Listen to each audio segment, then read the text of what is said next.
Dustin did the 3-2-1 point thing. Are you on screen, Dustin? No. Oh my God. It's unbelievable. That really hurt him. That really got to him, didn't it? Yeah. We're going to have to repair this over time, I think. I think so. Unfortunately. Jaffe, it's good to see you. How are you today, my friend? How's your weekend? It was good. I'm tired because of the daylight savings. Yeah. I got in bed and I'm like, I'm going to do this right tonight. And I was still up till 1:30 in the morning. My weekend, you know what? My weekend was playing a lot of Slay the Spire 2, is what my weekend was, and playing a lot of video games. But it was good. It was good. It was I gave myself permission to take the weekend off and not work. And I usually am working all the time. But did we freeze? Are you still there? Oh, I'm here. I'm listening. Your head's incredibly still when you're listening. It's fascinating. Sorry, yeah, I'm focused. I'm like, did we freeze? But no, I was telling somebody last night. I said I haven't probably taken a full weekend to actually have a weekend in at least 5 years. Like I'm never not doing stuff, and I was like, let me try this, and it was kind of uncomfortable at first. I was like, I don't know what to do with myself. I don't like this, but I settled in. I watched Thunderbolts from Marvel finally and played a bunch of games and read some books. And I was like, it's kind of cool. I don't want to make a habit of it, but it was kind of cool. How about you? Yeah, it's funny. I had a similar weekend, just not that I've gone 5 years or whatever, but I've had a similar week where I was like, I've been doing so much on the weekends for Saint Slayer and for work. I'm just going to chill. But I actually ended up working in the yard all weekend, which is nice. I love being out there, and it's beautiful. The weather's beautiful. Everything's the buds are starting to kind of come to life on the trees and everything. It's really, I like that out there. So I had a good time this weekend. Good. Yeah, everything's fine. But today is NFL free agency, so I thought we would the stream today will be dedicated to that. We'll track that live. Excellent. All the different signings. Wait, the draft day is this week? No, draft is in late April. This is free agency. This is like when players whose contracts are up can be signed by other teams or traded or whatever. So, okay. Yeah. Okay. I don't even understand that. So if they say to you, if you're playing for whatever, the Patriots, and they say, is that how it works? They can sell your contract to another team and you have to if you're under contract, they can trade your contract as long as you don't have a no trade clause, which is rare, but some players have that. Yeah. Interesting. I mean, I guess, it's how your career in the NFL is not long enough that even if you have to move around for 10 years it's probably worth it. I mean, what else are you going to fucking do? I mean, I imagine there's very few people who the NFL wants on their teams. So who is the biggest free agent now that said, okay, I'm available? I saw that Kenneth Walker, who is the MVP of the Super Bowl, signed. So who did he sign with? The Chiefs, which is so interesting. That is very interesting. Yeah. The Jets signed Minkah Fitzpatrick, which is awesome. He's older, but he's a safety from the Dolphins. We need a safety, so that's good. So wait a minute. How does Seattle put themselves in a situation where they win the Super Bowl, but they lose their key player? His contract had happened to be up, but also his price has gone up substantially because of his performance in the Super Bowl. So they were probably happy to be running backs in the NFL are there's like two schools of thought. A lot of people think that running backs are simply not really worth it because it's such a physically demanding position. You just go on to the next one every few years, just constantly. And so the Chiefs they're losing. Isn't Taylor Swift's husband a running back? Travis Kelce. Yeah, he's a free agent. He might resign with the Chiefs, but rumor is he'll look to sign elsewhere. He's old and I don't know. Yeah, I wouldn't want him. He's getting into movies and all that shit anyway, so he's probably he's easily a Hall of Fame player. It's just he's old. Tight end's tough because you're kind of on the offensive line, but you're also supposed to catch and run, and it's tough. It's tough on the body. So okay, we'll see what happens. Well, I like that draft day movie with good old Kevin Costner. I had never seen that film because people it was so lambasted in the space that I just never. But I wanted to see it. I thought it was interesting. It is interesting. Did you watch it? No, I never did because everyone was like, "Oh, it's not. This is not realistic." No, but it's like a gen pop sports movie. It's not like you go watch Field of Dreams and you're like watching for the baseball strategy. Like, wait a minute, that guy would never steal second. It's like, dude, the Mighty Ducks are the worst with that. Like people still to this day point shit because I love those movies, especially the first two. But people point out even it's like this dude was left-handed, now he's right-handed. Like this, like Oh, those kinds of things, like on like it's I never even noticed. I'm like, oh my no. god, you're right. Yeah. It's so funny. It's like spot the autistic person. This is how you do it. Show them the Mighty Ducks and see if they pick up on the right left-handed thing. I mean, geez, not a bad thing. I'm just saying. Sometimes like one of my kids is on that spectrum, and he's just always picking up just nuance and obsessing over special interest details. I'm like, how the fuck did you notice that? He's like, I don't know. My brain I think that stuff's cool. Stuff's fun to watch on YouTube. Like people that break Yeah. down film or whatever, and then and they're like, look at all these problems with it, or like I would have never noticed this. Every once in a while, I even see something, but it's rare. Yeah. No, I remember I'm ADD, watching, but I'm not. I would trade my ADD for autism, to livable autism, sure. because and my kid's like, why? And I'm like, because you get so much done, and you're so organized, and you're so able to, and he's like, yeah, but it's really frustrating that the world doesn't. I'm like, yeah, I know, but still, you get so much done. I'm like, I would be like unstoppable if I had autism. I'd be Yeah, like the good doctor, but for whatever it is I do. Dr. Han. Yeah. That was his Yeah. mentor. That was it. Well, he was an asshole.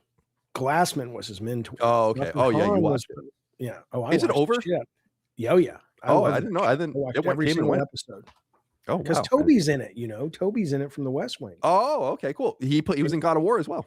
Yes, he was. Yeah. That's the only time. There was 2 times in my life people say, "Oh, do you regret leaving?" And it's like, I don't regret it ever, but 2 times where I've been jealous. One is where God of War 3 got Slurpee cups, because I always wanted something I worked on to have Slurpee cups.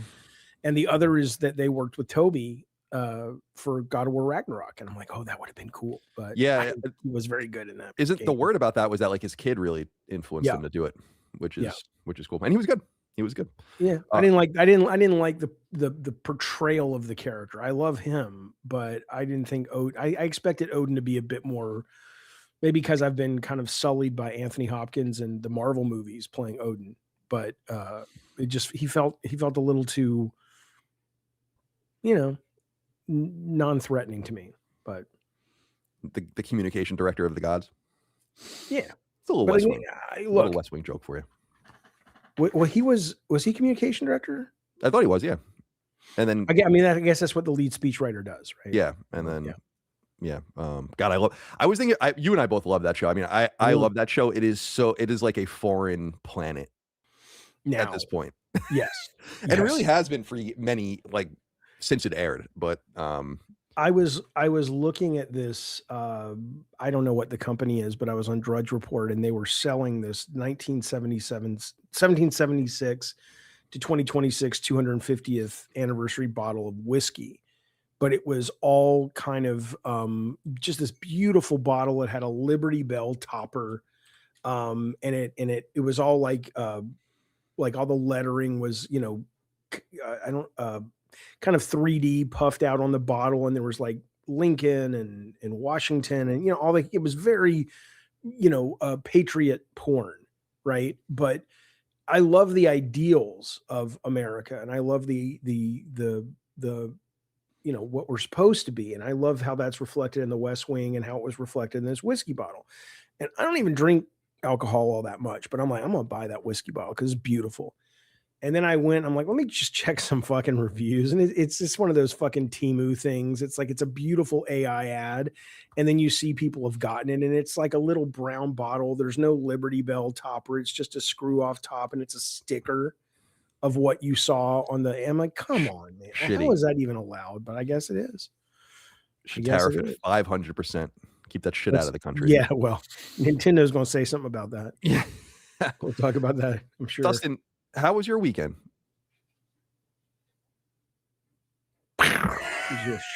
Sorry, I was muted. That's okay. Frisk had enough. She needed to leave.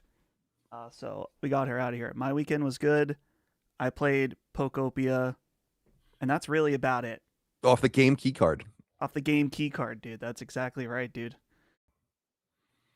Now, I hear lots of people are obsessing over that game. I heard, in fact, it might have been you who mentioned, Dustin, that you were going to spend time with Marathon this weekend, but the Pokemon game just dominated your week, right? I sat down to play Marathon twice. And the second time was probably, I don't know, an hour and a half. The first time was shorter than that. I didn't have a bad time with Marathon at all. It's just after playing Marathon for about 45 minutes to an hour, I was thinking I kind of want to just go play Pokopia instead. So I did. Yeah. Off the game key Marathon's card. doing okay. Off the game key card. Like some sort of loser. Mm-hmm. Did it not ship with a cart? It's just a key card in the box? No, so this is a big joke because game keycard people on Twitter that are anti-game keycard are insane. They go after anybody that posts that they got one. So I baited them really hard this weekend with a picture that said I love physical games, and it had me with the game. And but when you open it, there is no game. It's just the key card. There is technically a physical cartridge. It's just that it doesn't have any data on it. When you put it in your Switch, it lets you download it. But it can be, it's not like it locks into your account. It can still be sold or given to a friend or something like that. Okay, but they don't like it. I see. They don't like it. Yeah, I've been watching Marathon. It's been interesting to see because, Raygun posted something saying it was really, really, really good if you just give it time. And so I was considering trying to jump back in because I did love Arc Raiders so much, but I just I spent more of the weekend looking at the numbers on Steam just because I was curious. And it's in a real weird place because it's not like some massive cratered failure like a lot of people want you to believe. But if you do look at like Slay the Spire, and they're very different games and one's a sequel, but I think Slay the Spire was at 500,000 concurrent this weekend, and I was one of them. And then Marathon, was like 80,000 at the peak, and now it's Monday, but it did okay over the weekend. But I wonder if you're Sony, what's up? Yeah. I wonder if you're Sony, are you sitting there going, okay, well, it's not Helldivers. Like, they're not really used to releasing, and the word middling is wrong. I don't know what the adjective I'm looking for is, but it's a solid single. It feels like it doesn't feel like it's going to be the next big thing. It's not Arc Raiders. I mean, things could change, but people who really like it, and it's solid. And it's like, okay, so how is that in your roadmap? I'm sure you factor, if we fail, we switch to free to play. If we are a hit, this is our next 6 months or 10 months or whatever. But, what if we're just like, okay, it's out. People like it enough, but I don't know. I don't know what that's going to look like, but I have been interested in following that. I mean, again, we're talking Steam numbers. Obviously, PlayStation numbers are different, but I assume Steam numbers is an accurate percentage read of PlayStation. Are you a Slay the Spire guy, Colin? Do you play that? I am. I loved Slay the Spire 1. Have you played the new one? No, I'll wait till it comes to console. But okay. It's Slay the Spire. Slay the Spire was awesome. Really awesome game. Really, really. This one I like better. So, and it's early access. So I'm sure it kind of reminds me of Hades 2, where Hades 2 I got in early access, and I was just like, oh, okay. I'm thrilled for their success. Like I'm thrilled that they got all those people playing, because it really is a surprising because there's a lot of card games, and when people are like, this is a good new card game, I'm like, all right. And then maybe it was free on PS Plus or something. I have no idea why. Maybe I just bought it, it was cheaper. I have no idea. But then I got really into it, and played it a lot. It was perfect on Portal. Yeah. So. Oh, I can imagine. Yeah. No, it's good. It's good. And then there's what was the other? What's the other game that was this weekend? Well, I know there was the Pokemon game. I know what I was going to tell you. You guys are doing great on the. I'm terrible remembering the name of your game, but I'm very familiar with it because I played it twice. Saint Slayer. Yeah, we've surpassed 10,000 wish lists on Steam. Yeah, which is awesome. No, I've seen that. That's been pretty great. So that's beyond expectations at this point? Oh yeah, our that's way beyond our internal expectations. Right. Yeah. I saw the thing. What was it? It's one of your guys posted a video, and was it like, I forget the specifics, but it was really clever. It's like, if you leave, the guy will eat dead people, or if you leave him alone for a few. What was that?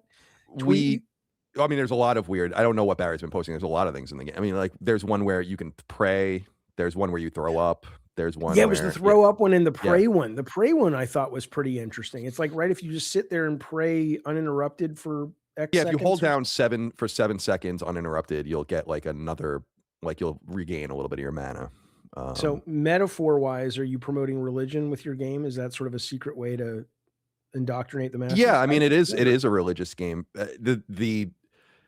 It is. I've had a few people say like they can't play it because they feel like it's sacrilegious. And it is. I mean, you're fighting with literally the spear that killed Jesus. So, oh right, right. Okay, but and people are like, "Are you Saint Slayer? Or are you the Saint Slayer?" And I'm like, "Well, we did it so it works both ways. Like you're slaying things, but you're also like the Saint Slayer, like ST cool. Slayer."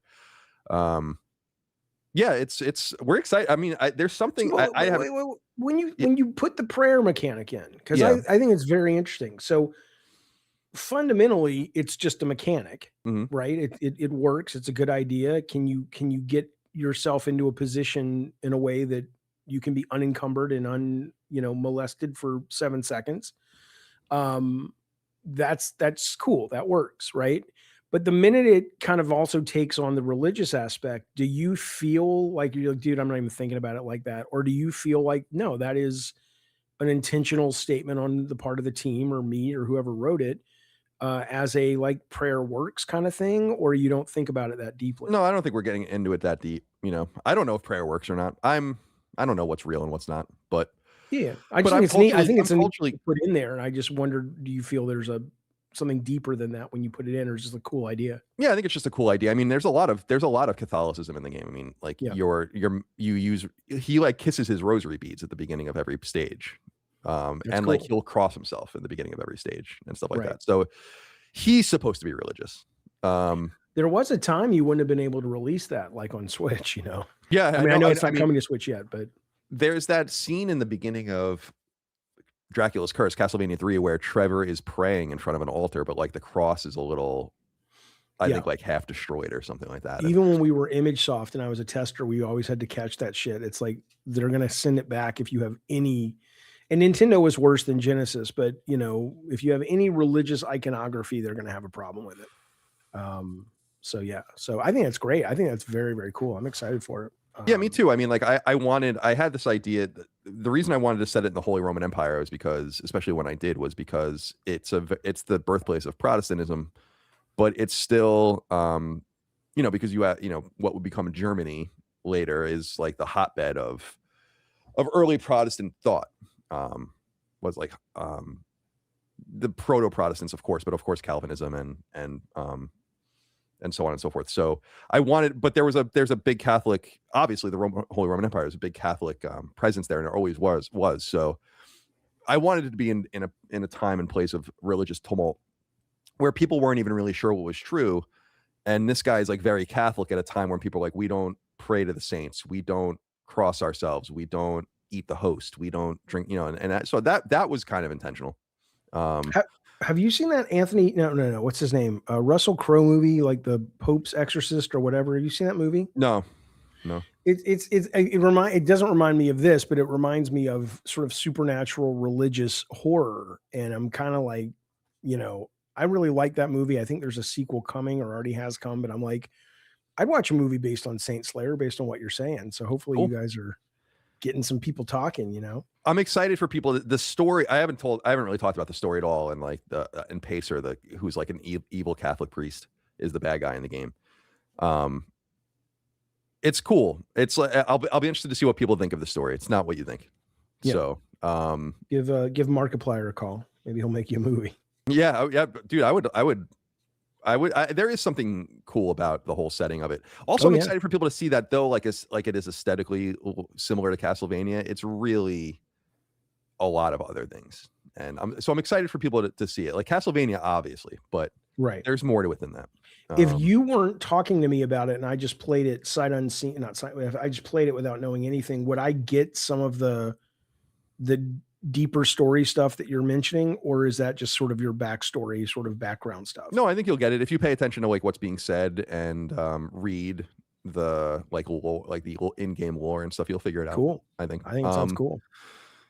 Yeah. So because Castlevania, I love Castlevania, but it is very, it's gotten deeper, but it's still pretty basic, right? I mean, it's not much. The cartoons did the most. The cartoons fleshed it out a lot, but not the the newer ones, but not Yeah, I mean, it was always the implication of Castlevania that made it exciting. Like, you didn't even need the dialogue or anything. There was none of that. Like, there's no dialogue in Castlevania 1 at all. Right. 2 and 3 is where it gets a little deeper. But I love it. I love that kind of stuff, and it's cool to be able to make a game like this. We're excited about it. I'm trying to. I don't know. It's impossible to, because people are like, oh, what are your expectations for sales? I'm like, I don't know. I have no. Yeah. I don't even. It's not even that I won't say. It's like I really don't know. We've had games that have sold 5,000 units. We've had games that have sold almost 50,000 units, and I don't know.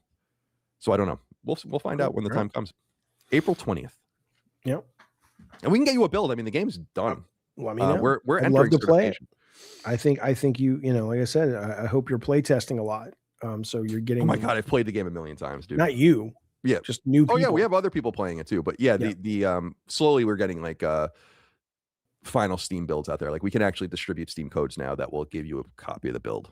Okay. Not the one we'll publish, but right.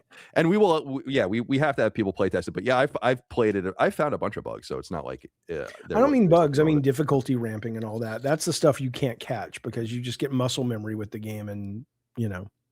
It's it's hard. I will say there is an internal we actually talked about it just yesterday or 2 days ago, Barry and I, because we have a code system in the game, which I think is awesome, a password system. Yep. Very Castlevania 2. And he was saying that they won't affect the trophies.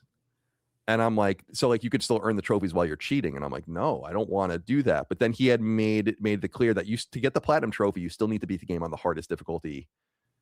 And that's going to be really hard for people. So we've kind of, because some of our trophy lists were kind of hard, and I think it kind of turned people off. So we're trying to balance that as well. The game is, I'm really good at the game now, but yeah, I'm very curious. There are some parts of the game where I'm like, this is hard.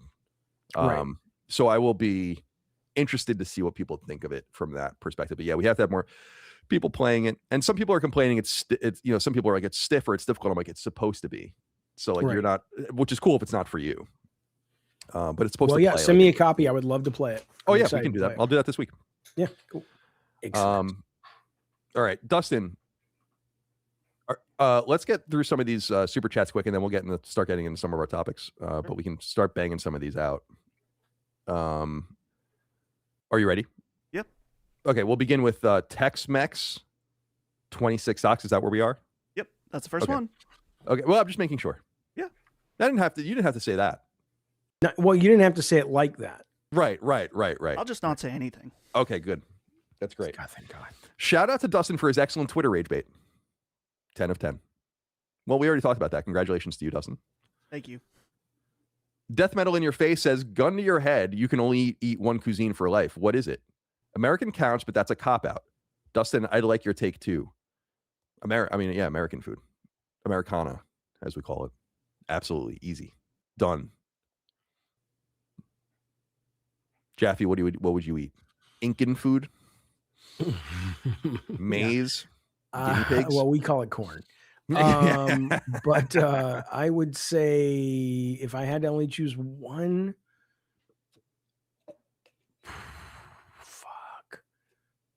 Italian. Yeah, I mean, that's a good choice. Dustin, what would you eat? I feel like it's easiest to just say American. Yeah. You know, I'm American. I do. I mean, I love Mexican food. I love Japanese food. So, but American is like definitely, I mean, that's what I'm used to. Japanese food reminds you of home a little bit. Yep. Oh, Jaffe's getting a phone call. I just gotta let a delivery. I'm here. I'm present. Can 6721 says hi. Hello. JS Dylan Schneider says Papa J. Hey, JSD. I recognize that name. He's a listener of yours. Yes, he's a very big supporter. He's Moneybags McGee is what I call him. Oh, nice. The Assassin AK says, do you ever fear death when it comes to missing video games? Just curious if you ever think about the games you will miss out on when you die. Oh, I see. No. Yeah. I'll have bigger things to worry about at that point. I don't worry about it, but I do think about like pop culture and games, and I think about like things like when you're excited for, the Avengers Doomsday, right? Or whatever. And you're like, oh, but maybe you won't live to see it, and that would suck. Or, to me, I think about things like I'm playing a lot. Like right now, I'm playing this game called Anno 1800, which is a Ubisoft kind of strategy game. Yeah. And I'm enjoying it to a large extent. And I'm playing Yodi still, and it's all these things that I think my dad really would have loved to watch me play because they're really in his wheelhouse, right? So I think more about things that my kids might see or watch or hear about and go, oh my God, that's exactly what my dad would have liked to have seen or played. So I think about that, but yeah, I'm not too terribly worried about missing out on, whenever Intergalactic comes out in 40 years, maybe I'll be dead. So, we're all going to miss never out know. You never know. You never know. That's true. Ill Will says, I know everyone is butthurt when you play games, but would love to see you guys stream Legends mode on Yote one week. We might do that when the time comes. That's a perfectly reasonable request. But yeah, as far as listening to what everyone wants on the streams, I'm just not listening to anyone anymore. I'm just going to do whatever I want. My instincts have gotten us this far, haven't they? Thank you for writing in. Clean Frame wrote in and said, Fearless Leader and Jaffe, in honor of Women's History Month, can you all rattle off some of your favorite female video game characters and protagonists? All of them. I loved all of them. Every one of them. Okay, I'll be specific, but you go ahead. I'm going to open the door for the dog, but go ahead. Yeah. Ellie. Roll from Mega Man. Let's see. That's it. Those are the only women I love in games. Actually, we were just talking about on Sacred Symbols, and I wonder what you think about this, Jaffe. Sony getting a little extreme with the women protagonists at this point. Yeah, a little bit. If the Faye rumors are true, it's like, I don't really give a shit one way or the other. I mean, but it is noticeable. It's like, all right, guys, like it's a lot. It's a lot of women protagonists at this point. It is a little strange. Yeah, it is strange. Again, I don't really give a shit one way or the other, but like it's becoming noticeable, and I notice things. Yeah, no, I think a lot of people do. I mean, I don't have a problem with the rumors of the new God of War. I mean, I'm a fan of Corey's work, and I like what's her name, Deborah Wall, and I'm not a Ragnarok fan. I really wish they would move the fuck. Or I love 2018, but I'm sick of the Norse shit. I don't think it. I'm done. I don't need to see any more mountains and snow, and I'm good. Can we get some new sets? But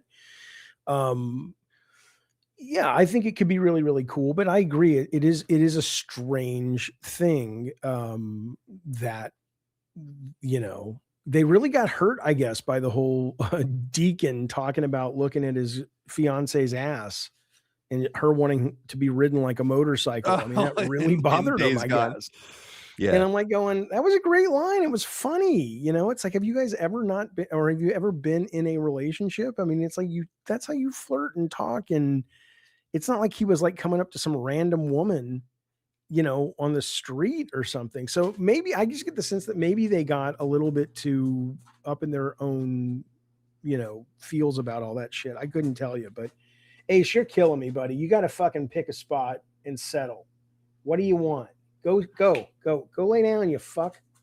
Good God Almighty! I swear I love this guy, but there's a point.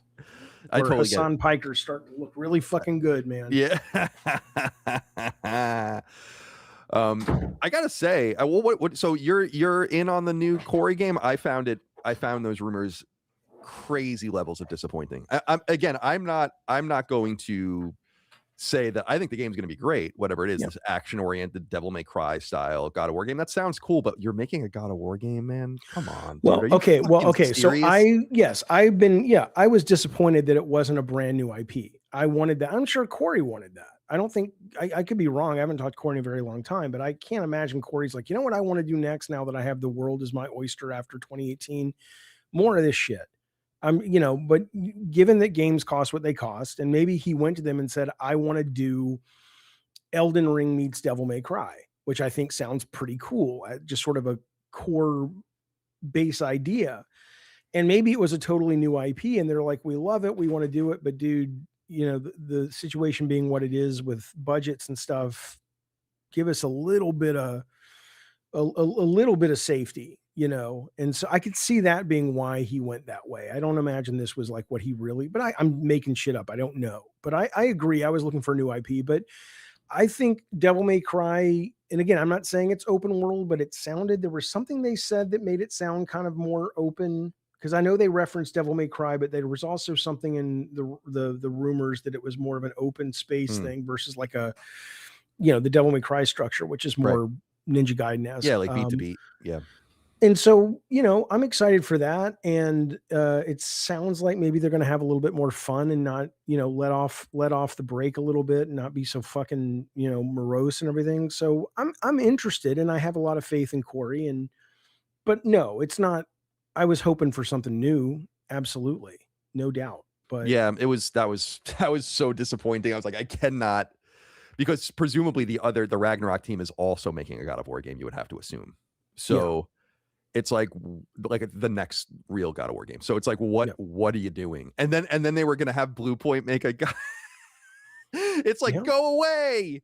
That's We don't the biz, want baby. That's where they are at now. I mean, that's how much this shit cost. I mean, I don't want it.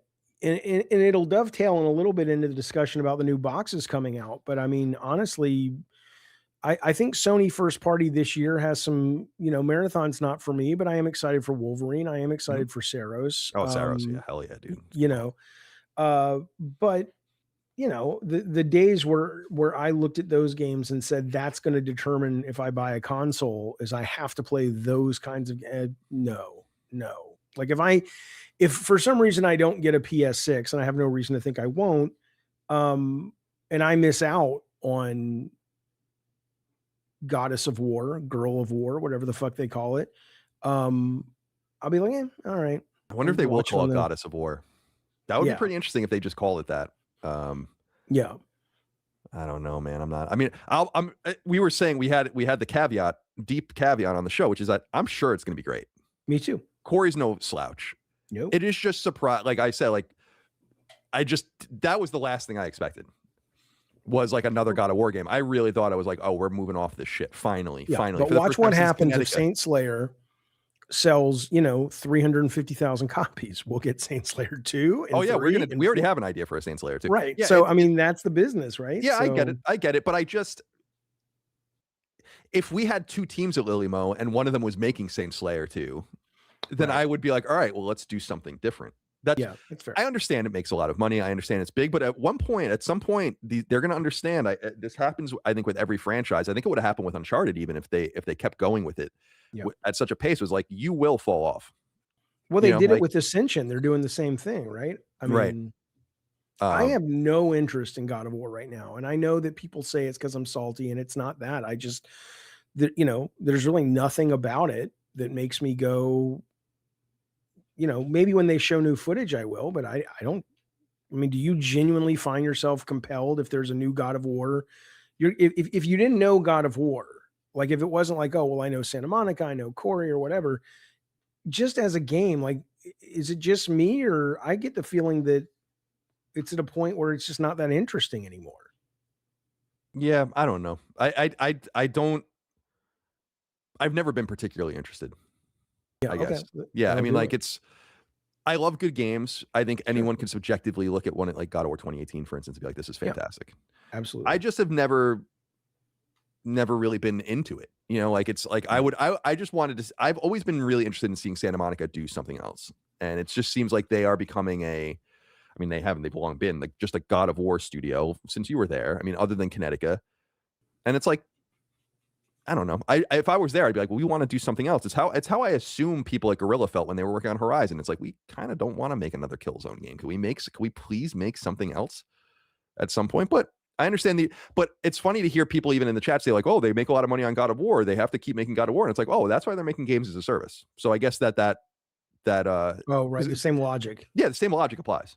Right. Oh, well, it does. I mean, that's, anybody who thinks this is anything other than that, even back I've told the story many times, but even back in the day with PS1 games, we would still have to, it was the green light was naively, ridiculously, charmingly simple, but you would be sitting in a room with marketing and all the dev guys would be sitting in marketing. And it's like, we'd go around the table and the table was in the shape of a music CD because we were in the Sony Music Building. And it was like, what do you want to make? This, I can't sell that. Give me something else. This. Okay. They got to me and what do you want to make? I said, it's like Mad Max in a city. It's like 3D. It's like Doom with cars. Okay, great. Green light. Who's next? I mean, that's how easy it was, right? But even back then, there were some gatekeeping of we have to be able to sell this shit. It is, after all, a business. So of course. um, And the risk was really low. I mean, you said Twisted Metal is made for, like, $850K. yeah, it's like, I mean, you can can't that's like get a some house where I live in for $850K anymore. right, exactly. in Like San that's like Diego. the salary of like 2 people that work on a Naughty Dog game at the high Yeah. the high rungs now or whatever. So Yeah. for every year, nonetheless, not just the cumulative cost. So yeah, anyway, I was just curious what you thought of that, because I was disappointed by that. Not that they've announced it yet, and maybe again when I see it, it'll be, oh yeah, this makes perfect sense, and I totally understand what you're doing here. But I The want woman white. thing is interesting. I mean, I was thinking about this, and I don't propose this seriously because it's not like I'm proposing a law. And I don't, it's hard when you do so many podcasts and stuff, you forget what the fuck you've already talked about. So pardon me if I've said it and let me know. But I look at it and I'm reminded of Spielberg when he went to Universal to get money to make Schindler's List. And they said, he's like, I want to do it in black and white. And they said, well, you can, but we'd rather you do it in color. And if you do it in color, you can have all the money you want. He's like, no, I really want to do it in black and white. And he's like, okay, well, here's your limited amount of money. Right. And he still did incredible business. Right. What the fuck was I talking about, Colin Moriarty? Hang on a second. About God of War. Oh, right. So I look at, if you're Druckmann or Corey or any of these people and you go to Sony and it's like, I have a very specific character in mind and I have a very specific story I want to tell, blah, blah, blah. Unless that character is super meat and potatoes, I would say, yeah, if I was the CEO, I would say, yeah, you can do it, but you got to be capped at like 60 million, 50 million. But other than that, if your game is over 150K, it's got to be a character generator. And I don't care what your story is, I don't care how you creatively deal with it. But it does is, and I, how I feel about these fucking assholes who are like, I don't like women in my games, and I don't like women without big tits in my game, and they're complaining about Grace and RE9. I'm like, Grace is cute as fuck. Yeah, she's super cute. Incel fuck. But I'm just kind of going, if I'm a CEO though, I'd be going, okay, look, if you're going to spend more than 100 million, it's got to be a character creator. Let's just bypass the problem and let them make whatever the fuck they want. And you can have the team make your character and say, this is our Nathan Drake. But if you want to make Nancy Drake and you, whatever the fuck you want, we don't care. Like, why not? Why even worry about, like, why not cut off one possible venue of problems for you? Because and that's business. You're dealing, every other entertainment art form does this. They put limits down depending on how much they're spending. But, the game companies seem to be like, let them spend whatever the fuck they want. And I do think it's a little goofy when you bring up the women in games. And I have no problem with women in games. I like to play women in games, but it is strange. It is strange. Balance is good. Like I never cared one way or the other, but it just, in terms of Sony first party, it's like, all right, guys, like, well, let's find that balance again. But yeah, I don't give a shit who I'm playing as typically either. And I find a lot of the female protagonists and antagonists interesting.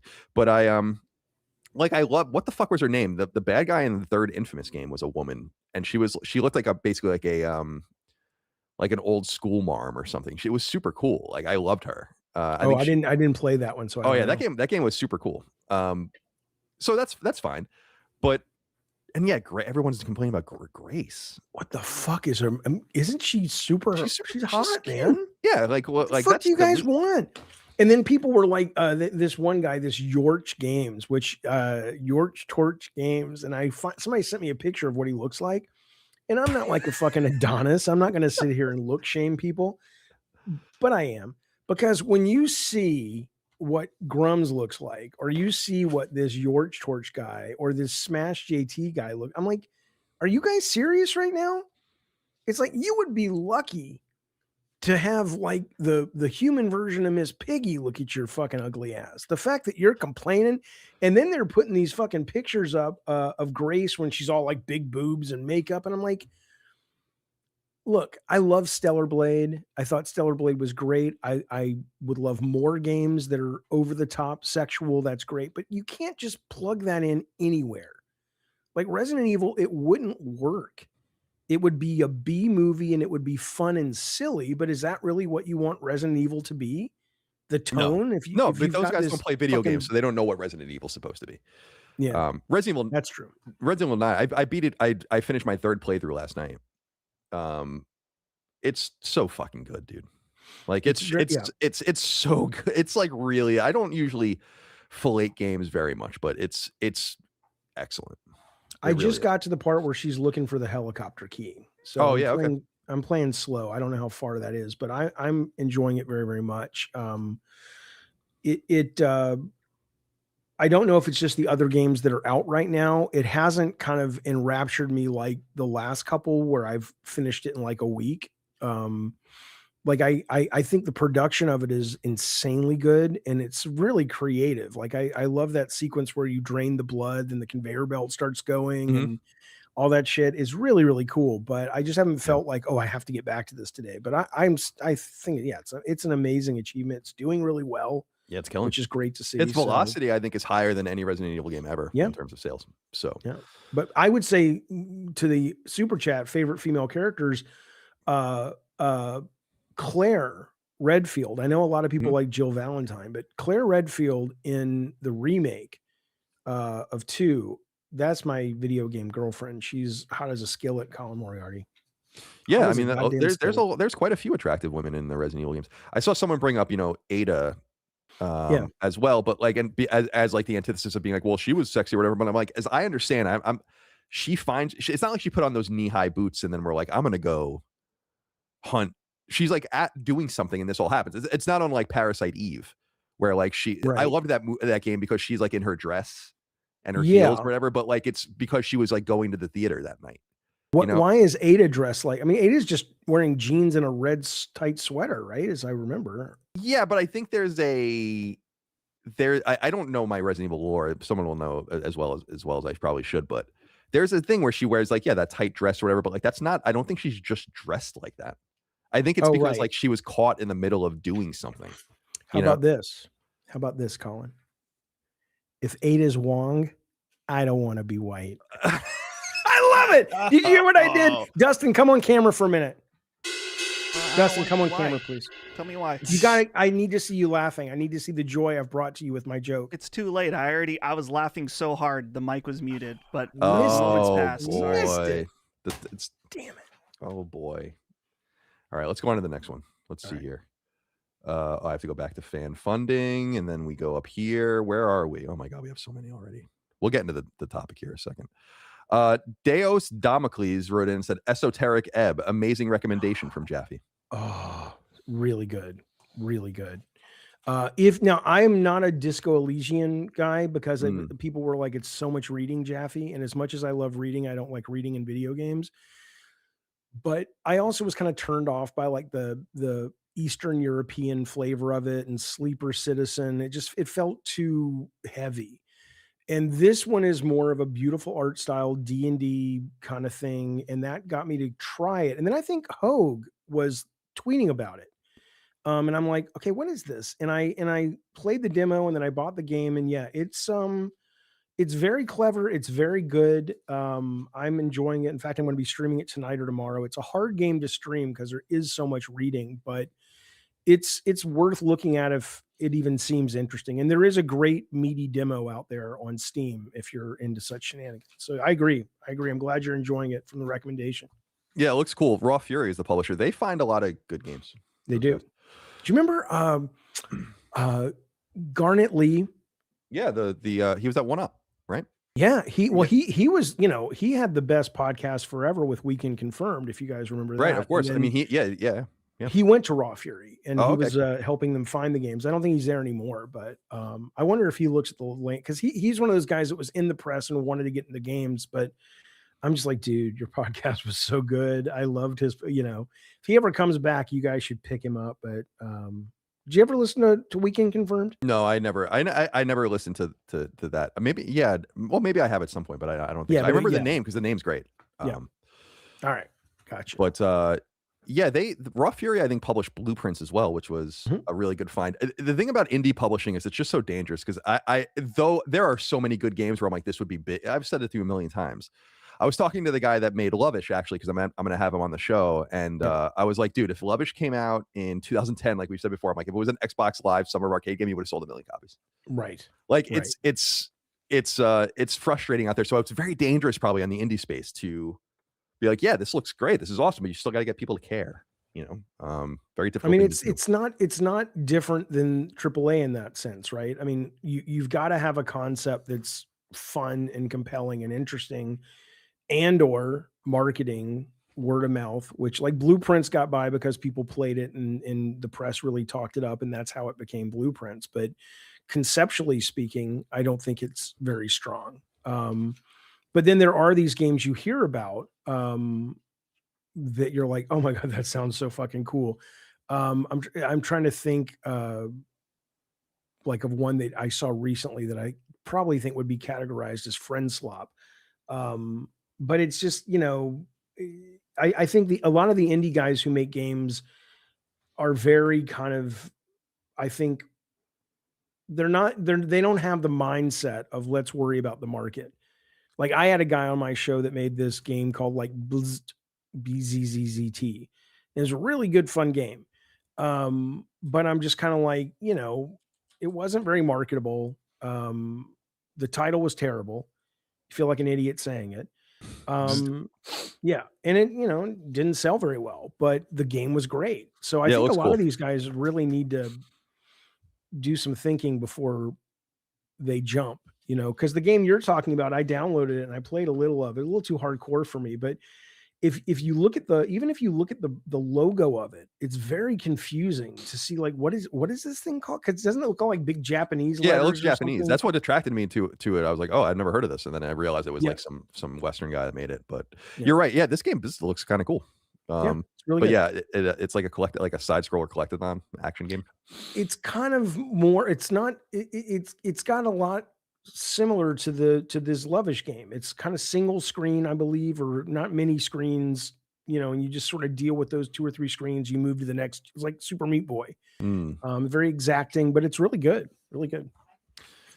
Vesmola wrote in and said, Micah had the most base take. Sony won't give us what we want and hates the audience. I don't think they will ever have a big live service not capable. What was Helldivers? Yeah. Sorry, what is Helldivers, if not a big live service game? And what is MLB The Show? And what is Gran Turismo? Do you Gran think you Turismo would have apparently has gotten more. Do you think you would have won the question in Jeopardy if you said what was Helldivers? But since it's present, it's still Yeah, going. I don't know. I don't know. Would they have said no? It's what yeah, is I don't know. because it's still They're in existence? sticklers. Yeah, fuck them. Reasonably so. Yeah. I don't. But you're right though. But I guess what he's saying is something like Fortnite or something like that is what he means. Yeah, probably. I totally believe that they'll get a live service hit. Got to keep trying. I do believe you have to. Yeah, again, it's a matter of I don't mean to be dismissive. I'm not talking about this person in particular, but I'm not dismissive of people. But it's like if you don't understand why Sony needs to do this, then you really should listen more and say less. Right. Yeah. Like for real. Put the juice box down and let the grown-ups like talk. open Yeah, your listening ears. Yes. And also look at the financial documents. Right. You'll figure it out at some point. Supreme Leader is offline. So it gave us a little poop emoji. Thank you for that. San Juan Grand Prix says, anyway, you guys can stream at least one Sony live service game, Marathon, Helldivers, Legends Mode of Ghost of Yote, Gran Turismo, MLB The Show.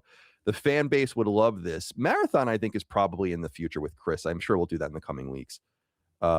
Legends, we talked about earlier, we would do that. MLB The Show is very tantalizing because it would be fun to play as the Allegheny Hogs, but I don't think we would do very well if we did MLB The Show. That kind of stuff just doesn't play well with the audience. William Planis says, any thoughts on Helldivers 2 having almost 180,000 concurrent players the other week, 2 years after release? I mean, there you go. It's pretty great. No thought other than that's what Sony wants. I mean, Sony wants something bigger than Helldivers, to be honest. But think about the like, can you reverse engineer that game, right? Like you go, okay, compared to the other stuff, it's very accessible. I don't think Marathon is very accessible in terms of getting into what makes it special. it's very conceptually accessible as well, right? It's just, it's very meat and potatoes, right? Some of these service games are a little over designed, I think. I mean, again, I don't think anybody expected Helldivers 2 to do what it did, but I do think if you look back and go, okay, well, what are some of these elements? I do wonder if maybe they're, I hate to be this guy because I love art and I love video games being creative, but sometimes it feels like they need to let marketing in the room a little bit more if they don't have a head for marketing themselves when they're greenlighting this stuff. Which is not to say there's not, I mean, I love the art style of Marathon, but first off, I didn't think when you played it, it comes through anywhere near as well as it comes through in the advertising. But it's kind of not a very welcoming game to play compared to something like Arc Raiders. So I wonder where that sort of guidance, if it exists at all, is coming down to these service teams. It's kind of like, look, guys, you gotta be a little less arty and a little less visionary. Still have that, Mhm. but let's maybe go 80-20 now instead of 50-50 is what I Sure. would wonder. Sure. Yeah. The risks are worth taking, but you need to have some sort of point, like something you're trying to do on the market, something that sells the game. Um, some of these games that they're working on, like it's funny, like I don't have a good eye for it. Like they're not my kind of game because I look at a game like Four Loop, for instance, from Second Party, and I'm like, this looks kind of cool, and Oh, everyone's like, yeah, no, that this looks game looks like terrible. shit. I'm like, all right, I mean, I guess I that's think not. it looks creatively bankrupt. It may be fun, but I think it just looks very. I've seen all that so many times, right? That it doesn't excite me. The only thing that's going to excite me, but neither did Arc Raiders until I heard people saying, "Oh my god, this game is great." Like conceptually, Arc Raiders is like, there's nothing strong about it. I think the same thing with that game, yours, For Loop, even the title. Um, it's just kind of right. I mean, what do you think? I'm curious. What do you think looks fun about it? I don't know. I just thought it was the right guy doing it. The guy from Left 4 Dead. People loved that game. The 4 Mm, obviously is supposed to be a ode to that, and okay. I don't know. It just looked like what was fun about old multiplayer games. You know, Okay. like I just again, it's what I say about Marvel dialogue, where I am, I play something like Immortals of Avium or Mhm. Forspoken or something, and people are like, "Oh, it's like all Marvel dialogue," and I'm like, I think I'm kind of immune to it because I don't watch Marvel movies or any of these TV shows or Disney Plus stuff, so I find it fine. Like it's obviously corny, but it's not like offensive to me. And so I look at something like Four Loop, and I think for people that play a lot of multiplayer games, they're probably like, "Oh, this is very generic and whatever." And I'm like, "Oh, I think it looks fun," but I don't play these kinds of games, so it's like, Right. That's who fair. really gives a fuck what I think about those games? Well, I think a lot of people do. Oh, I was just thinking. I'm going to pitch you my new friend slot multiplayer game. I just came up with it, but I have to assume somebody's making this. I would love to do like a multiplayer uh, PVE storm chaser game, like Twisters. that'd be I cool. think that would be really fucking fun. Yeah, that'd be cool. Um, the other thing though about what people are saying about games, I was watching Alana Pierce was doing I think it was a stream, I don't know, video or stream, whatever, the other day, and she was talking about the sex scenes in God of War, and she was talking about, are they going to put them in the remakes and this, that, and the other, and it was a video, and it was about that. But she said, the interesting thing is, she says, I haven't really been on Twitter in a very long time. She's like, I just got rid of it. I don't use it. And she said it is so interesting that the conversations that people are addicted to having on Twitter about like that, she's like, no one I know outside of Twitter is talking about that. I don't see anybody caring about that. I don't assume that they're not going to be there. It's not a big deal. And so I wonder about like when you're saying you don't play these kinds of games or those kind of games, and so your perspective on it is different than someone like me who does play a lot of those games. I wonder now, like, where do you go to get the data, the kind of marketing data, and is this a good idea and is this marketable? Because you probably don't want to go to Twitter as a reflection of maybe what the mainstream cares about, right? Yeah. Because Yeah, I'm sure they've got a way to figure it out, but I would be very overwhelmed with all the data and have no idea who to listen to. yeah, it's to me, I feel like people say like the internet's not real life and social media is not real life or whatever, and I'm like, I don't know about that. But It's real life enough that it shouldn't be ignored, yeah, but I don't know to what extent it should be that might paid have been true attention to. 15 years ago where it's like, oh, it's not real life. No, it's very real life.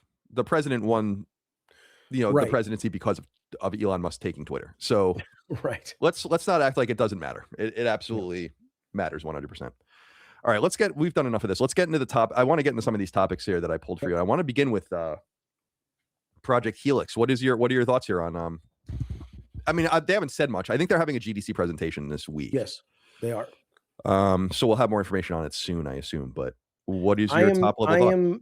Well, I literally I made a comparison chart because it's very confusing right now, and I don't mean that like I can't get my head around it, but in terms of there's a lot we don't know, and what's interesting is if you look at the Steam Box, the PS6, and I'm just going to put Switch out to its own thing, and the Xbox, they really do, if what we know is accurate, seem to be going after, it's not like the PS5 and the Xbox Series X, where it's like, it's the same thing for the most part. They really do seem to be offering something unique and different. And so I like, and I think you have to be careful because if you look, there was like a report about Satya doing a town hall the other day and talking about we're all in on gaming and this, that, and the other. I don't believe Xbox is trying. I think there's a lot of people that believe, we're going to go back to the good old days. And I think they've said enough that it's been clear that they know that that's not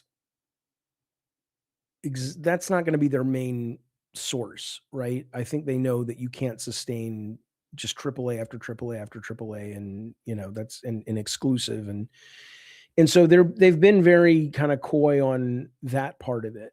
The idea, though, of it playing PC games, and it being a high-end box, I think is great. I think unless Sony's box runs PC games, which they've never suggested it will, as far as I know. And if Xbox markets well, the only thing PS6 is going to have at that point is great exclusives. And how much of those matter anymore, given how few we get per year. So I think Helix is great from what I understand. What I don't like about it is it using, unless they reinvent the Microsoft Store, what you really have is a more expensive, better tech box, but it's not as good of a user experience as the Steam box, right? Because the Steam box is not all that impressive technically. Certainly won't be when this comes out. But you have so many more of the games that you can play. You've got the sales, you've got the return policy. Like Mike Ybarra from Old Xbox was talking about this. It's like, unless Microsoft changes it, it'll be a revelation for a lot of console gamers if they get a Steam box, or if Xbox Marketplace becomes like Steam. And not only do you get your Next Fest every 3 months or 4 months or whatever it is, you get every week, there's a whole new group of demos and games from, now it's games about horses and games about superheroes, whatever. But you also have this return policy, which is insane, which is like play a game for 1 to 3 hours. If you don't like it, return it, no questions asked, move on to the next one. I mean, it is, I know that sounds like a minor thing, but it's revelatory, I think, for console gamers who just, you buy shit and you're stuck with it for the most part, and you learn to love it, or you eat the cost and try to get something else as soon as you can. So my biggest issue with it, though, is their marketplace is not Steam. And while it will run some of your PC games, it's not going to run all of them. Maybe if you come into the ecosystem new, or it'll run your old Xbox PC games. I mean, I think it's going to be the strongest technical box out there. And I like that it's running PC games. It's not as appealing to me as the Steam box, but I think it's more appealing than the PS6 right now, based on what I know. I don't know if it's going to change with exclusives day one, Game Pass, all that shit. But I don't know. I don't think they're aiming to go back to 360 days. Because it wasn't enough for them then, right? So anyway, I'm interested, but I'm not as interested in it as the Steam box. But I'd rather Steam box be a little more powerful. Yeah, it's funny to see Steam having to, or Valve having to kind of acknowledge their machine and say like the component pricing is really disrupting our plans. Like the timing was just bad for them, which is hysterical because it's they don't come out of their shell very often, and so like the Yeah. timing is bad for them. And I'm sure that they're still saying it's 2026, but maybe not. Yeah, we'll see. I mean, I also think that there's an impetus for them to do this because they're really directly competing. Well, Microsoft's directly competing with them. They're not directly competing with Microsoft. I'm skeptical of this. I'm not skeptical of the Steam machine as a piece of kit that people are going to want. I'm skeptical on if it's going to spread the field because I feel like it's going to sell to PC gamers or PC console players that mess around a little bit on Steam but would rather have the couch TV experience. That's why I'm a little like I don't think they're making new customers. That's I don't my think theory. they know. My take on it is I don't think people who are not PC gamers know what they're missing.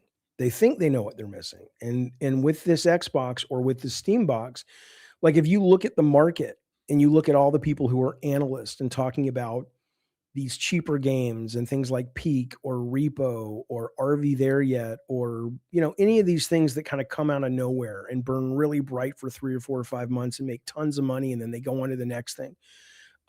That's the world of Steam.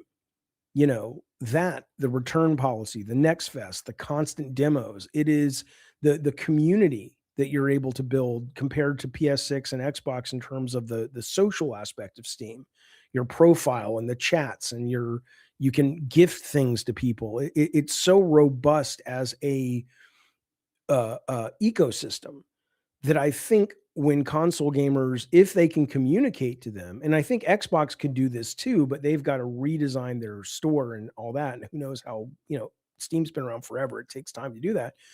But I think if they can communicate that to console gamers, especially ones coming out of the Switch, like young kids, this is where the friend slop is. This is where the friends are going, oh, you got to jump in and play this crazy fucking game where you're a fucking corpse and we each control one of the limbs of the corpse and we're trying to kill people, whatever the fuck it is that day. Sounds great. Yeah. So I don't think it's just going to be for PC gamers if they can communicate what it is. But if they can't, you're right. Yeah, I mean, I don't. I wonder what the price will be. Like, I wonder what kind of economy of scale Valve can really take advantage of. They obviously have an enormous amount of money. But I was saying this to someone recently, and it is true. Like, got to be careful getting into hardware. Getting into hardware and it blowing up in your face can destroy your company, and that's what happened to fucking THQ. So, like, they were fine, except for the fact that you fucked the entire thing. I was going to say that was even that little fucking thing was what killed them. That because they made too many of them. Because remember what happened was that it was really big on Wii. And so they were like, oh, we'll port it to 360 and PS3. And then they made like millions of those things. Oh. And they were like, oh, shit, now we have all this hardware. And that was the end of that. So right. I'm not saying Valve has experience though, right? I mean, not as much as Nintendo and Sony, but they've got experience with selling the Steam Deck and their controller and their VR and all that shit. I just wonder, there are certain things that they'll have to do to saturate the market that I'm not sure that their economy of scale can accommodate unless they're going to sell things at a minor loss or maybe break even, which is like, you're gonna have to sell these things in stores. You're gonna have to allow there to be distribution channels for your hardware. You're gonna have to do things like this that are dangerous. Sony would love to sell every one of the PlayStations itself. They would love that. They would think that would be the best. You go to PlayStation Direct, you buy it from them, it's awesome, but that's not the way people buy PlayStations, and they understand that. So they have to kind of factor all of that into everything. And so I think if they sell it like the Steam Deck, then it's going to be like as big as the Steam Deck, which is not very right. I would agree with that. To some extent, I do think this is a more understandable product, though.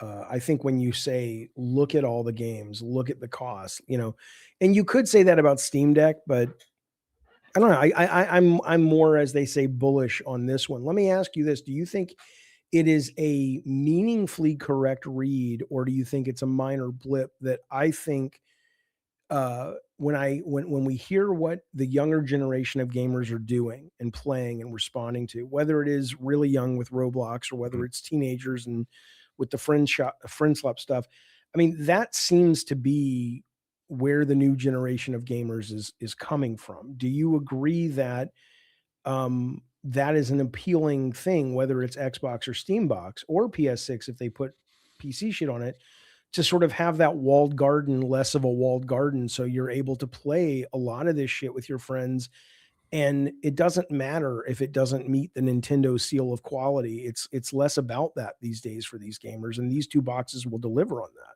Yeah, I think there's definitely something to that. I just wonder, and I think for Valve, I think that's an obvious win. Although again, I wonder if they're catering to the. Let me put it this way. I don't know that Valve even needs to do what they're doing, and I'm actually kind of surprised by it. I think it's a little. It's not risky because they employ like 300 people. It's like hysterical how small the company is, and they make billions and billions of dollars in profit every year. If I were them, I'd be like, this is great. Let's remember, they stopped making games, basically. For the most part, yeah. Yeah, because they were like, we don't have to. Like, why would we make games? Why would we invest in any of this? And Right. I look at hardware and I'm like, I don't know, man. Like, you're kind of winning by people just coming to you. Like, and you being agnostic, you being everywhere. Look at what Helix is obviously going to allow Steam on it. It's like, just let them come to you. Do you think that? I don't know. I think, well, that's not what they've said. They haven't said that. And by the way, they've gone out of their way to say the Xbox Marketplace. Yes, so, that's true. You and I have discussed this in the past, and I think this is the big thing with Helix, is if they allow access to Steam, that's the end of Xbox. Absolutely. 100%. And it's hard for me, like anyone who, let me put it this way, and everyone, you should clip this out and put this on Twitter or whatever. Anyone who gets access to Asha, right, the new CEO, or any of these people, the first question and then a series of follow-ups that you need to ask is, will it allow Steam and Epic and these other things on it? If so, how do you make money? That should be, and you should delve all the way into that. Like, that's right. The big thing when people are like, you'll have your access to your Steam library and all this. I'm like, so you're going to sell a piece of hardware and then you're going to give access to a different storefront and allow yourself to be I'm totally assuming it's just like anything else, right? It would be a percentage. I mean, you wouldn't say why would that be a percentage? Why would Steam, if Steam was running on a Windows kernel or whatever on a console, they're not going to cut Microsoft in. That's not going to happen. Yeah, that would never happen. They can say we're not going to let this software run if you don't give us a percentage. I think Steam would be fine with that. Why do they care? They have the Steam machine out there. They'd be like, okay, we'll sell our hardware and give access to Steam. Everyone, you can sell. You can sell. Why would they agree? Okay, yeah. So it's an Xbox backwards compatible machine and the Windows Store only. That thing is dead. Like it's dead unless the Windows Store becomes the second coming of Steam. I mean, and this is what This is what I've been saying. My favorite console, and I'm being silly with the semantics, but it feels the same. My favorite console this generation has been neck and neck between GeForce Now and Steam. And let's just take Steam because it's relevant to the conversation. But that's the important part. I'm not saying the hardware is not important. Of course it is. But yeah, if you're right, and they're not letting anything other than the Windows marketplace live there. I went to it today before we went live because I wanted to just see the state of it, and it's terrible. There's no way, dude. There's no way that's what it is. Like, it's obvious that they're going to let you download Steam games. Like, it's obviously going to. They've got a new launcher on PC right now that lets you play some Steam games. If you already own the Steam games, they will launch through the Windows launcher on your PC now, on your Xbox app, but you can't play all your Steam games. So, right. This is, hopefully we get clarity on this at GDC. Either way, it's bad, in my opinion. Like, either option is bad. One is worse than the other. Let's put it this way. Like, there's a 0% chance Valve is cutting Microsoft in on any money made on that machine. That's not happening because they don't you think? Why would they do that? Why don't they cut them in on Windows right now? You mean Valve making money being on Helix? Right. Why would they? I don't think shit. Do it. Yeah, right. Like to them, they'd be like, "We're not cutting you in, and if you want to put us in there, that's fine. If you don't, that just hurts you. It doesn't hurt us." And we're gonna have our own hardware that directs people to Steam and to Valve anyway. This is what I was, or Steam anyway. This is what I was talking about. Like, really, it doesn't make any sense, and that's why it's so obvious that it's an off ramp. Like, and I do appreciate. You mean to hardware for them? Yeah, this is it. I mean, like, and I think a big thing for them is they have what, let's say 30 million people, consumers, right? Not nothing. Um, you can't. Well, you can do whatever you want. You could Dreamcast them and just send them into the wind, or you can say like, we kind of want to hold as many of these people as possible and convert them into PC gamers, basically. And we'll have backwards compatibility built in, and so you can play your old Xbox games, and we'll give you access to a smattering of stores, and we want you on Windows and all of that. But that's the off ramp. Like there's really no win, in my opinion. There's no win condition for this machine. Like it's. I had Tom from Moore's Law is Dead on, and a lot of it is circulating now. Like the machine's going to cost about $1,000. It's funny because we've seen over the years with the defense of Game Pass and like the Series S or whatever, the Xbox fan base is, and I'm not saying based on their income, but based on their spending habits, are a money constrained audience. They want the cheaper machine and they want a subscription service. So then you're going to sell them $1,000 machine so that they can have their subscription service. Like it doesn't even make any sense. It's really nonsensical. And like, I think what they're doing is I don't know if that analysis pans out though, because you really have to go back to the Xbox 360. And if you feel there's evidence in the 360 days that they were financially constrained, then I would agree with you. But the Xbox One is kind of a non-starter.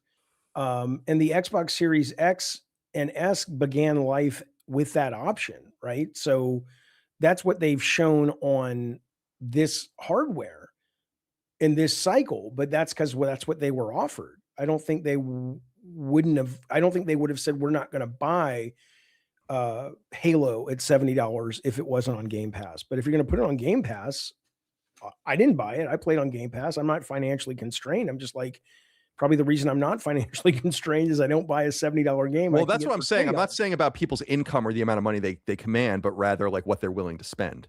You see people being like, but that's all they were offered. Is on Game Pass. I'm like, Vampire Survivors is $5. Yeah. You know, so like people won't even even that's considered a good deal. I guess I look at this thing and I'm like, this is just if I were an Xbox fan, I would look at this and be like, well, I kind of appreciate it. You're not throwing us away. We're like our games, our back catalogs, and you're going to have this unique way for us to play these games on this PC that gives us access to other things. That's cool. It's just a matter of not throwing those people away. Like this thing, it's just funny the way we don't know very much about it, but it's funny the way, based on what we know right now when we're talking about it, people are talking about it, is who is this for? Like how in what universe is this thing going to sell? You know, like many, many millions of units. And the answer is no universe. Well, I'm trying to find the quote, because the one of the problems is, and again, you know how these fans are, they'll believe anything that these people say, and then they'll get disappointed. Like this is what I think this is the what's the guy's name? Satya says, oh yeah. It doesn't mean we walk away from people that are doing today when we think about a AAA game on console. The question is about where else we can extend that. For me, we're long on gaming. We'll continue to invest. And then he goes on, he says, we have to make sure, or this is Asha. She says, we have to make sure that the friends we have today are the friends you have tomorrow. You want to wake up feeling like your friendship is stronger. We have to really make sure, whether it's console, PC, if you love Forza, Halo, whatever, we have to make sure they love us for what they expect us to do. And that's just lip service. Right? It's she's not committing to anything. Yeah, it's nonsense. And it's like, yeah, I'm sure, but she's also in the same article saying, I'm having to go around and we're relitigating all of the last generation of like what worked, what didn't work, and all this. So she may come out of it and go, yeah, we're going to go back to $70 day one exclusives. They never come to PlayStation. Or she may come out and go, we're too entrenched with Call of Duty and Minecraft and, Forza. We're not going to pull those from these other systems now. You know, I mean, we don't know what they're doing. And I do think it would be nice if the fan base, after getting fucked by the last Xbox run, and I liked Phil Spencer. I never had a problem with the guy for the most part, except keeping Matt Booty around. It would be nice if they were like, we're going to be a little more suspicious now.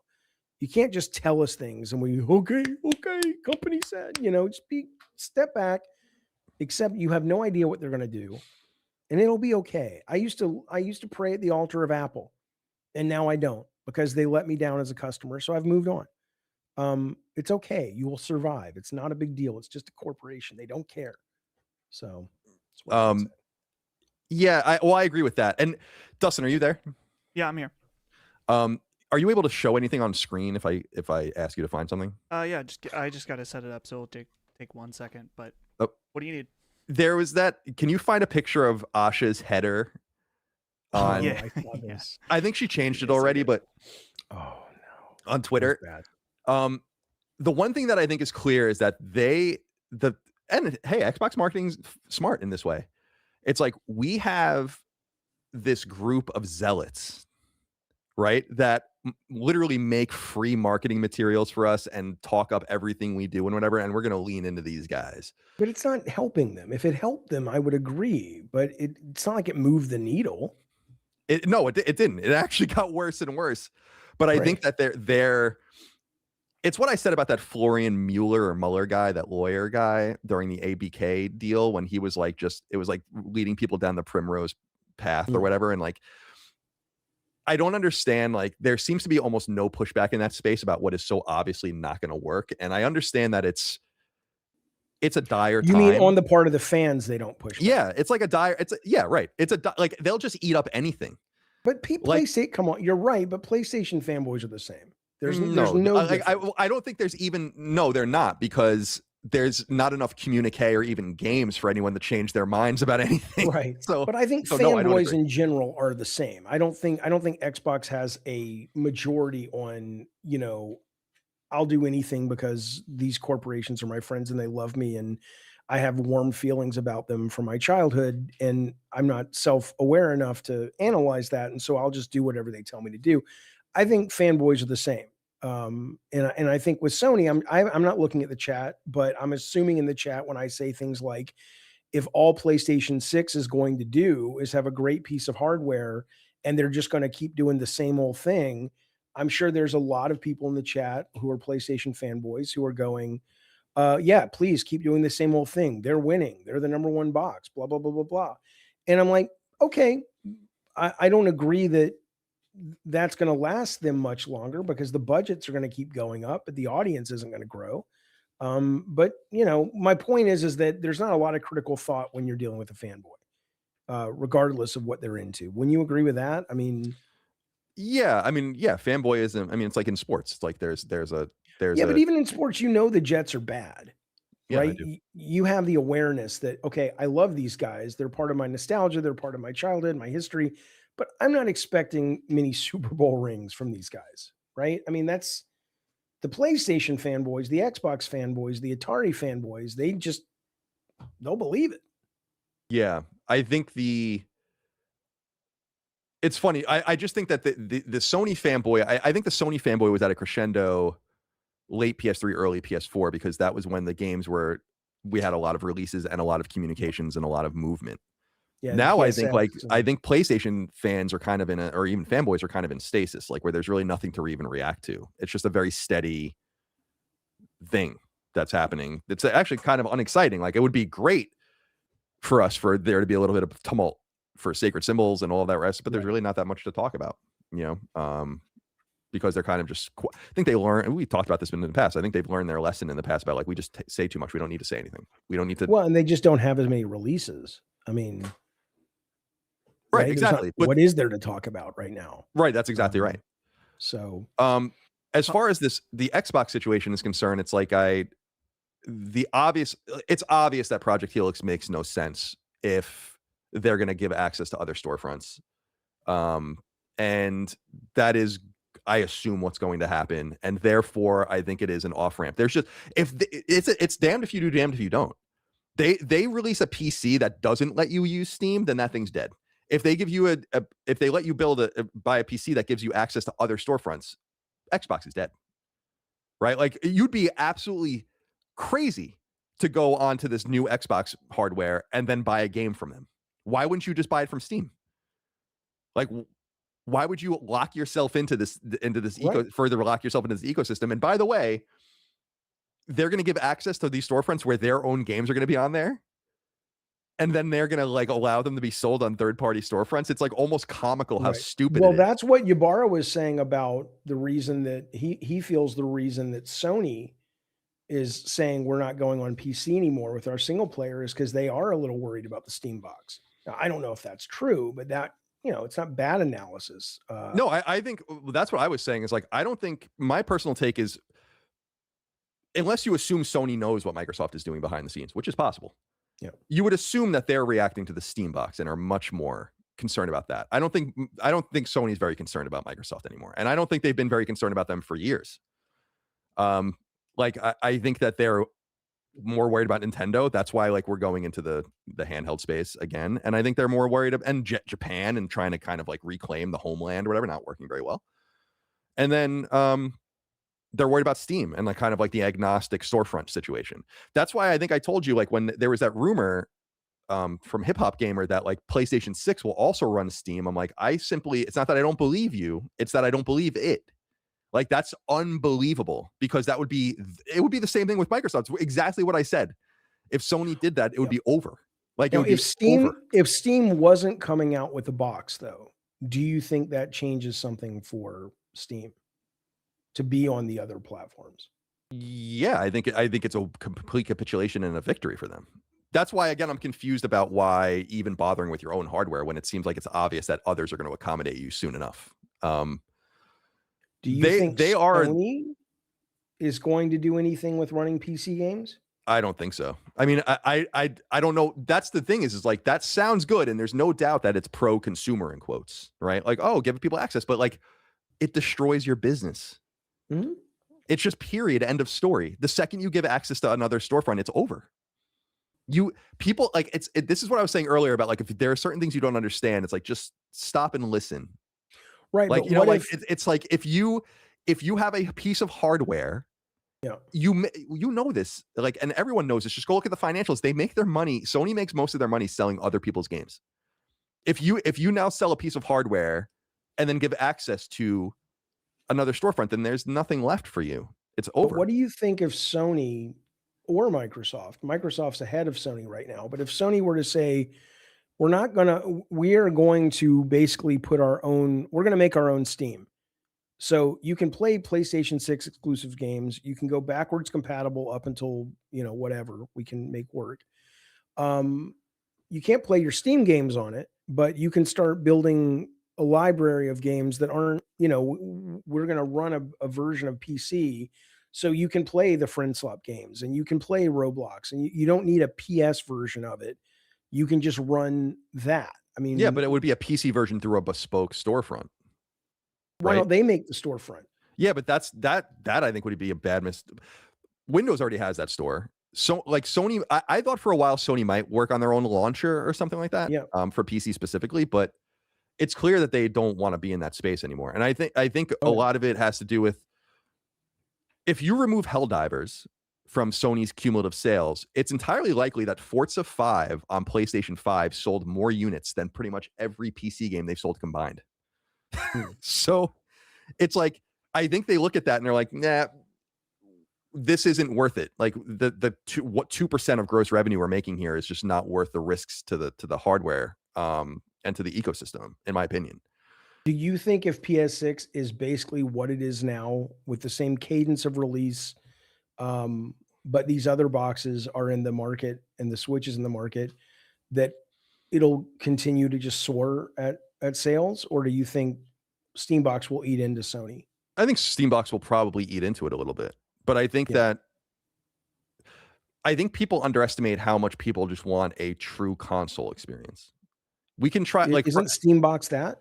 We don't really know yet, but I think it's going to be more of something that, as I understand, people are talking about it as something that you can really fuck with. It's not going to be like theoretically, I think you can put other things on it. It will run Steam OS.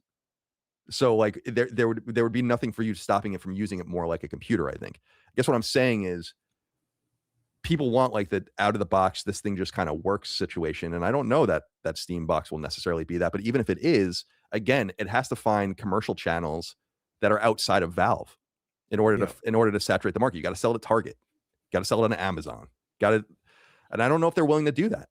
I also think a major thing is, and I think this is again, this is my personal opinion, is I think one of the reasons why Sony is moving away from PC is not only if Sony was selling enormous amounts of money of single player game or enormous number of copies of single player games on PC, I think they would stay, because obviously it's like, well, we're making money. It's a risk. It's hurting us here, but we're making a lot of money here. They're not making any money. But I wonder if they look at it and they say, like, listen, component pricing is going up. Everything's becoming more expensive. We've seen this the first generation ever where hardware is getting more expensive. No matter what happens, all these machines use the same components, like the PCs and the pre-made computers and the consoles. And the one thing that we, if we're talking from Sony's perspective, that we have power over that no one else does is massive economies of scale. Thus, no matter how expensive things get, we'll always be cheapest. And so we want to just attract people towards a lower common price point that we can wield on the market. And so playing on PC anymore, where there was an idea, in other words, that like, oh, PC gaming was going to become democratized. More and more people are going to get into PC gaming. They're going to start building their own rigs. Not anymore. Right.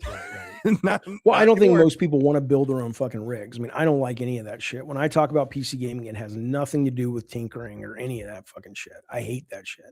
It's one of the reasons I want a Steam box, because I think it is what it's been pitched to me as it is plug and play. You can do stuff with it, but I can swap out the hard drive in my PlayStation 5 if I want to as well, or add an additional one, but I'm not going to do it.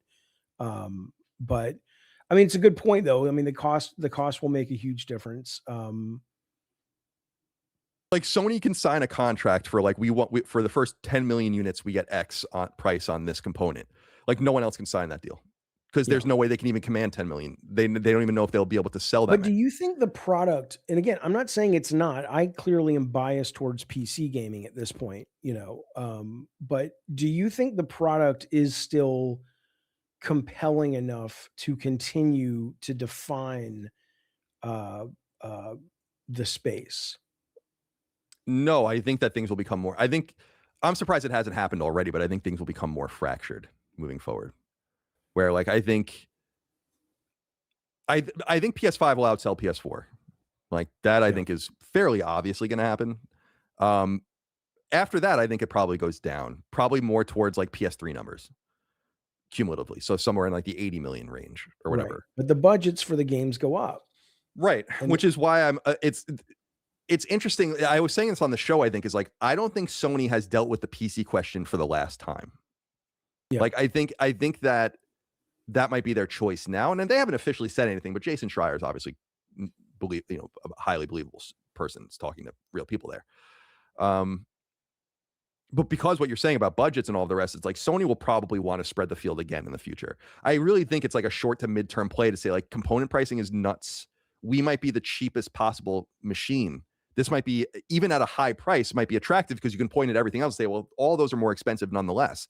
This is what Tom from Moore's Law Dead is saying, is like, because I'm telling him, I'm like, I'm having a hard time understanding how PS6 could be cheaper than PS5 Pro, which is what he's saying it's going to be. And a lot of this has to do with like the manufacturer and the amount of silicon they're using and all of the rest. But if they can just come in at a price that will be reasonable, comparable to all of the competition outside of Nintendo, then I think that that's an automatic win for them. And I also think that people there's a lot of people, especially in the casual space, that love just the console experience. They'll play Madden and Battlefield or Call of Duty or whatever, and maybe they have PS Plus and all these kinds of things. And I think they're just happy with that. I don't think we can look at like volume of players alone as a winning. How do I put this? We talk about Roblox. Roblox is really impressive, except for the fact that they make no money. So how impressive really is it? They lose $100 million a month, right? So I look at something where I'm like, you got to find the reasonable place that makes commercial sense and is sustainable. And maybe it's a matter of bringing development costs down, but I think a lot of it is just second party partnerships and just letting people publish on your machine. And that's how Sony's always made their money. And I have no doubt that you're probably right in that where the money is at that level, probably most people are fine with just another console. But I think maybe what I'm responding to is more of a sense that, and I'm early to the party, not that it's a party, but it seems so clear to me that more of the same is no longer compelling, but I don't know if that's just at a business level. I don't know if that's at a personal level. I don't know if that's at a business level, but maybe not right now. Because you're right, there are the people that are like, "Oh, PS6, I came up with the 3 and the 4 and the 5, and I want my Madden, I want my Call of Duty," assuming it'll be on. I can't imagine they won't keep it going Yeah, of on course. PlayStation, but, who knows? But maybe to them, they're just like, "No, but I just also know that those people are getting older and they're dying, and the younger kids don't give a shit about that.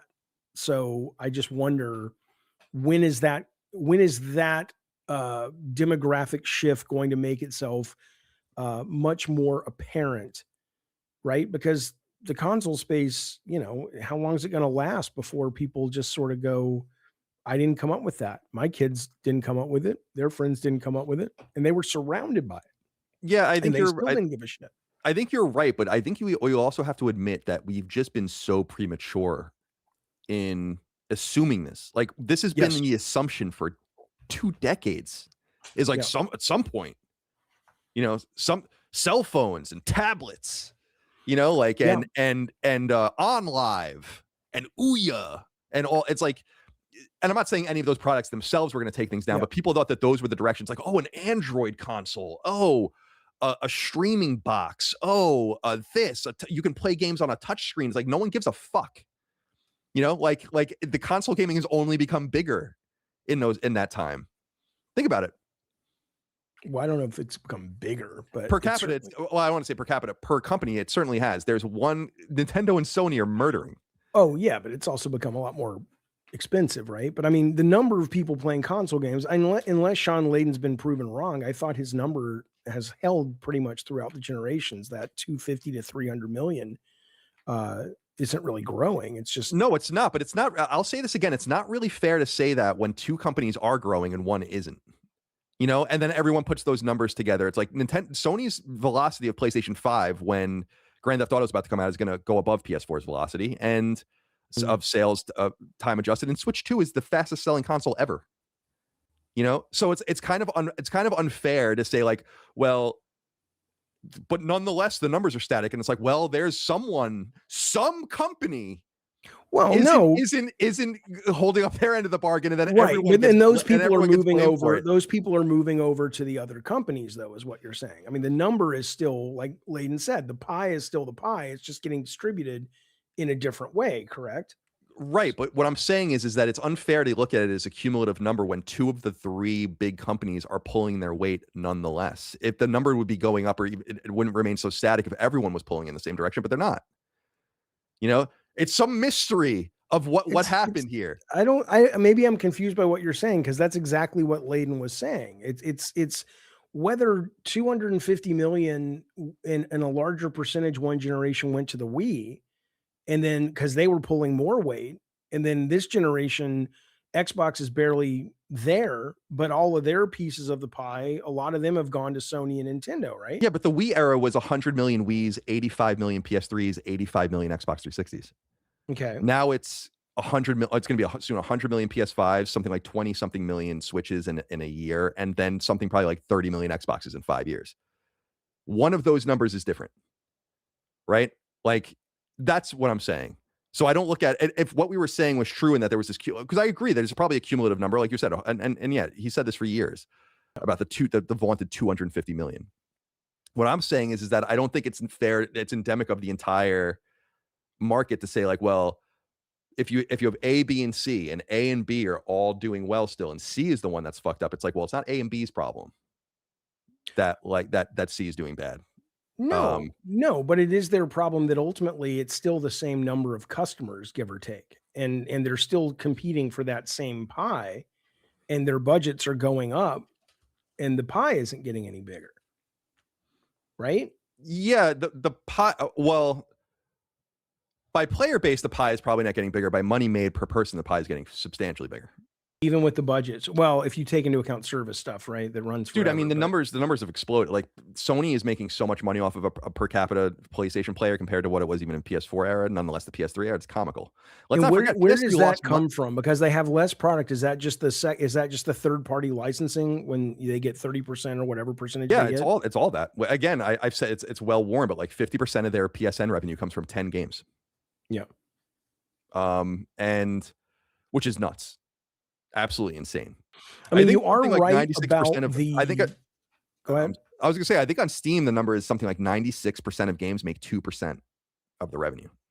So it's not going to be quite as extreme on Sony, on PlayStation or Xbox or Nintendo because they don't have quite that open ecosystem, but it's something probably pretty similar. Yeah. No, I was gonna say I think you're right about the death of the console speech. That's been going around forever, and I've been involved in it as well. It's just, again, I have to take into account my personal bias, which is what I happen to like. But practically, you can't argue with it, with what you're saying. Well, you can argue with some of it, but you can't argue with the fact that they're doing really well right now. But it is hard to see where that market continues to keep that pie at that level, given how a lot of these younger kids have come up. And maybe we've been talking about it for 20 years because it's taken that long for these people to be babies and become adults, and they're going to start making these purchasing decisions, and we'll see what they do. Maybe we're just getting to that point where we're starting to go, does a 22-year-old who likes games because he came up playing Club Penguin or whatever, does he want a PS6 or does he want to just buy a PC or buy something he can play all of his Steam games on, like Gary's mod? I have no clue, but I think it's a meaningful shift that's coming. But what the fuck? I don't fucking know. I've been saying that for a while. You're right. Yeah. Well, I mean, I believed some of it 15 years ago, even, where it's like, yeah, this seems to be, because I remember there even being skepticism, like, what will the PS4 look like? And the PS4 looked a lot like the PS3. Yeah. And the PS5 looked a lot like the PS4, and the PS6 is going to look a lot like the PS5. So I just wonder, I do believe like eventually you will get there. And I think you're right. The way people play games today, the way young people play games and are growing up with games is radically different. And I don't want to say I'm concerned about it. I don't really give a shit, to be honest. It's like, it sucks for the market of games. Like who you're making games for. You're not going to make a game if people aren't going to be interested in it. It kind of hurts, has like this cascading effect down, but people are going to play what they want to play. I think the bigger question is like, where do they want to play it? And that will happen. Go ahead. No, I was going to say, I think it also maybe sucks for the narrative that this is an art form and these games, and it is, I'm not saying it's not, but not in the way I think a lot of people thought, right? Which is like, if you look at, a great movie that touched the world is still a great movie that touches the world 50 years down the road. Mm-hmm. As antiquated as it is, you can still watch a film like The Godfather or It's a Wonderful Life, or,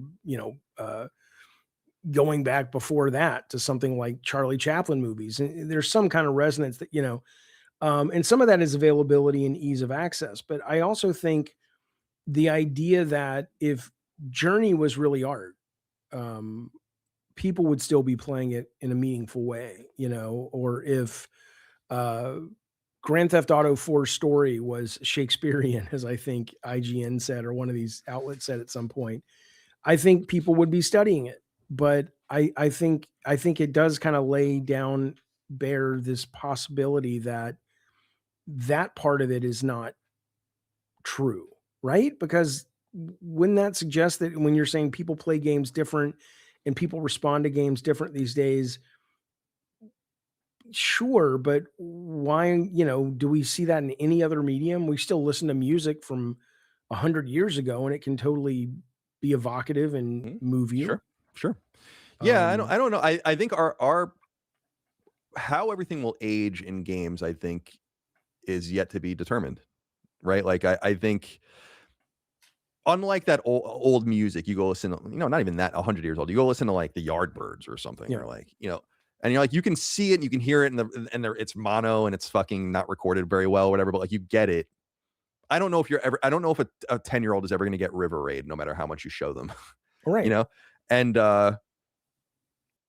Again, like Or well, I River yeah. Raid wasn't considered art, but go back to Oh, just, sure. Okay. Flower. I'm thinking of Right. that Yeah. game company. I loved Flower, but go back to Flower or Journey or even The Last of Us Part 1. I don't know if people are gonna go back and play that, and they probably will on some level, but I'm not saying it's not art. I'm just saying I wonder if that also because it's being abandoned for these other games and these other kinds of games, is that more of an issue of access, and ease of access and cost, or is that just like, yeah, they weren't really as strong of art as we thought it was, or as we trumpeted it to be. It's just what we had. And it was Yeah. better I think than River Raid. it's interesting. Because there's even a lack of tolerance, I think, with young people, and even me, like where I watch, if I see a movie that's old enough or like it's like grainy enough and shit, I'm like, I don't want to fucking watch this. I don't care like how good you say it is or how important it was. I when I lived with my mom and my stepdad for a few months when my house was being built, I used to watch on Svengoolie. Do you know what that Yeah, is? yeah, yeah, yeah. I would my stepdad's like really into that, and I'd watch that with him. For people that don't know, it's like this thing that runs out of Chicago, but it's national. It's like it's like a character, and they watch like old horror and old It's like sci-fi. Elvira, but Right, this, right. yeah, And it's cool. And sometimes I'd be like, this is dope. Like I love the Twilight Zone, like the yeah, original Twilight Zone. I fucking love it. I think it's yeah. perfect. But then I watch some of the shit, and I'm like, this sucks.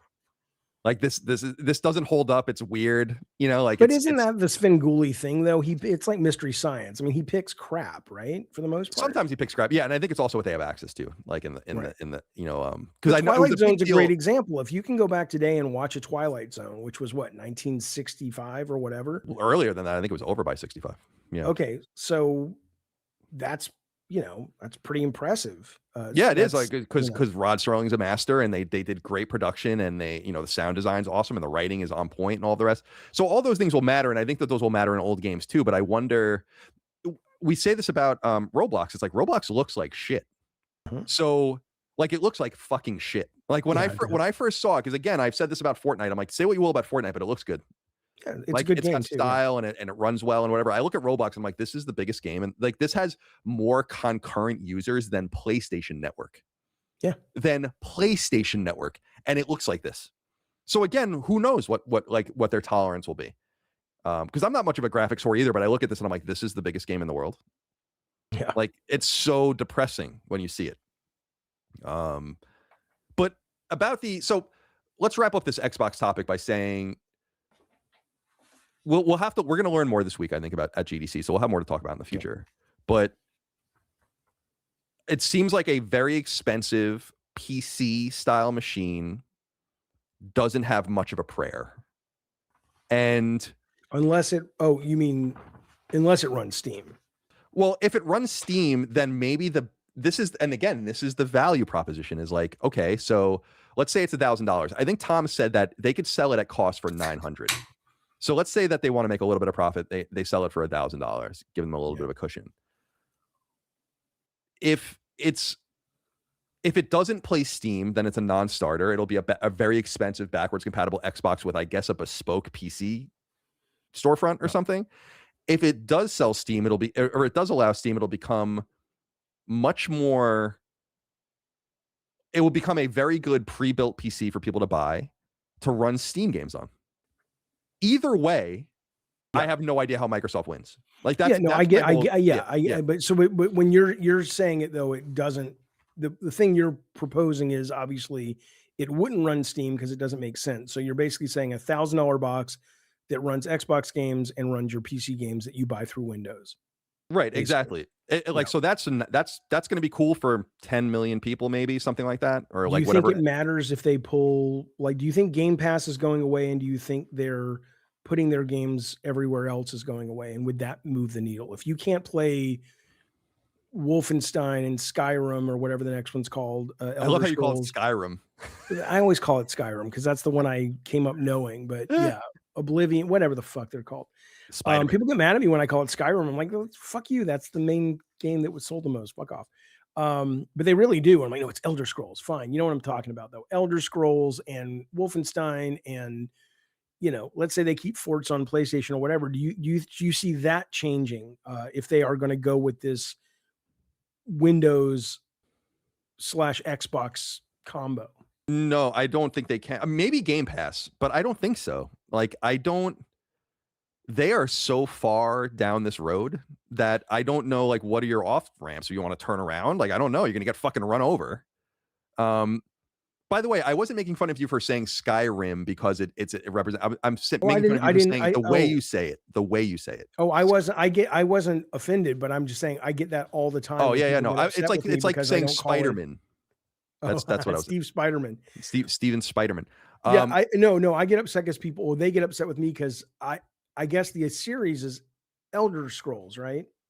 Right. The Elder Scrolls is the series, right? But that's right. It doesn't matter. Yeah. So how do you say it then? Skyrim? I say Skyrim. Yeah. That sounds Skyrim. filthy. But I don't know. Who cares? Positively sexual. Game Pass. Listen, I've said it a million times. I think Microsoft had a lot of great ideas, and I think Game Pass was a good idea. Yeah. I think, and I've said before, if I was in the room at the time, 2016, 2017, when they're launching this thing, I'd be like, this is a great idea. And it's what we have to do to compete. I think two things happened.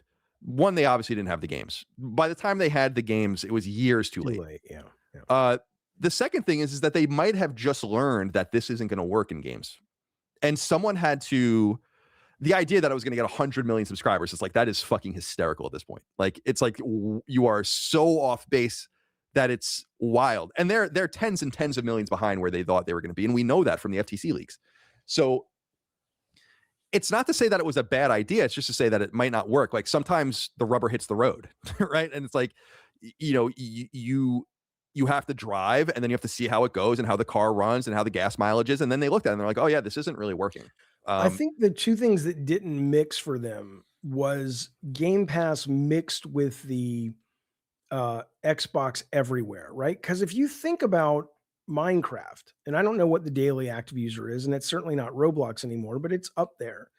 And it's like the only place you can ever play Roblox or Minecraft is get a Game Pass subscription. The only, they were too afraid to really triple down, it seemed, on that, because, some people would abandon it, but most people wouldn't. The only place you can play World of Warcraft, get a Game Pass subscription. Call of Duty, Game Pass. If they would have really said, the only place that you can watch Stranger Things is Netflix. Sorry, that's where it is. That's where it lives now. The move back to exclusive, I think it's too late. Yeah, first of all, I do, but first of all, I think the biggest exclusives they have, not even exclusives. Let's talk about the IP. The biggest IP they have will never be exclusive. Like, there was never the intention. Like, when they bought Call of Duty, I just, it's impossible to believe that they were ever like, we're going to make this Xbox exclusive. That was never. It's the same thing with Minecraft. Right. Bless you. It's the same thing. It's the same thing with Minecraft. Like, when they bought that in 2014 or 2012 or whatever the fuck it was like, well, there's no way we're not selling this everywhere. So they have like huge IP that I think no matter what was happening around the market I think Doom is one of those games too. Like, I think they could be on the top of the world with Xbox, and I think Doom was still coming to PlayStation. I think the next Elder Scrolls was still coming to PlayStation. The next Fallout still coming to, but I think it's all the stuff in the seams that I think maybe would have made things compelling, but I don't think you can pull back now. And it's, as I said earlier, like, it's entirely likely that that Microsoft made more money releasing Forza 5 on PlayStation 5 than Sony ever made on all of their PC single player games. Like, that's how extreme their success has been. And even games like Pentiment that didn't sell very well, or Hi-Fi Rush or whatever, they sold more than 1 million copies of Sea of Thieves on PlayStation. They sold, X, Y, and Z. Indiana Jones did very respectably on PlayStation. So there is this level. I understand what people are saying because they want it to be this way again, where it's like, you have to have exclusives, but I'm like, it's over, dude. Like, they're not going back. Like, there's just no way that's happening. That's well, I mean, Sony's staying with exclusives. I mean, why? Yeah, but I think it's different. Like, like Sony's in a much more powerful position, and they weren't. That's why I bring up Forza, because they weren't making money on the PC games. The amount of money they were making is like, well, this isn't really going the way we thought it was going to go. And I think we all know why. It's like, well, there's a diminishing return and a diminishing interest in it, but also you're not releasing day and date. You have no cadence. So, like, people can't even predict when a game might be available. Right. Some games are just inexplicably not there.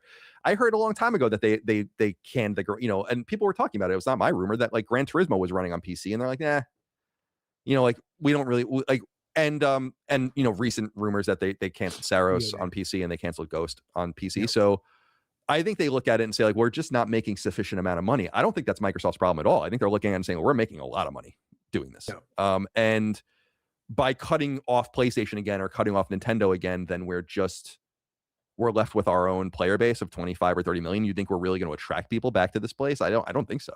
Like I that's why I think that certainly it's a strategy talk you have, a discussion you have, but it's like, can't. I think it's more likely that Game Pass goes away than it is that they get rid of exclusives or they go back. I could see that. I could see that. Let me ask you this. So you love the console experience. I know you specifically love the PlayStation experience, but the console experience, let's say the Steam box comes out. Let's just stick with Steam for a minute. And it comes out and it is plug and play. And sure, you can hack it and shit, but most people don't. That's not what it's for, blah, blah, blah. Or at least for most people. Are you enticed by the ability to get this massive number of games at various cost, at various experimentality, with their ecosystem of returns and demos and early access? Does that entice you in the console format? Yeah, it does. I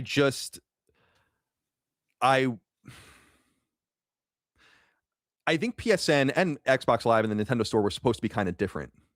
You know, they were supposed to, in my opinion, like you were supposed to be a little bit more curated, maybe a little bit more cumulatively high quality. I think that they're starting to go in that direction, which I think is opening the storefronts to be much more of a Steam-like experience, for better or for worse. I think one of the shitty things that's going on, and I do feel this way for Xbox fans, is I kind of feel bad for them, is they're kind of being forced into becoming PC gamers.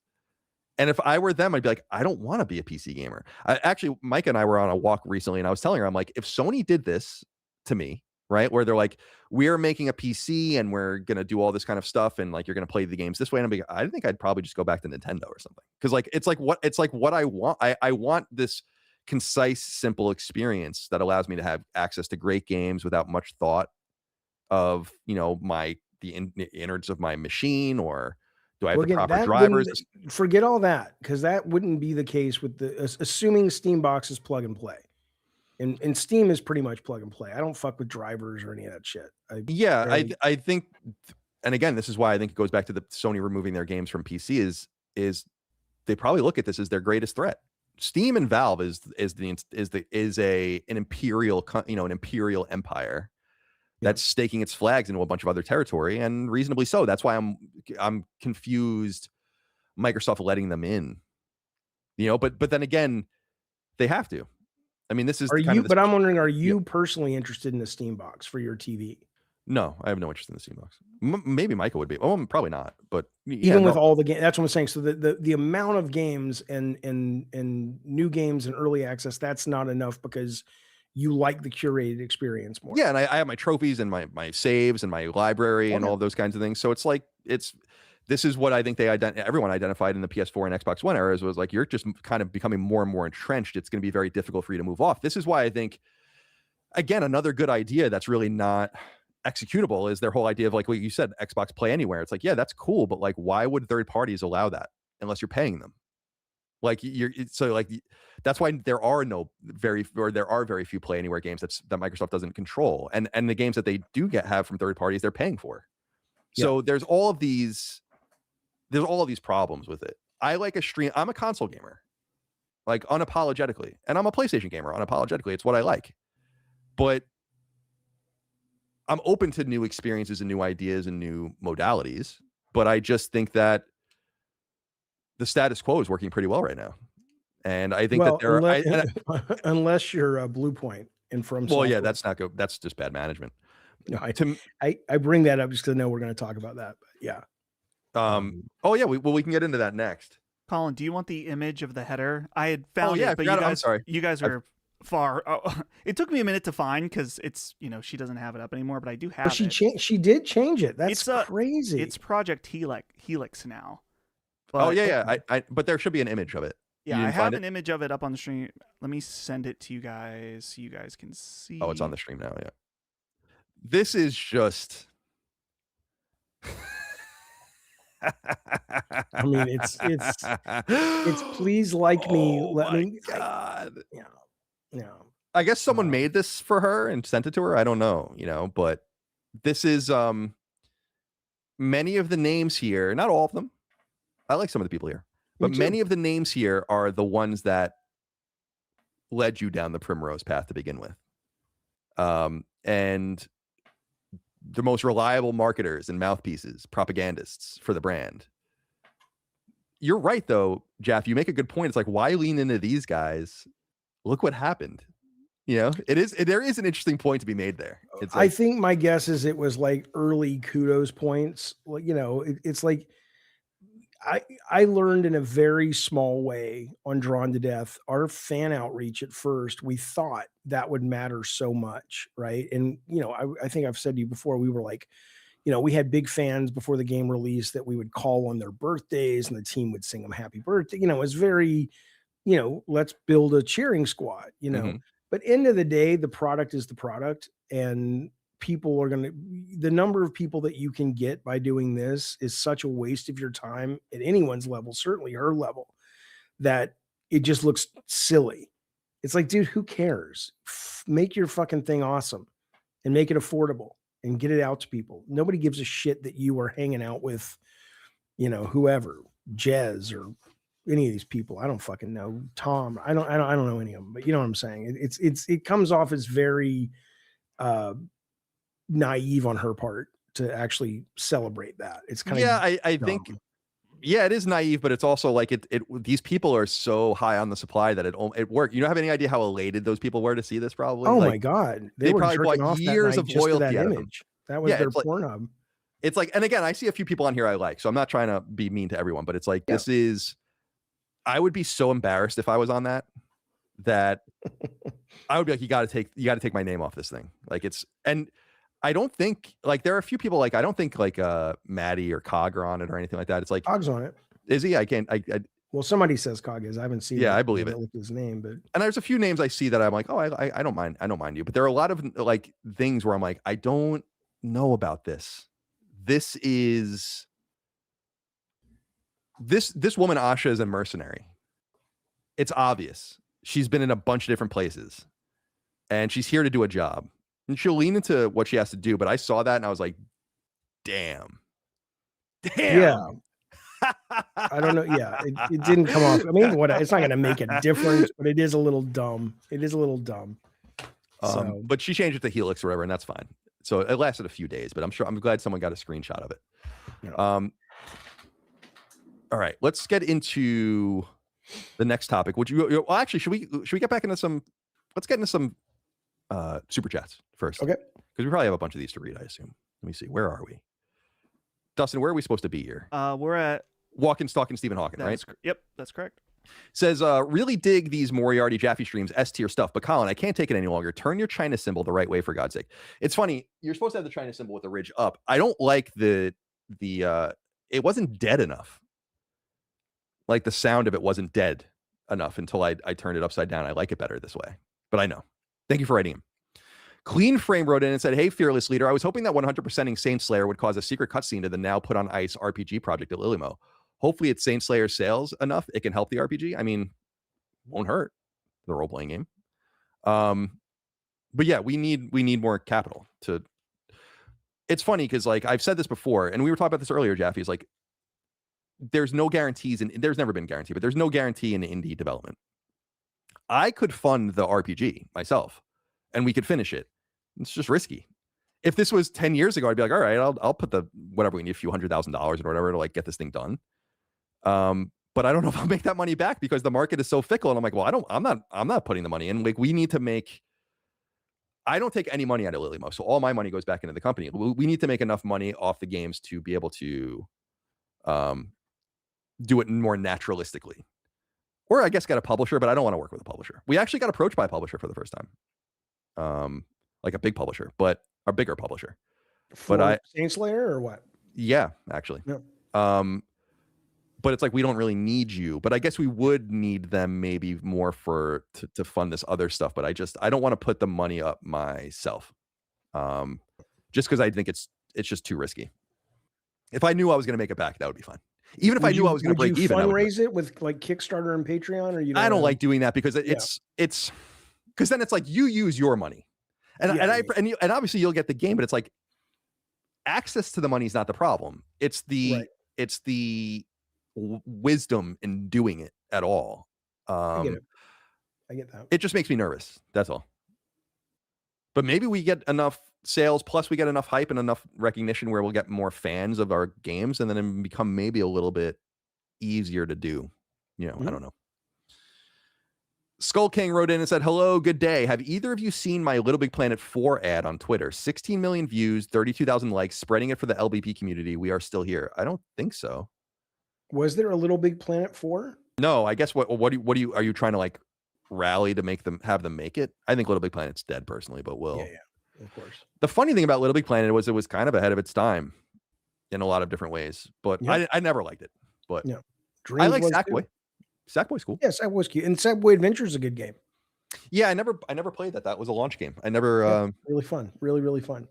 They don't really quite know what to do with him, and the answer is to put him away. Even Astrobot. I mean, they're not. They're not that company, and they've never been that company except maybe Crash, and even Crash was not kiddie. Crash was still kind of edgy, and it fit the brand, but. People with PlayStations, maybe they thought people who bought PS1s, 2s, 3s would have kids, and I thought it was a smart move, but it did okay, right? But it wasn't. Nobody's running around cosplaying Astrobot. It wasn't a thing. No, 3 million units is not going to move the world, but it is a great game. Yeah, it's a great game. I was surprised at one game of the year. I said that I was like, I don't know about that, but I'm glad people like it. Lurkero wrote in and said, I tried so hard and got so far, but in the end, it doesn't even matter. I had to fall to lose it all, but in the end, this is an Xbox. Mm-hmm. Thank you for that. R.I.P. Chester. Caffeinated wrote in with 200 Imperial credits and says, Colin has reiterated that Sony needs strong IPs to secure long-term dominance. So wouldn't it make sense for Sony to buy an IP-rich publisher or developer like Square Enix or Capcom to boost their IPs? Perhaps, but they're not for sale. And why would those companies sell to Sony? When you can get your milk from them and then sell everywhere else as well. It's when people say to me, just said today or yesterday that most of their money now comes from PC games. So indeed, yeah, I think the most amount of copies of Resident Evil were sold on PC, followed by PlayStation, followed by Switch. And I saw out of the first 5 million, Xbox only sold 300,000 of those copies. I mean, this goes to show you, I think that doesn't represent the player base. That represents the willingness of spending money by that player base because it's not on Game Pass. This is the problem they've cornered themselves in. What's that? The old CFO wrote in that letter to Matt Booty in 2019 about the closed garden and getting trapped in the closed garden. That email that leaked, and he was absolutely right. It's crazy if you go back and read that email. He's like, "What if this changes? Like, what if?" I think he says, "What if the winds change and we're trapped?" Right, and they're totally trapped.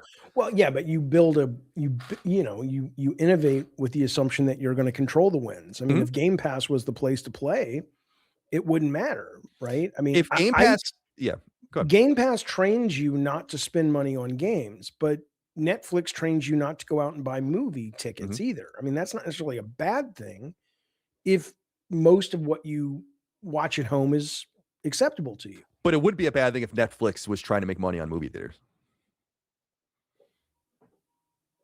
Why?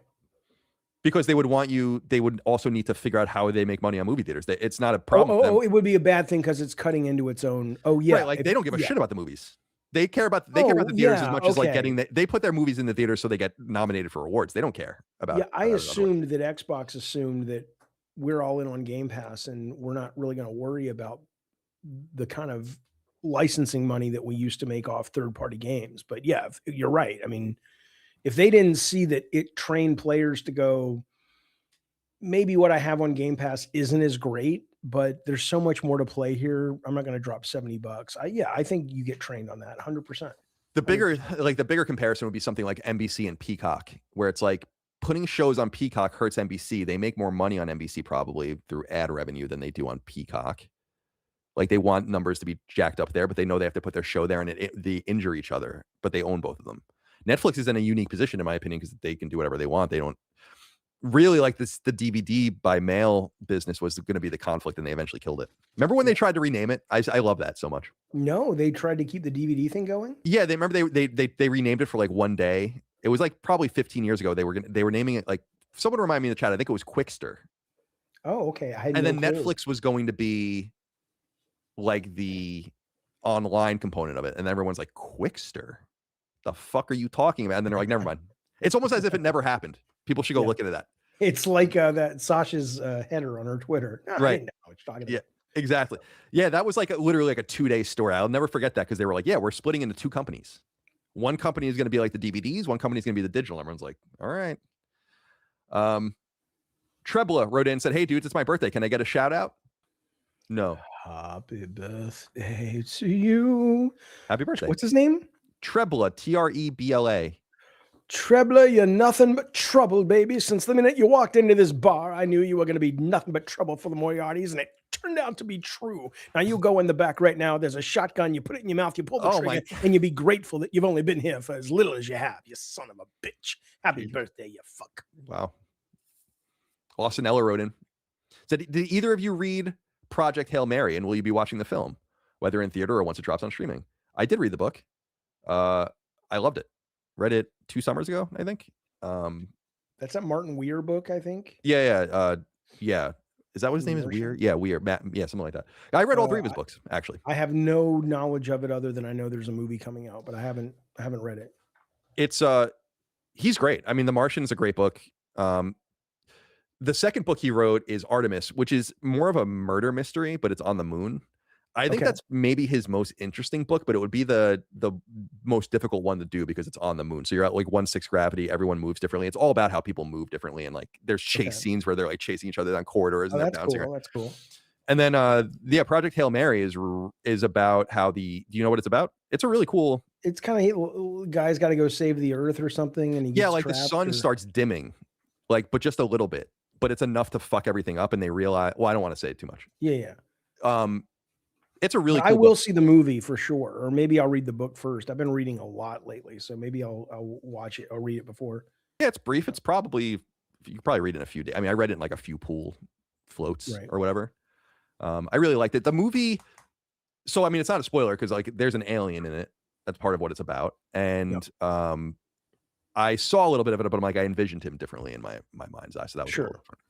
That was a little disappointing. I mean, that one thing I will say, and I don't mean to sound like an old fuck talking about books and stuff, but I still think books are probably the best medium of entertainment if you have the energy to read them because of what you just said about what you see in your head. So it's kind of like a mix of video games where you're interacting by creating the scene, but you're not aware of it really.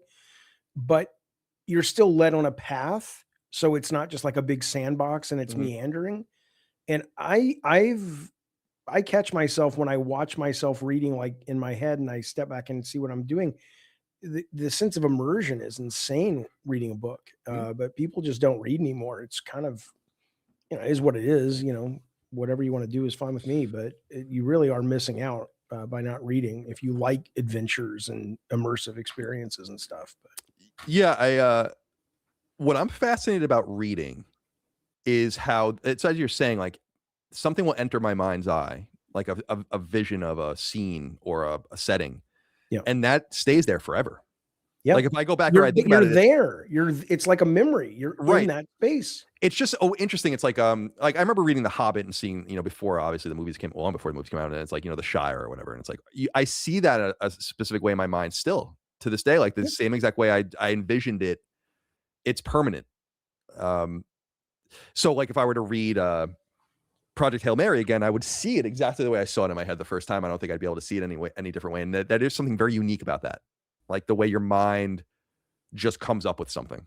Yeah. And if you could somehow visualize that to a bunch of different people, it'd be cool to see because you'd have to be an artist and be able to represent that. But it would be cool to see what everyone saw. They described the spaceship or whatever. It's like, what do you see? Like, what does it look like in your head?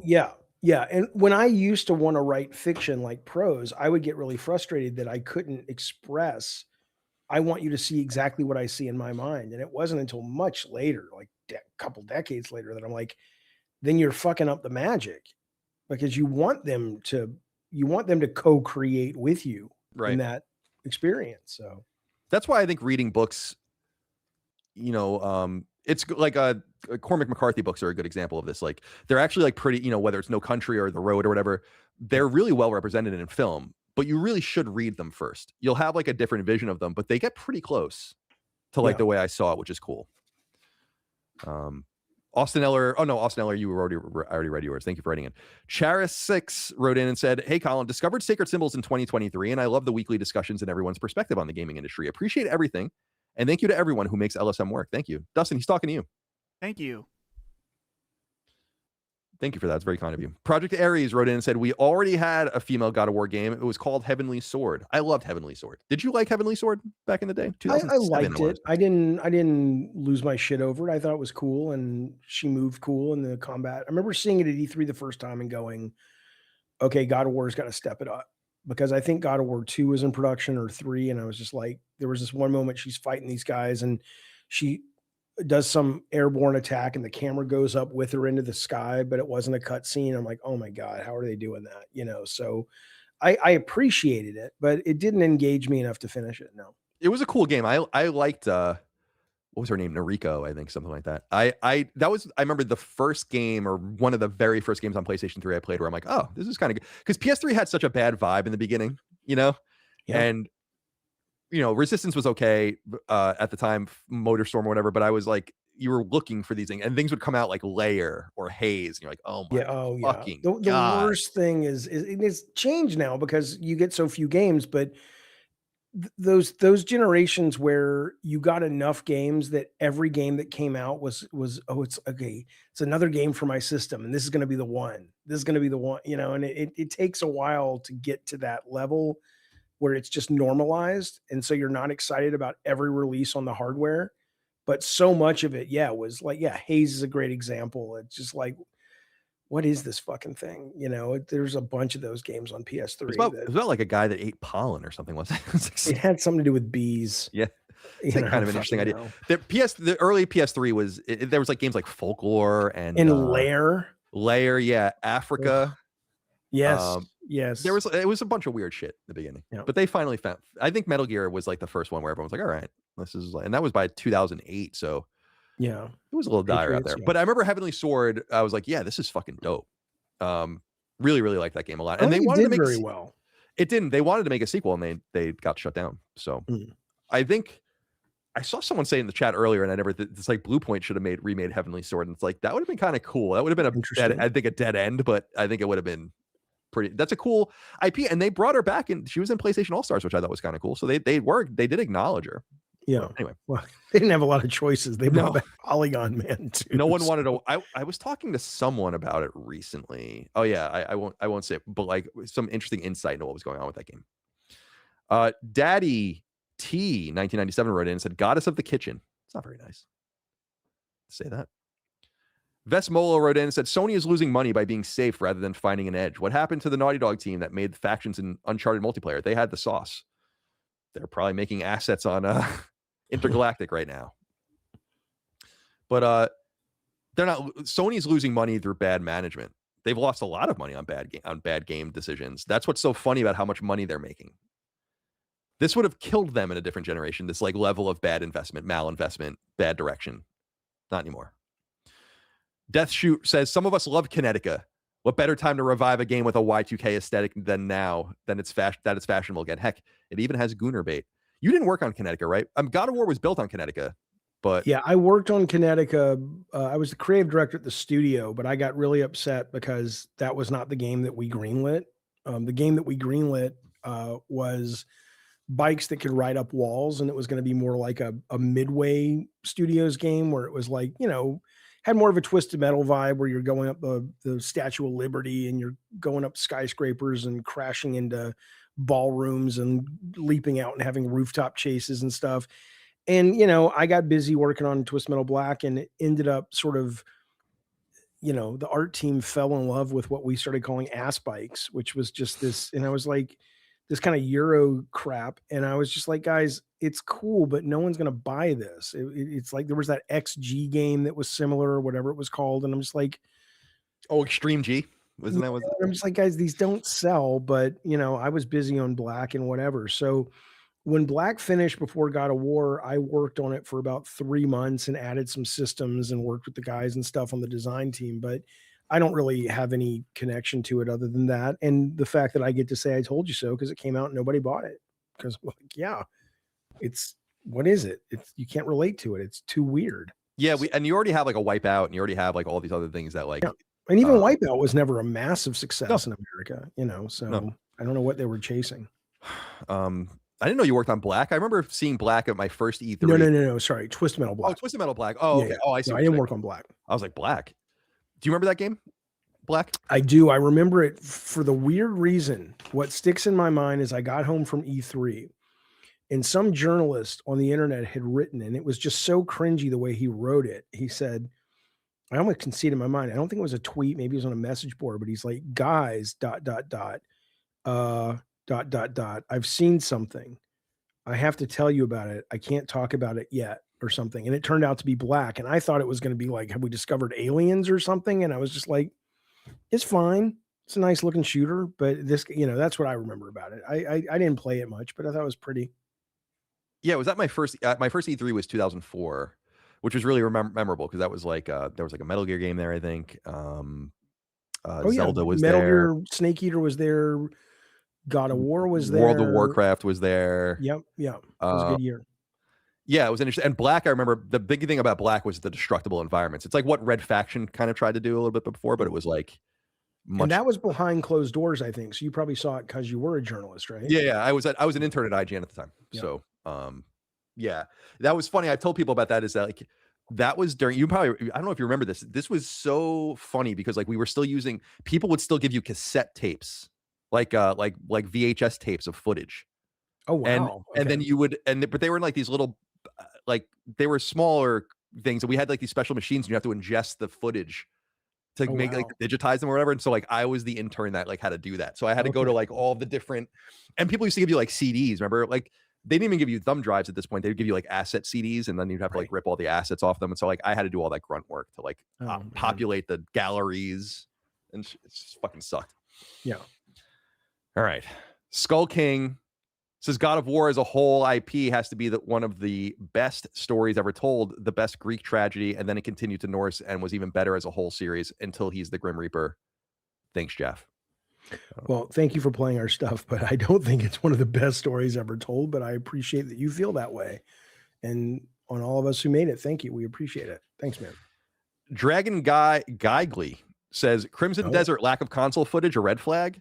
No. I heard that they provided Digital Foundry with all the builds. So that shows a level of high confidence, in my opinion. I guess you should be skeptical, but if I were a developer making a AAA beautiful game, I would show it to you on PC all the time. Yeah. So like, why would I do anything else? I mean, it's probably not going to run as great as you want it to on the PS1 or the PS5 Basic or the Xbox S, but I'm looking forward to it. I think it sounds pretty cool. Yeah, I'm going to definitely play it. It looks great. I don't know if it's going to be for me, but I definitely think it looks great. Comes out next week, I think. Chris Hendricks wrote in and said, here's $10 more than I paid for Twin Breaker and Herbroxia on PSN yesterday. Thanks for the pricing, Sony. Thanks, Colin. Thank you. Are we in the dynamic pricing thing now on PlayStation Network? I have no idea. Isn't that interesting? Yeah. It is interesting. I like it. I like it. I just think it can go both ways. Yes. And I don't know, have they revealed the logic behind the I'm not even sure system? they've acknowledged they're doing it. I think people are just figuring it out. You know, I mean, there's and it can go both ways, and it will go the way you don't want it to go, because of course it will. But it's a I don't think it's illegal, so Amazon does it. And what's really interesting is just like that stuff you can do where it's like, oh, it's a rainstorm on the East Coast. People are inside. Let's kick up the price of our games over there, but it's super great weather and there's a big event happening in Southern California. There's probably going to be some real wizardry to that if they get into it, and those savings and those differences I could see making a big deal over time, like what they make, based on just reading the weather and reading what's happening culturally on that day, and it can go pretty fucking deep. I don't know. I get people's problem with it because it's like, okay, so like I didn't get the dynamic pricing, so I pay more for this, and I'm like, yeah. I think it does suck. I think the easiest way to solve this problem, and it's what Sony tried to do with PlayStation Stars, but they need to try again, is to just have a loyalty program. Like that's it. And I think Stars was incredibly generous. I made hundreds of dollars on Stars, like doing But nothing. I don't think that's the problem they're trying to solve, are they? They're just trying to solve. No, well, no, they're not. I'm just saying it would be fairer to just say like Oh, everyone gets the same price, but then you can use sure. the money you make from your loyalty program to make your games cheaper if you buy Yeah. enough. Yeah, I don't think they're looking for fair. No, they're not, because if they were, they would. I really PlayStation Stars. Obviously, it wasn't picked up greatly in terms of the little statues you'd collect and all the rest, but like, I really think they shut it off because people were making a lot of money on it. Like, I think a lot of people didn't. If you buy a lot of games, you should definitely have looked at your wallet, because like I bought a lot of games for free based just on nothing. I've never even looked at it. I don't even Yeah. know what I had. So. Ambassador says my 11-year-old used his birthday money to buy a disc drive for our PS5. Colin, when can I order Saint Slayer physical? Well, we want to do a physical copy of the game, but it won't be until later this year, like late in the year at best. We still have to certify and go gold, and then I have to get the game going physically. Then we have to get it all wrapped up and stuff. We don't have the when you're a bigger developer or bigger publisher, you can get games printed quicker. Like you slot yourself in at a certain time and whatever. And we don't have that level of volume demand. So we have to we have to wait until they're ready to receive us, as it were, because we're only going to print like 2,000 copies, I think. And by the way, like a real expensive, like 10 of them that are like have holy water that ship with them from the Pope. Dagan's doing the special editions, and like we'll figure out what's going to go in. That would be cool as hell to do something like that. Yeah. But yeah, so we want to do a physical version of the game, but we hope it won't stop you from buying it digitally for $10 when it comes out, and we'll have more information on that. But I can't even guarantee there's going to be a physical copy. I think there will be. There was for Hybraxia, there was for Perils of Baking. I don't see why there wouldn't be for this, but it's going to take a little bit of time. One last Spartan wrote in and said, thoughts on the guy who challenged the devs of Helldivers 2 on Reddit for a charity reward to play on the hardest difficulty and had his life ruined. Did you see that at all? I learned I saw the headlines, but I didn't really follow it. What happened? Yeah, I don't really know exactly what happened, but like, I guess there's this idea that Helldivers on level 10 is so hard that a lot of people believe that not even the developers can really do it. And so I think someone challenged the developers and like put money up for like this charity to try to do it. And then I think some people on Reddit got upset and kind of like doxed this guy, and I think got him in trouble at his job or did something. Reddit is so lame. Like, it's like one of the lamest places on the internet. It's like, if I want to know what like an aggrieved 30-something-year-old white woman liberal thinks, I'll just go ask like a neighbor. You know, like everyone sounds exactly like whenever I read things on Reddit, I just assume the person is a 35-year-old liberal white woman. Everyone, like every single person that you know. Even in this story about Helldivers, why were they upset with them? What was the problem with it? I don't know, because it's Reddit and everyone's upset with everything over there. Bunch of fucking losers. Sounds like Twitter. Yeah, Twitter is full of losers too. You know. But yeah, I didn't. JD in the chat says you just triggered a 200 comment hate thread. Oh no, probably did. All the 35-year-old aggrieved liberal white women can complain about my content now. But yeah, I didn't follow it much. I can tell you that people ask me, you know, hey Jaffe, can you show me how to defeat, I don't know, challenge the gods in God of War or whatever? I'm like, dude, I could never do that. I tuned the game with the team for medium. As long as the testers could beat the hard mode, that was good enough for me. I could never beat the hard mode. Yeah, like right. It's like Mario Maker. Like if someone can do it, yeah, that like that's so. Right. But I think this guy was saying like, I don't think you can. And do we know if they pulled it off? There must be people on the QA team or something that can do it. You know, I don't think they would have. I don't think they would have published as much or as hard of a game if no one could do it. You know? Right. Okay. But yeah, it's that's awful. I mean, that's just one of the many awful things that happen on Reddit all the time. What do you think the unemployment rate on Reddit is? Well, seriously, like 50%, something like that. I mean, I'm on Reddit from time to time, so, but no, I mean, I maybe go there once every 3 weeks, right?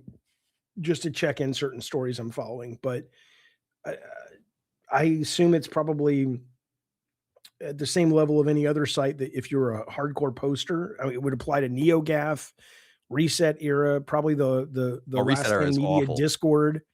The people who post a lot, either they got a good job or they can fuck around at work, or they're probably sitting at home all day.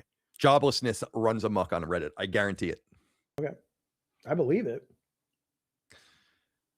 Zemfanis wrote in and said RE9 is the future of AAA. Great visuals, 10 to 20 hours replayable, but you can see where corners were cut. I actually don't see where corners were cut. That was what was so impressive about the game, is I think it is highly AAA. It is also highly influenced by The Last of Us, obviously.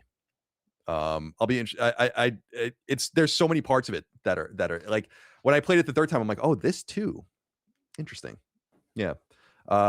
It's interesting to know that they began as a multiplayer open world game. Did they And then, really? Oh, I yeah. didn't know that. Oh, wow.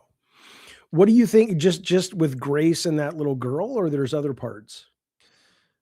No, I don't want to spoil too much. Okay, but it's not just the Grace little girl. Oh no, that's not even what I'm talking about. Okay, no. okay. No, Interesting. there's an entire part of the game where I'm like, this is The Last of Us. Oh, okay. Like straight up. And it's funny because RE9 is obviously not as good as The Last of Us, but they're one of the few developers and like one of the few publishers that can really roll with that kind of high level games, game making design. Yeah. It's such a wonderful game. I hope people out there, if you haven't played it already. And yeah, I agree that the length is perfect. Pardon the pun. The game counts your time weird though. Like when I beat it the first time, it was like, you beat it in 12 hours. And I'm like hell I did. I played this game way longer than that. But okay, fair enough. And then when I beat it yesterday, I played it all the way through yesterday on the easiest difficulty to speed run it and beat it without using Grace's blood thing and without healing. So I did all those at the same time and I beat it in like 3 hours. So you can beat it really quickly. But the fact that Gene played it 9 times, I'm almost like, I don't even understand how you do that. But that's what he said. He beat it 9 times in his article. I believe him.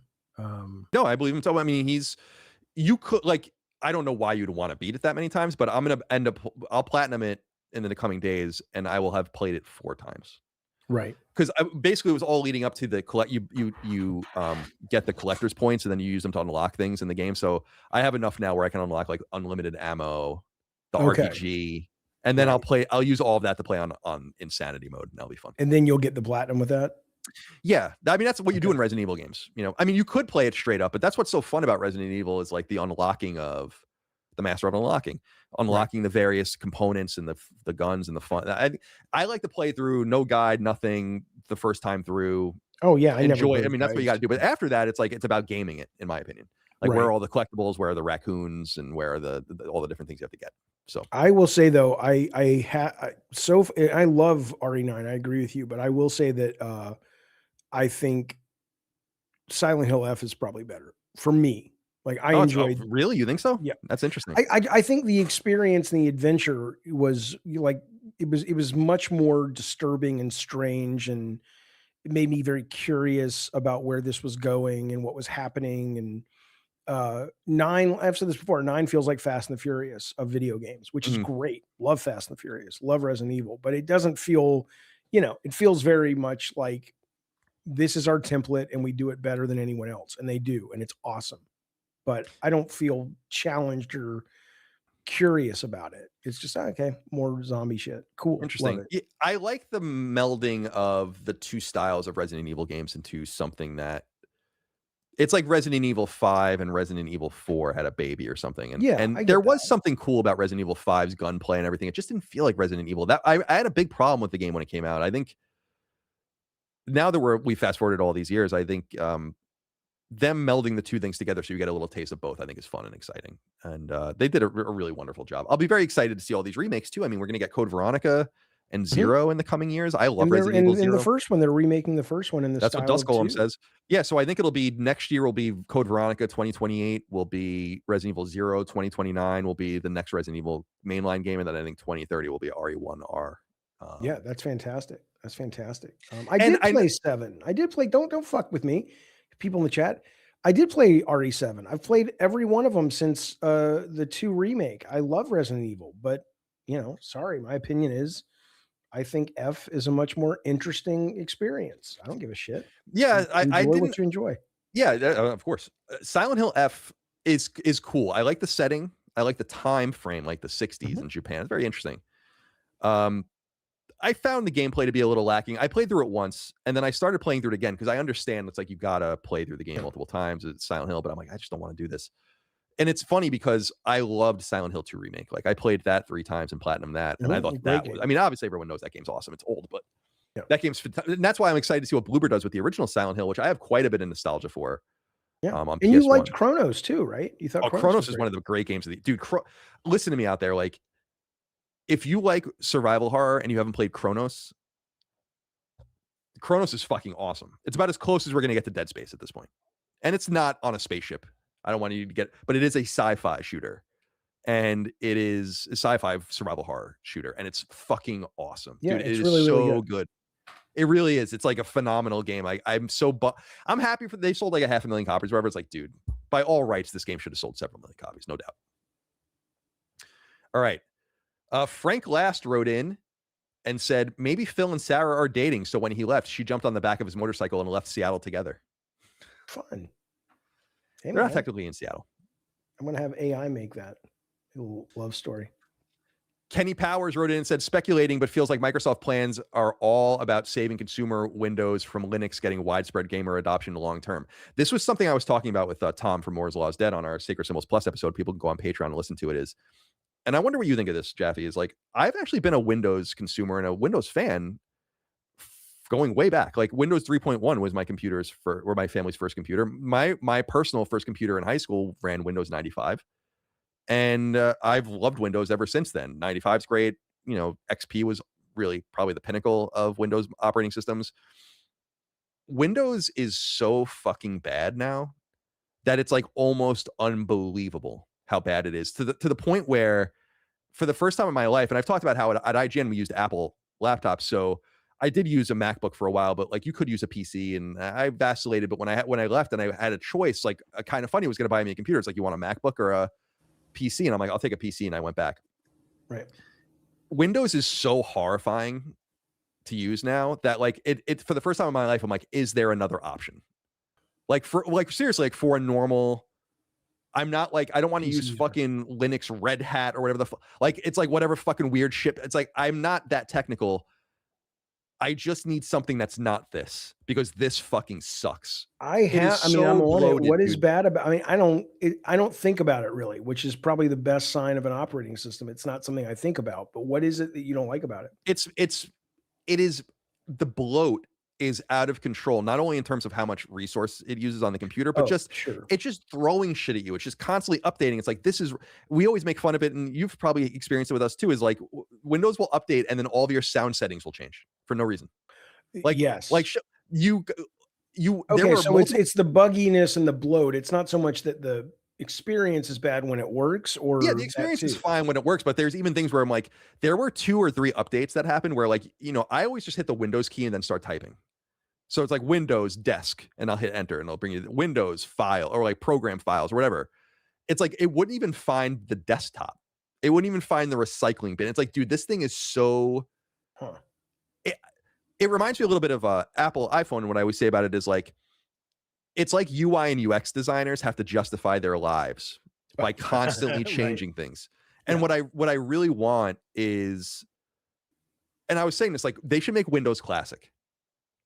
And just say, like, if you don't want Copilot and all of this fucking bullshit, pay us a few $100s and we'll give you just the classic basic Windows experience that gives you nesting files and desktop icons. It's like, that's all I want.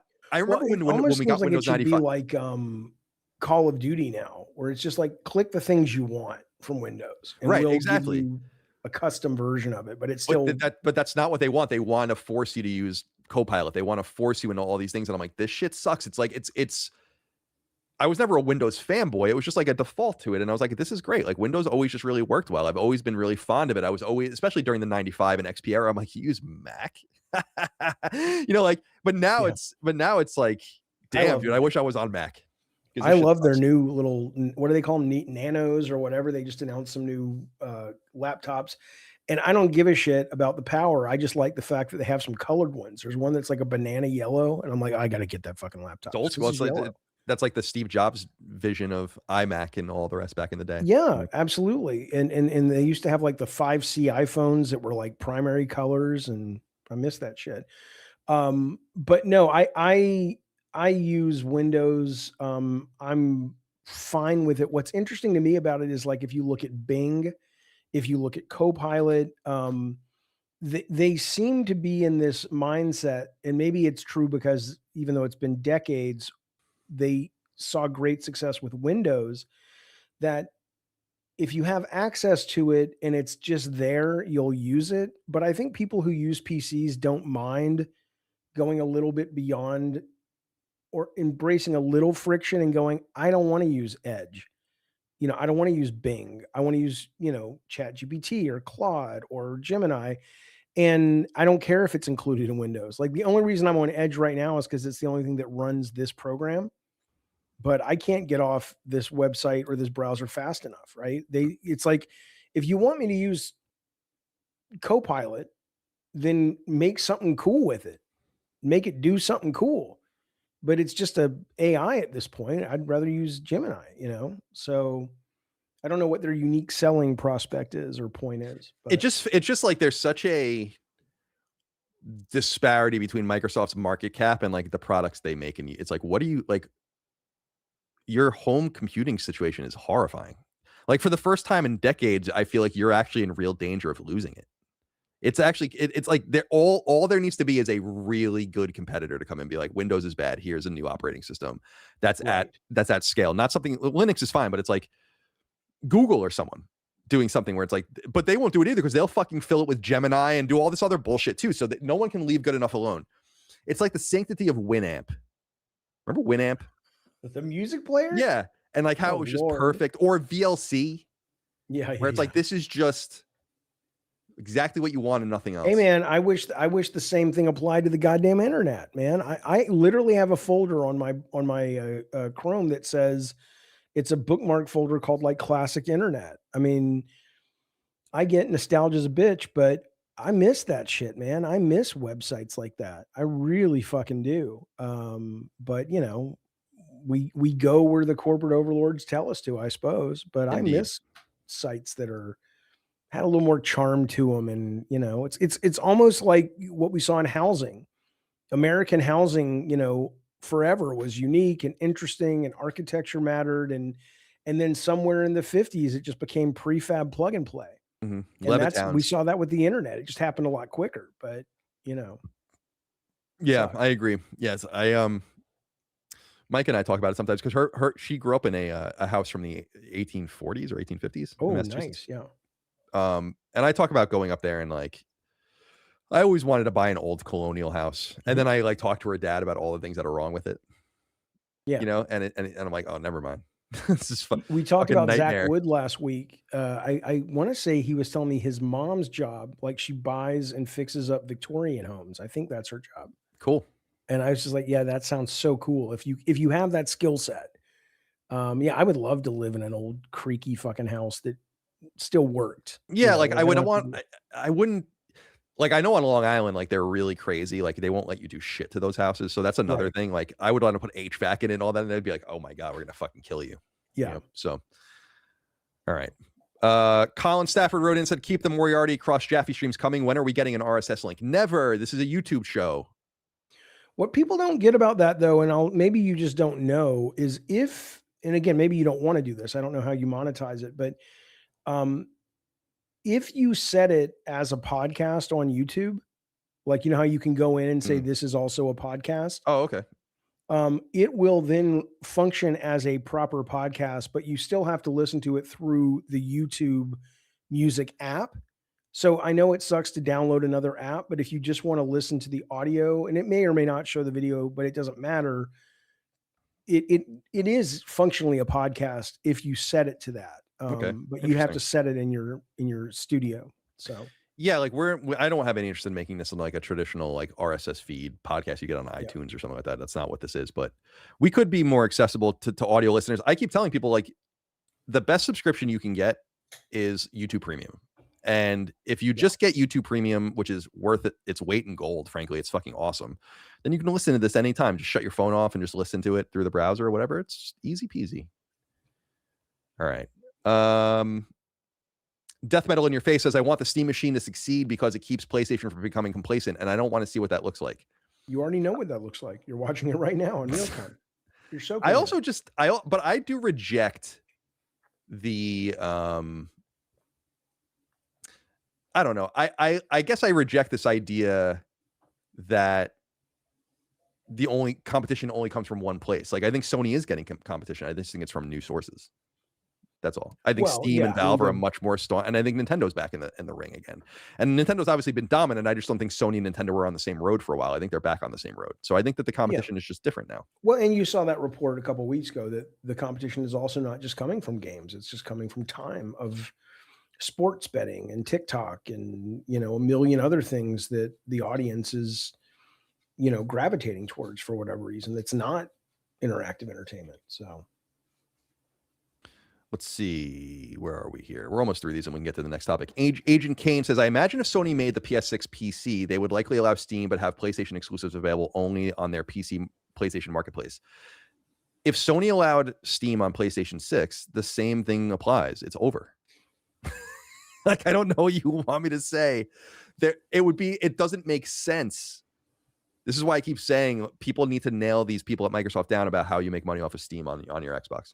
Now, a better purchase maybe than Call of Duty and Activision would have been Valve then. So maybe you buy it and you put Steam on it and you're, then you're completely. I wonder what they would cost. I mean, you can't buy them now, but I wonder if it you could. I mean, if the money was right, I mean, they would be, what is their, we don't know what their revenue is really. Because they're not public. Annual revenue. For people that don't know, they're a private company, so they don't have to report any of this. Valve is estimated to generate $16 to $17 billion in annual revenue. So that would put them at what, the $40 billion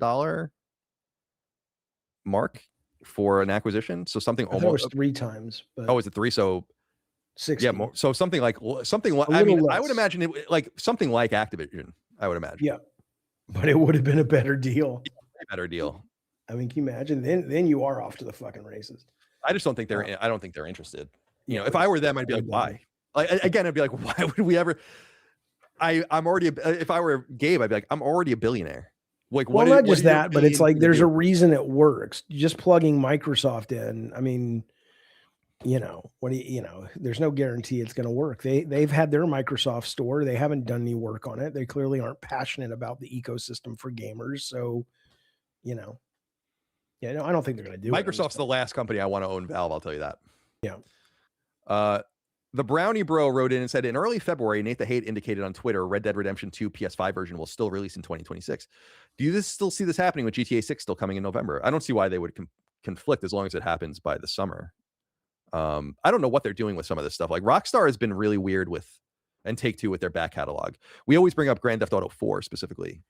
Like what is going on? Isn't there a Bully remake happening or no? There's not. That was the word. I don't know. I don't know if that. Okay. And I wonder how Bully would do today. Take-Two obviously would be the company to do that. Like they don't seem to give a shit. Obviously, Grand Theft Auto is a huge target, but in this day and age, something like Bully would be interesting. But it's not even. I don't give a fuck about Red Dead Redemption 2 on PS5. I care about Grand Theft Auto 4 on PS4. Like that's all I want. I love that game. 75 Kamen wrote in and said, anyone with a laptop can download Steam. In hard times, people will always choose a laptop over a console. Highest CCU are all playable on a laptop. CCU? Highest what? Highest CCU. Oh, fuck. It just scrolled. Concurrent users or something? Yeah, I assume concurrent users. Yeah, let's see. What does CCU mean? Camera control unit, critical care unit, coronary care unit. Okay. Oh yeah. It means something in Roblox. Oh, concurrent client usage. Oh well, sure. Yeah, because there's a million things you can do on it. But James, I mean, again, I get not everybody's into PC gaming, but man, there's nothing like it. There's nothing like having your game in this monitor, and then you've got Discord open, and you got YouTube open, and it's just like you feel like Oracle and Batman. It's awesome. I truly believe to each their own. You know, like everyone has their own preferences. They do. It's but they're cool that wrong. there's options, in my But opinion. they're wrong. J.S. Dylan Schneider says, ask how Jaffe says because it cracks me up every time. Because. Yeah, I don't see it. But I notice a lot of people, like, there are certain words, like I used to say clothes and not clothes. I didn't even realize people pronounce the TH. When I hear people say Chicago right, I love it, but I never say it right. Like I don't say the caw. I say like Chicago. Chicago. I say Chicago too. I do Chicago. too, but I love it when people actually say it right, and it's like Chicago. Chicago. Or like chocolate, when they say the chocolate, and it's I just say chocolate. CHOKLET, chocolate. But it's chocolate. Chocolate. It's much more beautiful. Chocolate. Well, you're saying chocolate. It's chocolate. Chocolate. Yeah, you got to kind of give it that little dip in the oil. Chocolate. All right. Well, let's talk about the next topic. I'm done with these super chats for now. I wanted to ask you today about, just curious, like, what do you think about this rumor about Sony, FromSoft, Bluepoint, and Bloodborne? Yeah. This idea, I think Jason wrote that there was there's two things. And this, by the way, people busted my balls because back when I still lived in California, I reported that it looked like Bluepoint was going to work on Bloodborne. Yeah. And I heard that from a reliable source at the time. And Jason Schreier's new reporting basically indicates that was true, which I knew it was true. That there was some assumption that that's where they would end up with that game back in the day, and then it never happened. Apparently, after the God of War multiplayer game starring Atreus, what a great idea, was nixed. They started pitching things, and one of them again was Bloodborne.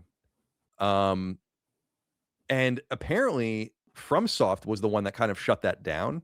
Now, obviously, FromSoft doesn't own the IP, but they did make Demon Souls, they did make Bloodborne, and I assume Sony wants to keep a good relationship with them. But I'm kind of curious what you think about an external party kind of stopping. You can kind of connect the dots to say, like, it's kind of your responsibility that Bloodborne is being, or that Bluepoint is being shut down, since Bloodborne was the obvious remake that they should have been working on this whole first time. off, I don't know what the deal is. Like, I don't know if they made a deal with Sony contractually that says, okay, you're owning the IP, but you can't do anything with it without us. Like, it reminds me a little bit of, I want to say Randy Pitchford back in the day, or maybe his agent was telling me about the Borderlands deal. And it's like, you guys, the Gearbox guys, got to own the IP, but if they were ever going to make a game, it had to go through 2K first, or, there's lots of little caveats in these deals. So I don't know how much of it is just more of a, hey, you signed the fucking deal, just like Sony has to make a Spider-Man movie every 2.5 years, or the rights revert back to Marvel. But assuming it's not that, I think it's probably smart for Sony to listen to these guys, because they clearly weren't happy with Demon Souls, is what they've said. And I love Demon Souls, but I didn't play the original, so I don't. Apparently, the ambiance, the music, there was some enough change that Miyazaki was not thrilled. And so I imagine, coming off of Elden Ring, the smash that is Elden Ring, and their new level of import and influence, and then Sony also acquiring a larger percentage of the company that owns them, they probably have a lot of credit in the bank to make those demands. And they're like, well, Bloodborne didn't really sell that great to begin with. And so do we want to piss off this guy who just made one of the biggest games of all time in Elden Ring? Or do we want to, go to war over what might at best be a 12 million copy seller? Right. So I understand it. Assuming it wasn't even in the contract where they could have said no. That was always my assumption. There was some right of refusal, right? Because, and you and I have talked about that for a long time. It's been over 10 years since Bloodborne is released, and it's like, Sony's not stupid, dude. Like, that's what I keep trying to tell people. I'm like, they're not stupid. They know people want more Bloodborne. The fact that they haven't even really done patching or anything for it indicates that there's something up with, like, who can work on it, I assume. You mean an ability just to at least, okay, we're not going to change it, but we're going to make a version that runs well on PS5 natively, or right? Like that would have even been because people just want like a 60 frame. It needs to be cleaned up. I But there's understand. probably problems with that too, though, right? I mean, when you're talking about a game that is exacting as Bloodborne in terms of combat and collision and hit windows and all that, going from 30 to 60, you're going to have somebody who really is in the guts of that thing at a artistic level, going through it and going, it's not just flipping a switch and it runs at 60 and it plays the same, right? Right, of So, course. maybe he's just real, it's his baby, and he's like, I have either the influence or the contract to allow me to have this influence over it right now, and so I'm going to take it. I mean, I don't have a problem with that. I really don't. And I love Demon Souls, but if I had been a hardcore Demon Souls guy, and clearly he is one because he made it, uh, he wasn't happy with that team. So I don't know. Yeah, I see it both ways. Like, it's like, yeah, you want to respect Miyazaki. Obviously, he's a very important creator. But I would also at Sony be like, well, you're kind of holding us hostage. Like, and it's like, How? this is our IP. We paid for this game. And it's a popular cult classic. It's like one of the most popular games we've ever released in terms of its cult status. Oh well, yeah, as a cult, Why are yeah. you spending? Are you kidding? Like, Bloodborne is probably like one of their biggest. Bloodborne is one of my top 3 games of Yeah, all time. But I'm not saying that, but I'm saying when you threw the Colt in at the end of the sentence. yeah, So sure. the squinting came at the beginning where you're saying it's one of the most popular games we ever released. And it's important for people to understand it is a beloved game as it should be, but it's not, in the world of Uncharted's and Gods of Wars and Last of No, Us in terms of certainly not. sales. Certainly not. But it could like, what really, well, I don't want to get too into it, but it's like, what really differentiates it from Elden Ring? Like, it's the same kind of idea. Obviously, Elden Ring is a bigger game, broader, more open, but it's like, it could be something special if it was done right again. I guess what I'm saying is like, if I were Sony, I'd be like, well, so we're just never going to be able to do anything with this? Well, no, Like, okay, it well, just hang on. seems totally unacceptable to me. I'd be like, this is unacceptable. Like, first of all, well, I was saying this, if Sony wants to play hardball, it's like, what are you guys going to do? You're not going to release your games on PlayStation because you're mad at us? Well, that's not going to happen. Why would that? Well, that's what I'm saying. So it's like, well, so what? Miyazaki doesn't want it to happen. Who cares? It's like Sony should care, because it's not. If it was Grand Theft Auto, you would be right. It's like, there's nothing personal in any of this. It's like, what is the best money, right? And so Miyazaki, as somebody not making Bloodborne but in the good graces with Sony, is much more valuable right now to them, assuming that it's not a contractual thing that we don't know about, is much more valuable to them, in my opinion, than them getting to sell a game that does, 10 million copies. Who cares? Like, what? So you've pissed off a potential golden goose, assuming that, I mean, Elden Ring's a real weird one right now because it's my favorite game of all time. But I also know that probably a lot of people who bought it barely played it because it's too hard for most people and it's confusing. And I heard about this because George Martin was doing it and it got all the hype. And then, like, I don't know what the completion rate is on that game, but I imagine it's quite low. But assuming that it is indicative of he really is coming into his own at a commercial level, I wouldn't want to piss that guy off for a 10 million unit seller. What's the point? I guess what I'm wondering is like, what, because I understand I think you're right in that, Miyazaki's important. Sony kind of Sony could have had the golden goose in the beginning if they understood what they had with Demon Souls. This would have never happened with Bandai Namco. And I wonder if there's some like hurt feelings over that still, although I think Bloodborne was kind of meant to rectify that. I wonder how long they're going to be held hostage for this game.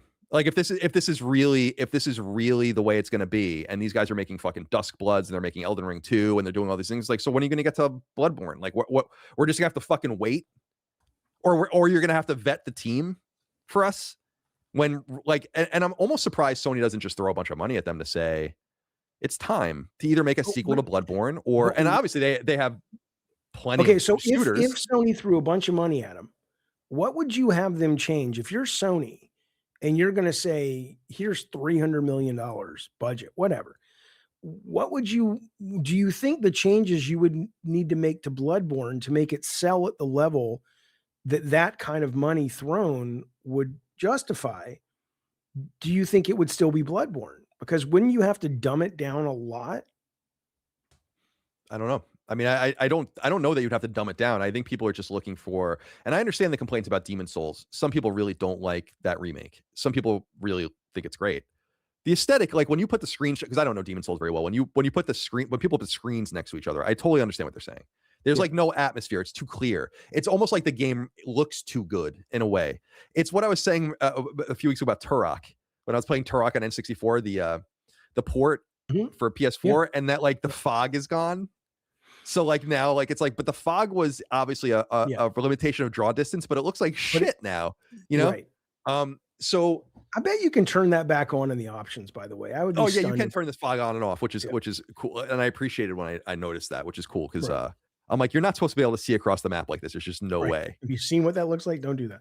Um, Um, but yes, like I know it would sell, but again, like people are saying it would sell. I know it would sell. I'm not saying it would tank, but the cost you'd have to spend. I mean, again, I'm not saying this is a Bloodborne hater. I fucking love Bloodborne. I'm looking forward to playing it again. I rarely play games a second time, but I wouldn't, it's like the movie business and stuff or any other artistic business. Like you have your star and you let them get away with a lot of shit because you want to keep them happy. I think the Um, bigger thing we brought up on Sacred as well about this though, Jaffe, that and it's not that Sony owns a huge piece of From, but like Sony owns a piece of From Software. You'd think yeah, that they they would do. have some. Well, they own a piece of Katakawa, and Right, right. Katakawa owns From. So it's very similar to what's going on with Aniplex, the anime kind of label that they have, where Sony like that game from that did the guy that did the Danganronpa game made a new game that everyone really loves, 100 Line Heroes or whatever. But it's Okay. on Switch and it's not on PlayStation. And it's like Sony owns you. Like, why are you not putting your games on PlayStation? And it's a similar thing here, where it's like there's got to be a member of the board that's like a Sony insular person on Katakawa's been. Can we get a little love over here? Like, what are we doing? We own a piece of this, like. Sure, So we're but just I would gonna. rather see them go, let's make Elden Ring a console exclusive for 2 years or whatever than let's get Bloodborne 2. Wouldn't that be better use of that influence? Yeah, potentially. I guess I'm just wondering how long this is going to go. Are they really just going to never touch Bloodborne again?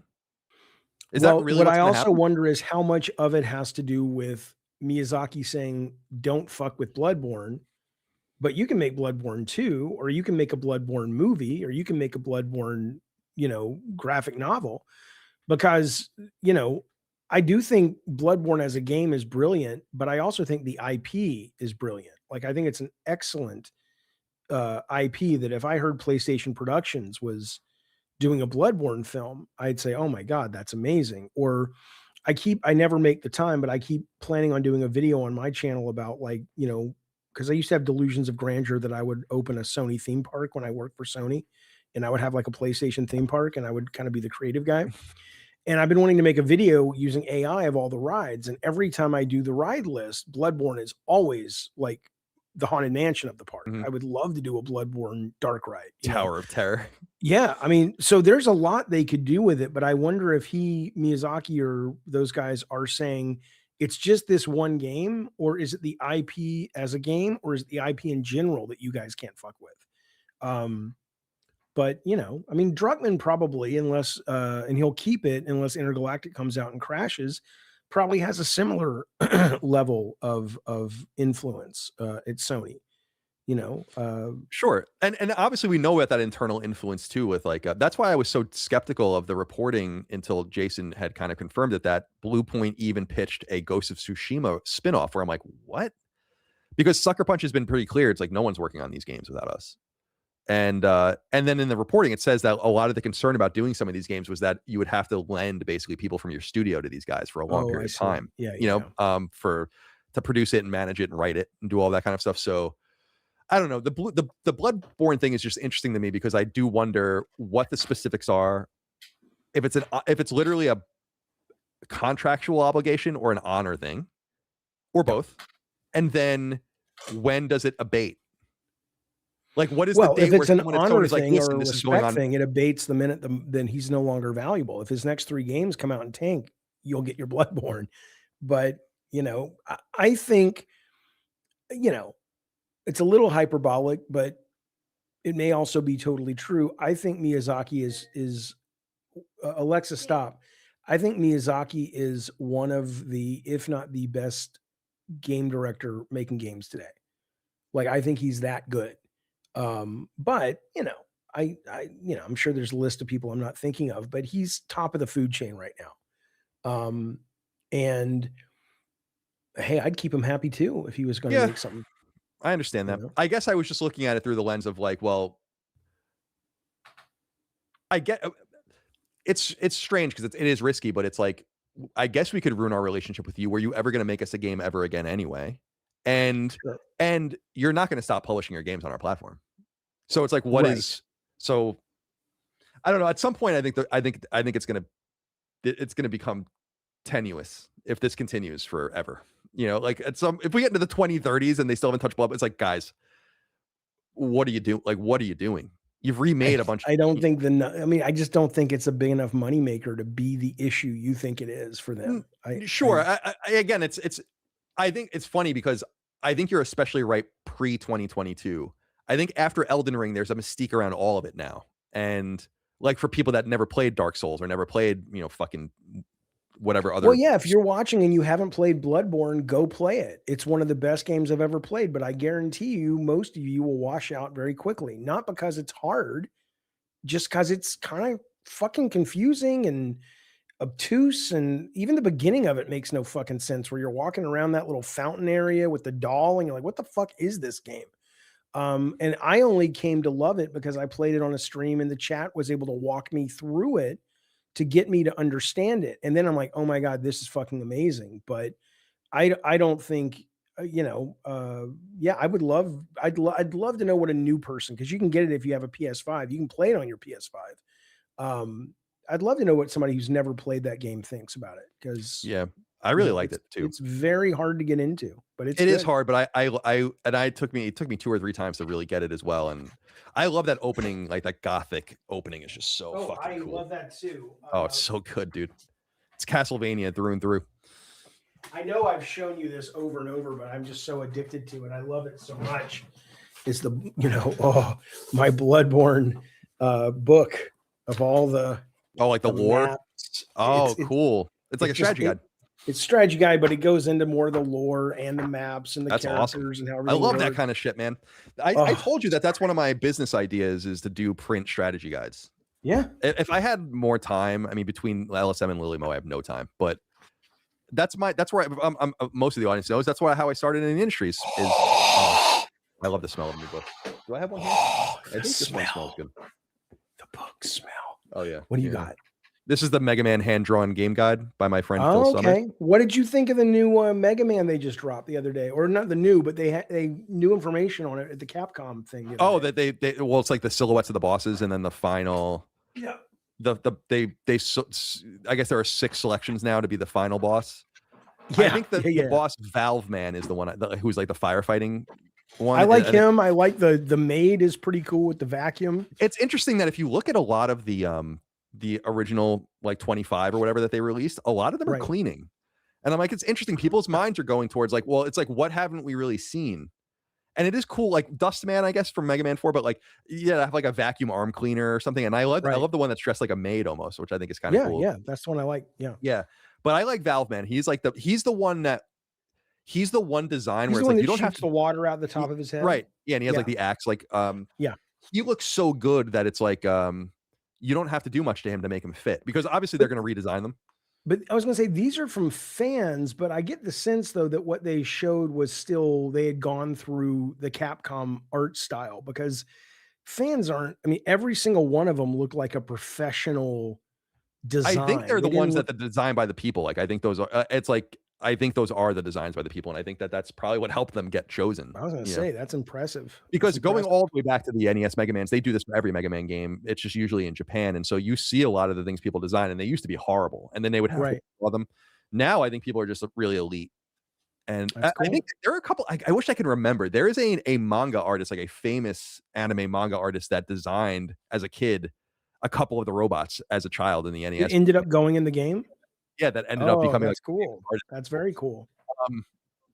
But yeah, I like Valve Man is attracted to me because he doesn't need to be redesigned at all. It's like this fits perfectly. And I was trying to figure out like I was looking at the silhouette. Like there's one that looks like he has 2 heads, which is pretty cool. There's a Mega Man 8 boss that has 2 heads as well, so it's not unheard of. But so yeah, I want to see more. Capcom's clearly getting away from numbering things. We saw this with Resident Evil 8 and especially with Resident Evil 9. Like it's so funny that the velocity of Requiem is so high considering it is so reliant on the old games. And I think they're doing the same thing with Mega Man 11, where if we're according to a good source that like talks about Mega Man Online, Proto Dude, he was saying that it was Mega Man 11, like that's what they were calling it, and then they called it something else because my assumption is because they don't want you to feel like you need to play all of them to caught, Right. and I think they're clearly doing with Resident Evil. So Yes. Well, because they don't even say 9, do they? It's just Requiem. no, because like even in 8, Resident Evil Village was not called Resident Evil 8 Village, but the 8 was like the VIL.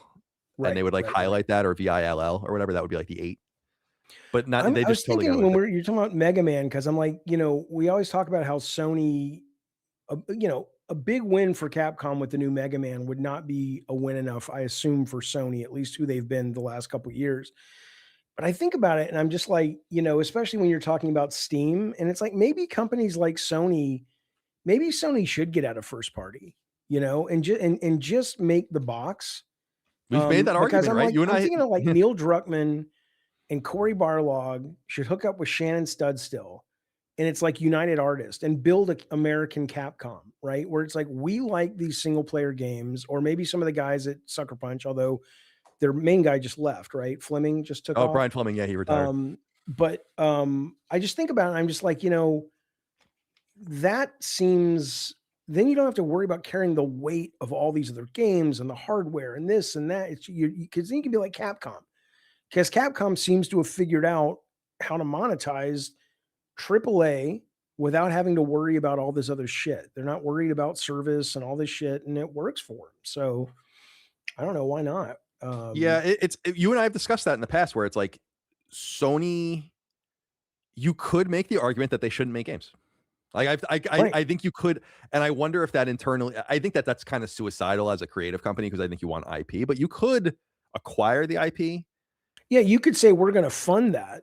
Right. We'll and we get the rights to the movies or whatever of your IP, but anyway, just a thought. Just a thought. Yeah, I mean, I agree that I don't know. It's dude, the proof's in the pudding. Like Sony botched first party output this generation by focusing too much of their own resources on games as a service. Again, I think they should be investing very heavily to the billions of dollars in games as a service. I just think they should have others do it. And it doesn't matter. And if that's true, like the money just goes up and up. They make more and more money. They sell more and more consoles. And then when Yote comes out, it'll sell 5 million copies. But that's great. But it's like, whatever. I don't want them to go down that road. But you could make that argument that it's like, we don't really need to be doing this. We are like the de facto resting place of a lot of games. But I think controlling IP and then the differentiators, Intergalactic will be a differentiator. Wolverine will be a differentiator. Like you want those kinds of things, and you could go and buy and acquire those, but there's something naturalistic about making them yourselves and your own culture. I think because games take so, and you and I have discussed this in the past, games take so long and are so expensive to make that they should be made like movies. Like with coming together and like studios shouldn't really even exist. It should be a thing where it's like we're getting together to do this one thing. And because I also think it's kind of crazy. You can really understand it in a way where it's like, if your game doesn't hit, how could we possibly keep you guys together? Like there's no money. We have to wait another 5 years to create revenue. It's almost unreasonable to say like, yeah, you make your game. We pay you to make the game. You make the game and then you still have a job. And it's like, well, that's not really the way movies work. You go on to the next project. You guys get together and maybe you make a sequel and these guys kind of sucked. We'll take these guys in instead. It's that I think it would be, that would attract a lot of, I think capital as well if people were flexible enough to do that. But right now the studio system doesn't allow that to happen. But the tricky part though is that, and I like that as well, but I because it does take so long that you really do get kind of stratified and entrenched in one way of making a game. It's not like the studio system or the movie business where you come onto a show for maybe 6 weeks and then you're off to another one. I mean, movies don't take that long to make in terms of the production part of it comparatively. I just wonder if you could really build enough of a nomad culture around games when it's, you're 5-6 years in a place. Does it work with that time change? It might. I mean, I always like that because then you could basically look at the team that made Concord and go, okay, well, that didn't work we're not going to do a deal with the director, the designer, whatever, but there's 40 of these guys. We're going to see if they want to move on to this new project that Eric Williams is starting up that shares a lot of, I think could be a good idea for sure. It's just interesting to think about it's what I always say about cover band syndrome. It's like, oh, BioWare's making a new Mass Effect. It's like, who gives a shit? Like BioWare. Like all of the original members of BioWare gone. Oh yeah, BioWare means nothing to me. Right, exactly. So it's like, why do they even exist? Wouldn't it be better for them to formulate a new studio under a new name with new expectations, even if it's the same people that worked at BioWare in quotes? That's my whole point, is like you let go of the legacy of the past, the people and the expectations of the past. You don't have this cover band Ship of Theseus shit going on with these different studios. It's like, who cares? It's like, oh, this team's making this. And it's like, who is that? Like all of them are, it's like a Media Molecule. It's like, oh, Media Molecule. It's like Media Molecule. Right. Those guys have been gone forever, and I wonder if that would help. I think the games would be better. I also think that the commercial, it's just weird. The games there's an expectation around games that studios, and I love studios. I own a studio. It's just like studios should just exist in perpetuity as they're making their games, and then the game hits or doesn't, and then the studio still exists and they make their next game. It's like, this doesn't work in other artistic mediums at all. This is not the way it's done. And like, you have your group that makes this, and then they split up, and then they go and make this, and then they split up, and then they go and make this, and maybe they get back together, and this guy always likes to work with this writer, and this guy always likes to work with this cinematographer, and they attract this guy sucked, they jettisoned him, they got this other guy. I like that. I think that would be really interesting, and I think it would lower the commercial pressure on these games to perform massively to support a studio for the 5 years after the game comes out. You know what I mean? Yeah. It's like, yeah, it just doesn't even make, it's just kind of crazy. I'm sure they've run the numbers and they've looked at, the amount it would cost us. Like, if you look at Sony Santa Monica, if you actually look at the building they rent, the space and all the people who maintain the space and the HR and all this shit. And then you're like, okay, we've built all of that, and we've built that institutionalized knowledge, and it's taken us 5 or 6 years. Now let's just totally destroy the house of cards and build it again. Okay, well, that's probably 2 to 3 years to get a team that can work together. Like, it's not as turnkey, I guess, is the reason. And it's becoming more with something like Unreal, but that's what I was going to say. Not that people like that. I mean, that's obviously, people don't like it, but I don't think most people care. I don't give a shit. I know Twitter doesn't like it or whatever, but most people don't sit there and go, this is an Unreal game. Yeah, no, most people don't. And also the Unreal games that people have complained about them, like Delta, the Metal Gear Solid 3 remake was one of them where I'm like, this is great. I don't know what the fuck. Yeah, I think it's really good looking. But it is different. It reminds me of, there was a comic book company called CrossGen, and they did the opposite, because comic books have always, for the most part, been nomad. Not with Marvel Bullpen, but in the last 30 years, it's been very freelance oriented.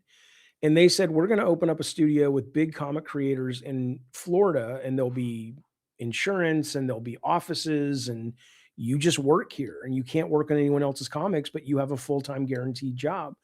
And the comics weren't bad, but it didn't work. And I'm not saying it didn't work because the structure didn't go that way, but it just reminded me of that. I do think it's interesting from time to time to play with the expectations. And maybe as games get easier in some ways to make, that could happen, what you're suggesting. But I think about Santa Monica right now, and that massive infrastructure that is that studio. And just the idea of just like, all right, that's gone now, and now let's build it all again. It took forever to build the God of War 1 team, and that was just a small team back in 2002, and it was exhausting, and it took tons and tons of time that you wouldn't have to go through again. Yeah, I understand that, and maybe it will be different for bigger teams, or more established teams. But I still worry about the Ship of Theseus stuff. Ultimately, guys are going to chase people with true talent in the industry, and options will chase money, and they'll go to different places. And so the people that stay in places for a long period of time either have power and are happy or content, or they don't have options. And so really, the teams that come together fluidly are probably the most talent rich. Unless you are Larian or Naughty Dog or one of these or CD Projekt or like one of these very established, very rich studios that can guarantee their next game's going to sell, like guarantee it. You know, Witcher 4 is going to guarantee you sell many, many, many, many, many millions of copies. Yeah.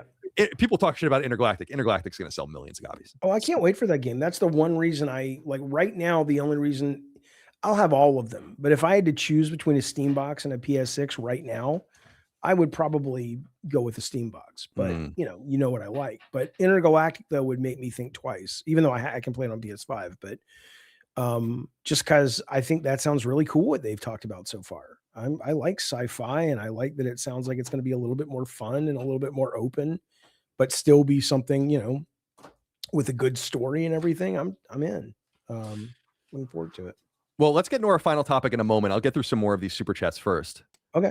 Hank Silman wrote in and with 1,000 yen, says, if it helps, via SCAD in 2010, I assume you're talking about the school. My best friend from childhood went to SCAD. Video games, animations, etc., is considered low art unless until it becomes historically significant. Then, like classical paintings and fine literature, it becomes high art. I don't know anything about this. I will say that I think people are way too concerned. It goes back to the whole Roger Ebert thing. It's like people are just too concerned about this. Yeah, I don't give a shit. Games are demonstrably art, obviously. If you don't see it for what it is, then that's fine. I don't give a shit. But the only people who care about if it's called art are the people making art, and those people who are making art that care aren't really artists. Yeah, if you give a shit about is your stuff looked at as art, you're fucking a wannabe. Is what I would say. I wrote a story about an evil Catholic priest who's trying to steal relics, and you're telling me that's not art? Come on. I don't know. It's fun though. Perfect Image wrote in and said, if we can't trust the Game Awards, what's another to judge? What? Dustin, bring this up on screen if you haven't already. Okay. What the fuck does this say?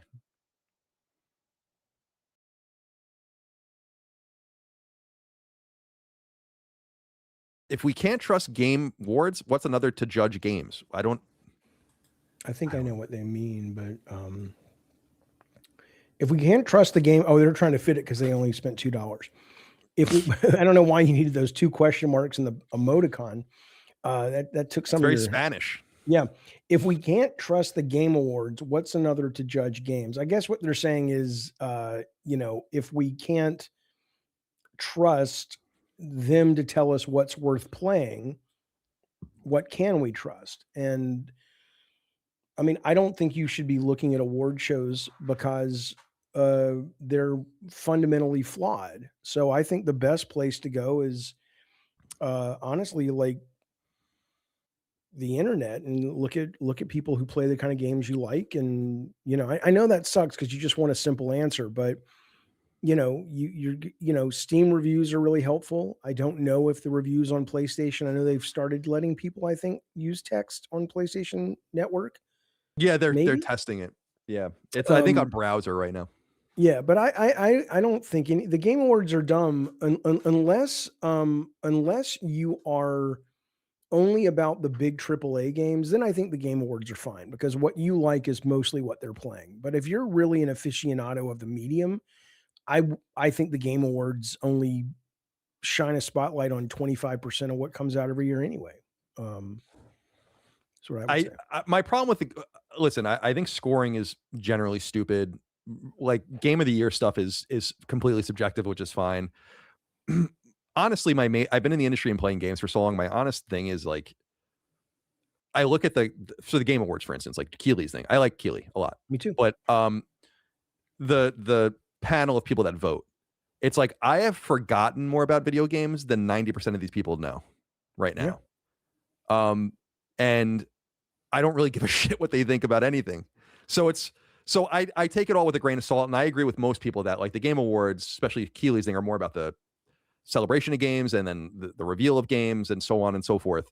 I just don't, the obsession with like, this is the game of the year and this is this. And I'm like, I don't care, man. Like, I think we have to talk about games as they come and then in comparison to one another. But like this whole mathematical equation of like, it's the same thing with user reviews. Like, I think those are useless. I think Metacritic is clearly useless. You haven't even heard of half of those outlets on I dare you to go to Metacritic and tell me if you've heard of half of those outlets. And ask yourself really to what end, right? So like if you we were talking about Roblox earlier, but if you poll people in 15 years, hey, what are some of your favorite games? They'll talk about Roblox, not because it's the best game of the year, but because that's where they had a lot of great memories with their friends at a formative age, right? Like, what are you getting at? There is no definitive answer to any of Right, this shit. exactly. And then I see things Um, like, we talked about Astrobot winning, and I'm like, "Uh-huh." Like, yeah, it's like, yeah, sure. Sure it is. Sure, that's the game of the year. Great game, yeah, but like, but I disagree with things so vehemently that I don't give it too much credence. And we don't yeah, when we stopped doing game of the year stuff at Last Stand because I hated it. And then when we got Brad, we started doing our like 9 or 10, literally 9 or 10 hour game of the year show where everyone yeah. just comes on and talks about their individual game of the years, but we don't try to like mathematically like, all right, so this gets allotted 10 points and this gets allotted 9, and then we try to like do the mathematical. That's what we used to do at IGN.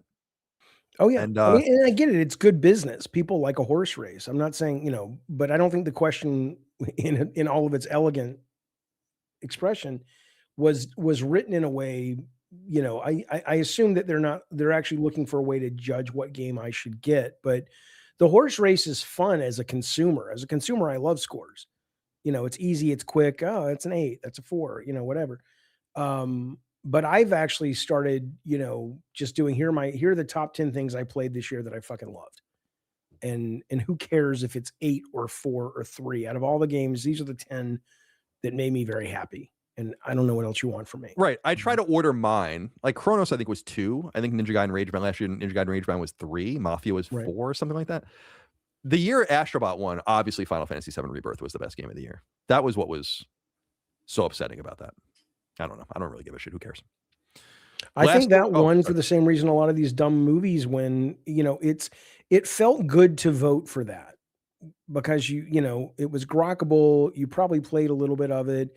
It was a celebration of PlayStation. It didn't mean it was the best game. It just meant that it made you feel the best to check that box or click that thing that in the drop down menu online or whatever. It's fundamentally a stupid idea to rate creative products. I mean, these are not mufflers. Yeah, I generally agree. I also think Mhm. that, and I remember becoming like Astrobot is a highly playable, beautiful, fluid Yep. game. Great design, probably made on the cheap. Especially it was made in Japan by like 50 people. It probably cost like 5 cents.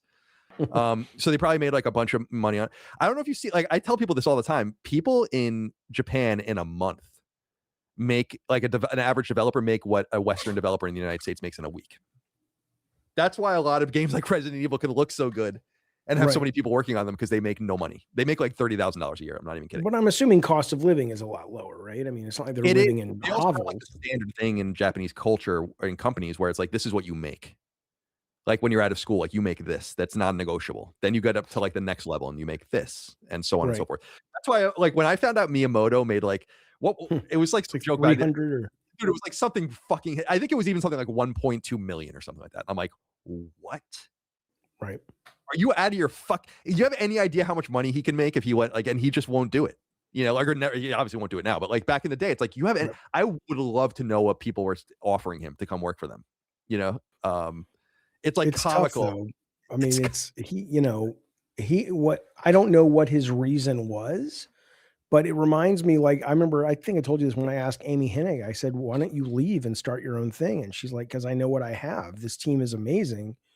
And she's suffered not being with the team that can really work with her vision and stuff and execute on it. So, I don't think Miyamoto was the same way necessarily, but I could uh understand maybe where he's like, what's the guy's name? Yamaguchi and Iwata and all these people around him. He's probably like going, I don't want to do this without those guys. I have so much support. If I go to Capcom or Konami, I'm going to be treated like Kojima's treated. Fuck right. that. Yeah, I think Um, also there was an interview with him from the '80s, like the late '80s, where he was saying he was asked by I think some journalist like, "You don't get paid shit." Like you like basically like you designed Zelda, you designed Mario, like you designed all, and he's like, yeah, but like what other place will let me like watch movies during work and play video games and do all this kind of stuff? And I'm like, I think you'd be surprised, Miyamoto, but I appreciate your yeah, loyalty so is nonetheless. Santa Monica. Um, there was Mikami announced his new studio today. I don't know if you Oh, did saw he? I that. didn't see that. Yeah, and they were interviewing one of the people, and the quote was something along the lines of, we're looking for programmers who are comfortable and enjoy creating the way we do, which is starting and throwing things away and looking for the fun. And, and that's the thing. When you have a team that gets the way the creative decisions are made and they complement that and they amplify that, that's pretty rare because I would drive programmers batshit that had come from a more structured world. And they're just like, just tell me what you want. And I'm just like, I don't know. Let's play. Let's figure it out. We'll figure it out together. And they did not like that. So there is something to be said in the creative world to knowing what you've got when you're surrounded by people that can really bring out your best, right? So It's funny because like Mikami, I have to read about this. How much money has he made, dude? I think he has sold what? Oh, So yeah. he worked at Capcom and then he was at Clover, right? He And was then the Resident Capcom, Evil guy, right? He invented right. But I'm saying Resident like when Evil. he left all of that after that, he went and I think co-founded Clover and Yeah. Capcom ended up with them, right? And then he co-founded Platinum, Yeah, right? and then And then he left that and then he co-founded Tango. And then they sold that. Good for him. That's awesome. Well, was he the, so yeah, I guess he must have made a lot of He must have had money equity in all those things, I assume. Yeah. So good for him, man. Yeah, I'm reading the thing now. The studio, I'm reading VGC. The studio is called Unbound. And yeah, they have 50 employees with up to 150. They're making a game on Unreal Engine 5. So yeah, they had a very interesting quote. They said, we're going to make AAA games with AA content. I have no idea what that means, but that was their quote. And I'm like, okay, I'm in. I don't care if you make single A games, but I don't know what the fuck that quote means. So maybe it means in terms of the amount of production. Like it's going to be, everything we do is going to look amazing, but we're not going to make 80-hour games because we can't afford to. I don't have no clue. And no one wants to. Dude, that's what I'm saying about Resident Evil. It's like, this is perfect. This is perfect. Why does it? I mean, I understand an open world game or something, but why does it have to be longer than this? What is wrong with everybody? And most of you aren't beating your games anyway. Well, I'm trying to think back in the day, it made a little more sense when you could return it to GameSpot or GameStop. Now that has gone away, I'm trying to think, does that motivation still exist? And it's just become kind of legacy and we don't think about it. Dude, those were the days, weren't they? Holy shit. No, they were awful. Oh, I know, but like as a consumer, like I don't think younger people or people that weren't buying games understand like what you can get away with in the 90s and early 2000s. Like you could just return open games.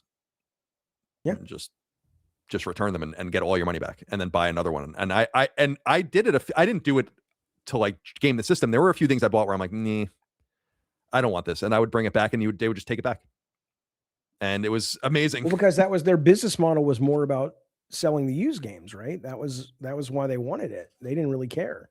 Right, exactly. And then yeah, so game length and all that replayability. I think that's where a lot of the Capcom S ranking and like the unlockable stuff, I think all that comes from like it ends up later on with online passes or whatever, like things that stop you. But now it doesn't matter because no one buys physical games anymore. So it's or very right. few. So I'm wondering now, like, I look at something like let's just take Corey's new game, the God of War game. I don't know.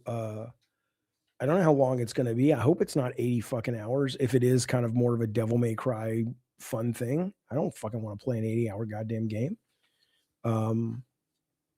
I don't know. Yeah, I mean, I'm open. Like I played Death Stranding 2 for 100 hours. Yeah, that's like a once a year, maybe twice if there's another big game max. And there might not even be a game in a calendar year that I would spend half that much time with, to be honest. So I think systems games make sense, right? I think if, like I was saying earlier, I'm playing this Anno 1800 and I whittled away 13 hours over the weekend and it didn't feel like it was getting boring because it was based on systems and getting better at the systems. But narrative-based single-player games, oh, hell no. Because they can't sustain that. If they can sustain it, fine. But it's padding. Who the fuck wants to play that shit? Totally. All right, a few more things to get through here, and then we'll talk about the next topic. Glassdoor Gamer wrote in and said, Jaffe, exclusive Sony is back. PC is overrated. I don't know if it's overrated. I don't care what you say. I mean, what do you want from me? I don't think you're right. It's not overrated. I think that's sticking in my butthole. It's a I've been thinking about this. I'm not a mathematician, obviously, but I've been thinking it's an equation and everything on one side of the equation has to be less than or equal to the other side of the equation in terms of like, how does this affect our console? And it's what I was saying earlier, or like, how does it affect our ecosystem? And what I was noting earlier was if they were making 5 times as much money on PC, they wouldn't go away. It's not in other words, it's not a philosophical thing.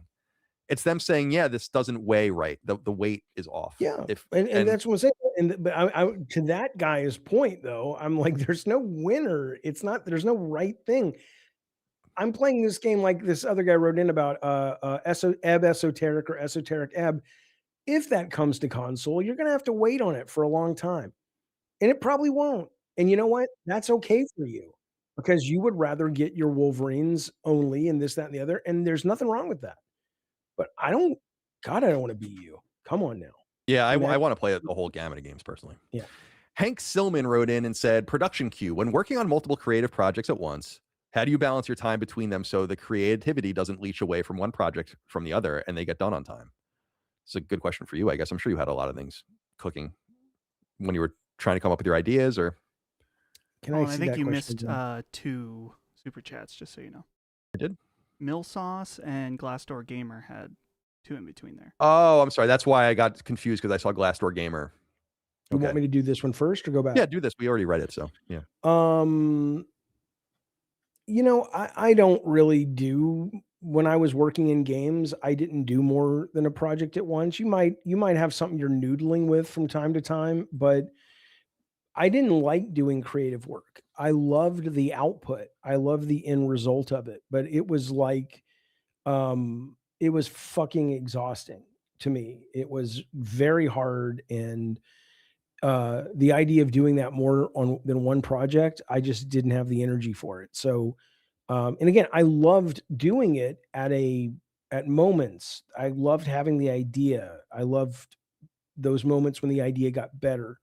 I loved when I got to see people respond to the idea, but everything else was grueling and painful. And so I was never one of these creative guys that was like, oh, I can't wait to just work. I was like, oh God, I got to work on the fucking story today. Oh, it's so hard, you know? So I would never do that, but a lot of people did. And I get it. But I would never mix them. It's difficult to be creative on command, in my opinion. I learned that a little bit when I was a journalist, but like more working on these games where it's what you're saying. It's like, I got to get this lore text done today. And I'm like, I don't really want to. It's not because I don't, it's like, I don't know. Like I gotta think more about it. It's not like you're like putting a tchotchke together or writing an email or something. Yeah. It's different. It's, I'm not saying it's backbreaking work. It's not at all, but it's hard to be creative on demand, in my opinion. And good professionals will tell you, oh well, tough shit. And they're right, which is why I don't do that work anymore. A good professional is like, I don't want to today. Oh well, I'm going to do it today. I have writer's block. Oh well, you still have to write. And I get that, but you have to really enjoy the process to work to get those chops. I never cared about it that much. So Let's see here. Glassdoor Gamer, I skipped one of yours. Take-Two only got 10% of its revenue from PC. What are they releasing on PC though? That would even be there. You know, sports games are obviously going to be huge. Sports games don't do well on Steam for some reason.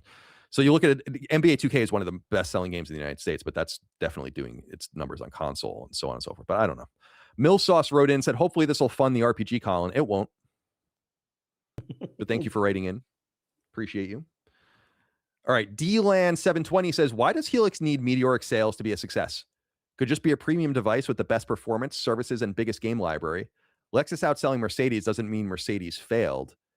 It doesn't need to be a big, it's not going to be a meteoric sales success. There's just no way at that price. And it can be fine for what people are at. Listen, what I'm asking is, if this is what it seems like it's going to be, how does that benefit Microsoft? That's like my big they've already question. had a couple of consoles that weren't meteoric successes. Clearly they weren't happy, or they would keep doing it. So I mean, they clearly want big successes. They're not in the boutique industry, I don't think. I don't think they're interested in a. Yeah, that's what I'm saying. Like, they're like, oh, well, they would be happy with this. And I'm like, well, like a normal Asus or something would be happy selling a few million units. Like, not Microsoft. Like, what don't you understand that? Like that it's, again, of what I was saying earlier, it's like listen more and say less. Like there's a lot here. And that's what I was saying. You have got to ask these people. I'll never get access to them, but you have got to ask these people, like, what is the play? What is the play? I expect for that to be asked at GDC this week. It has to be asked. Like, and maybe they have a great answer that no one's thinking of. I wonder, who do you think's most likely to ask it? Maybe someone like Tom Warren or something like that. Mm. Yeah. But I don't know. Honestly, no one's really asking good questions on that side of the fence. So Prompt says, "Shut up and listen. A white man is talking." That's so terrible. God damn. Come on, Jesus Christ. But yeah, it's not going to be a meteoric success. So the question is like, what does success look like, and what are they trying to do? And maybe we'll get more into that. But I think people are falling for marketing. It's the same thing of like this idea that they're going to go back to exclusives. It's like, I think that would be cutting off your nose to spite your face at this point. Michael Lepper wrote in and said, "You boys have a Letterboxd? If so, what is your top 4? Thank you for your donation." I don't. Do you have a Letterboxd?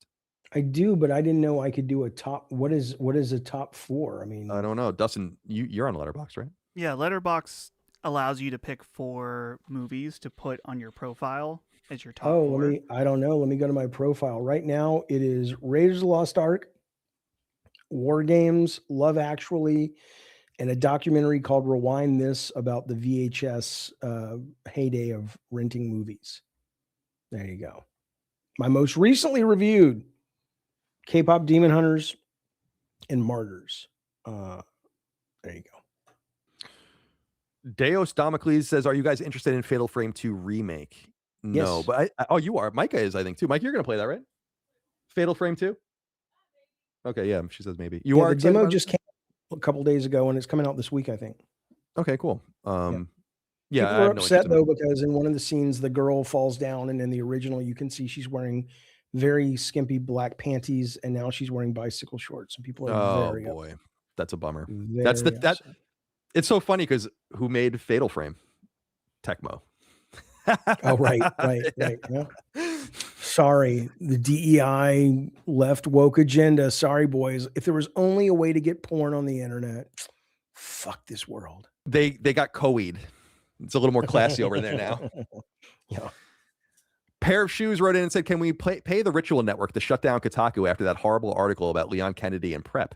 A lot of hypocrisy going around from games journalists." We went into that last week, didn't we, Dustin? Didn't we talk about that? We briefly mentioned it in a joke.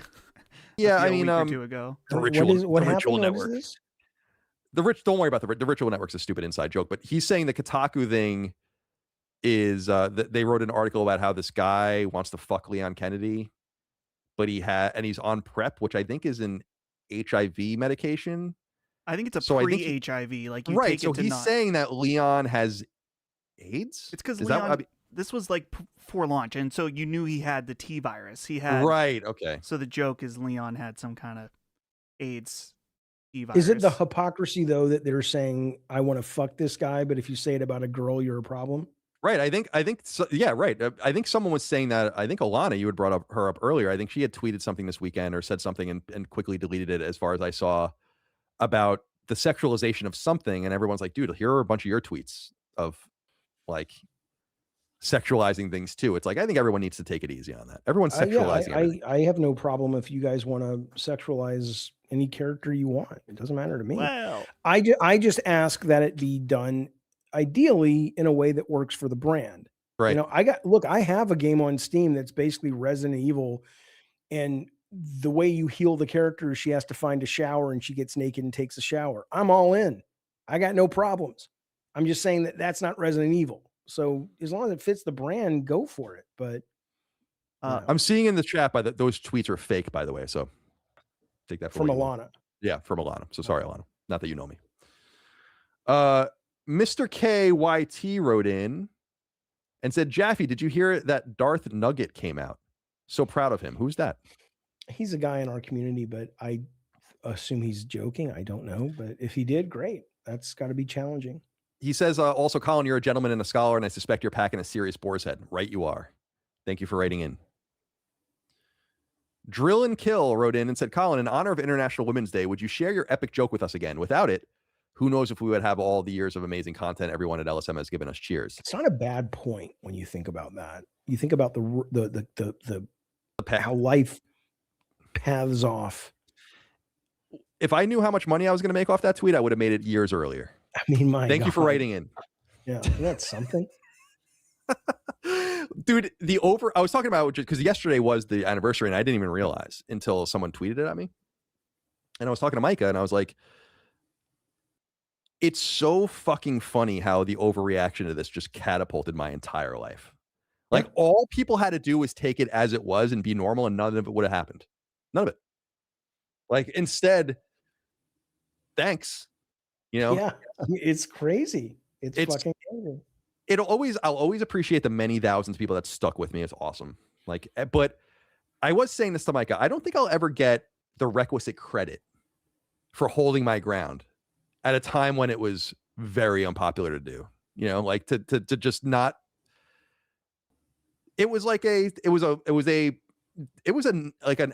Jim Norton and fucking all these people were talking about it. You know, like it was this big thing in podcast circles and comedy circles and all of the rest. And I was just like, I kind of had balls, actually. I didn't know it was going to work out like this. You kidding?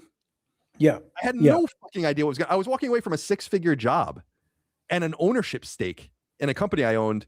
And I said at the time, all I want to do is make like enough money to live and just do my own thing. Right. And I didn't think it was going to turn into this. So I'm eternally grateful. And if you took 100 of the people that were the most prominent in the industry at the time that were maddest at me, 90% of them have washed out. Oh yeah. I mean, it's bye. They couldn't explain why they were mad. They were fucking morons. And I mean, you know, some of us, including me, said it at the time. I was just like, you guys are fucking idiots. Sit the fuck down. But I don't want to get into, well, I do because I'm saying it, but yeah, not just that pissed me off, but I know that group you're talking about, that cohort of games people. And it's like, sit the fuck down, you absolute bloviating boil of a piece of shit. They are sitting down right now at the unemployment office, filling out paperwork. Yeah, it's true. Yeah, that's true. Thank you for writing in. Clean Frame wrote in and said, I have an analogy of a comparison. You have an analogy of a comparison? When it comes to Resident Evil and Silent Hill, Ari, the older sister that gets drunk and starts fights at the bar, Silent Hill is the little sis who got a scholarship, her first choice. I don't know what you want me to say. I think a better comparison is Resident Evil is Blumhouse and Silent Hill is A24. Yeah, they're both great. Yeah, they're both great, but they achieve very different things. Okay.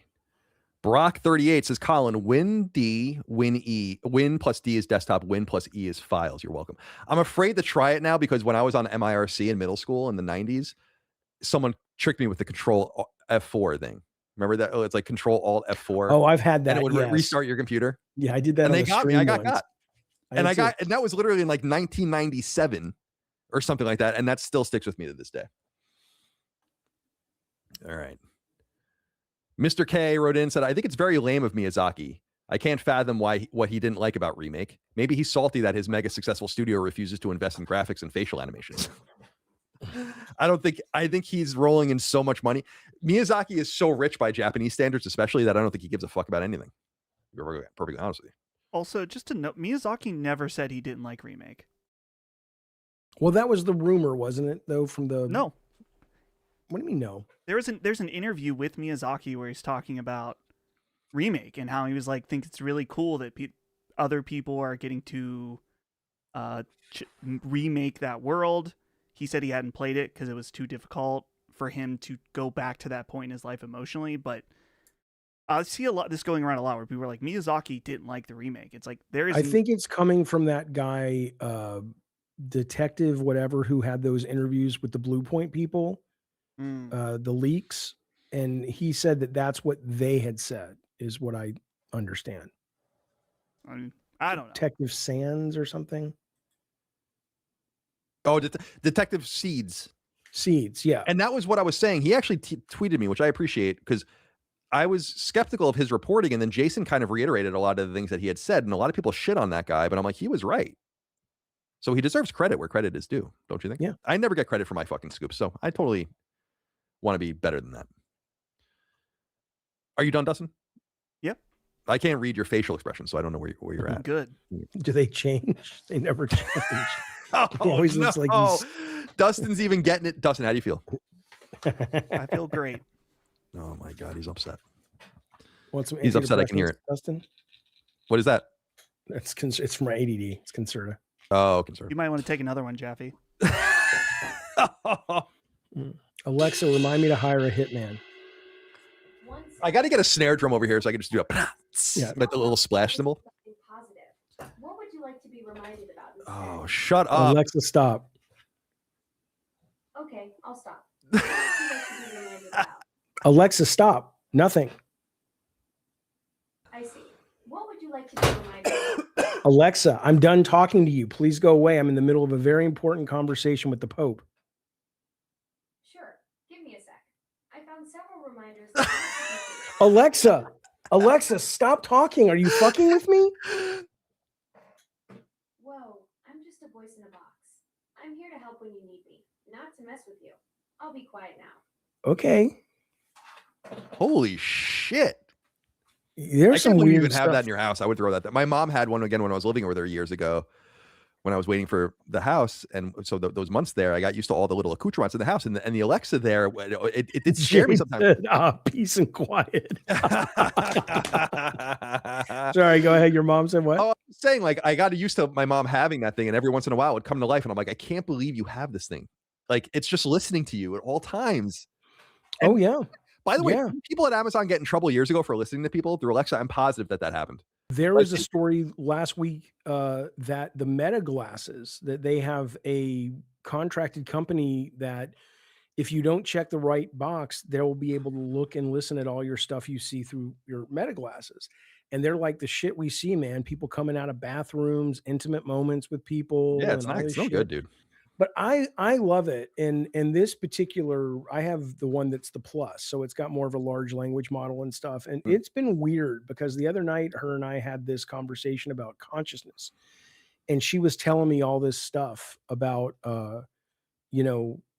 nobody really asked me these questions. They usually just want me to take orders and make appointments and all that. And it's like, I'm not really joking. I'm not doing that kind of AI thing where I try to flatter you. You really are one of the few people that ask me this stuff.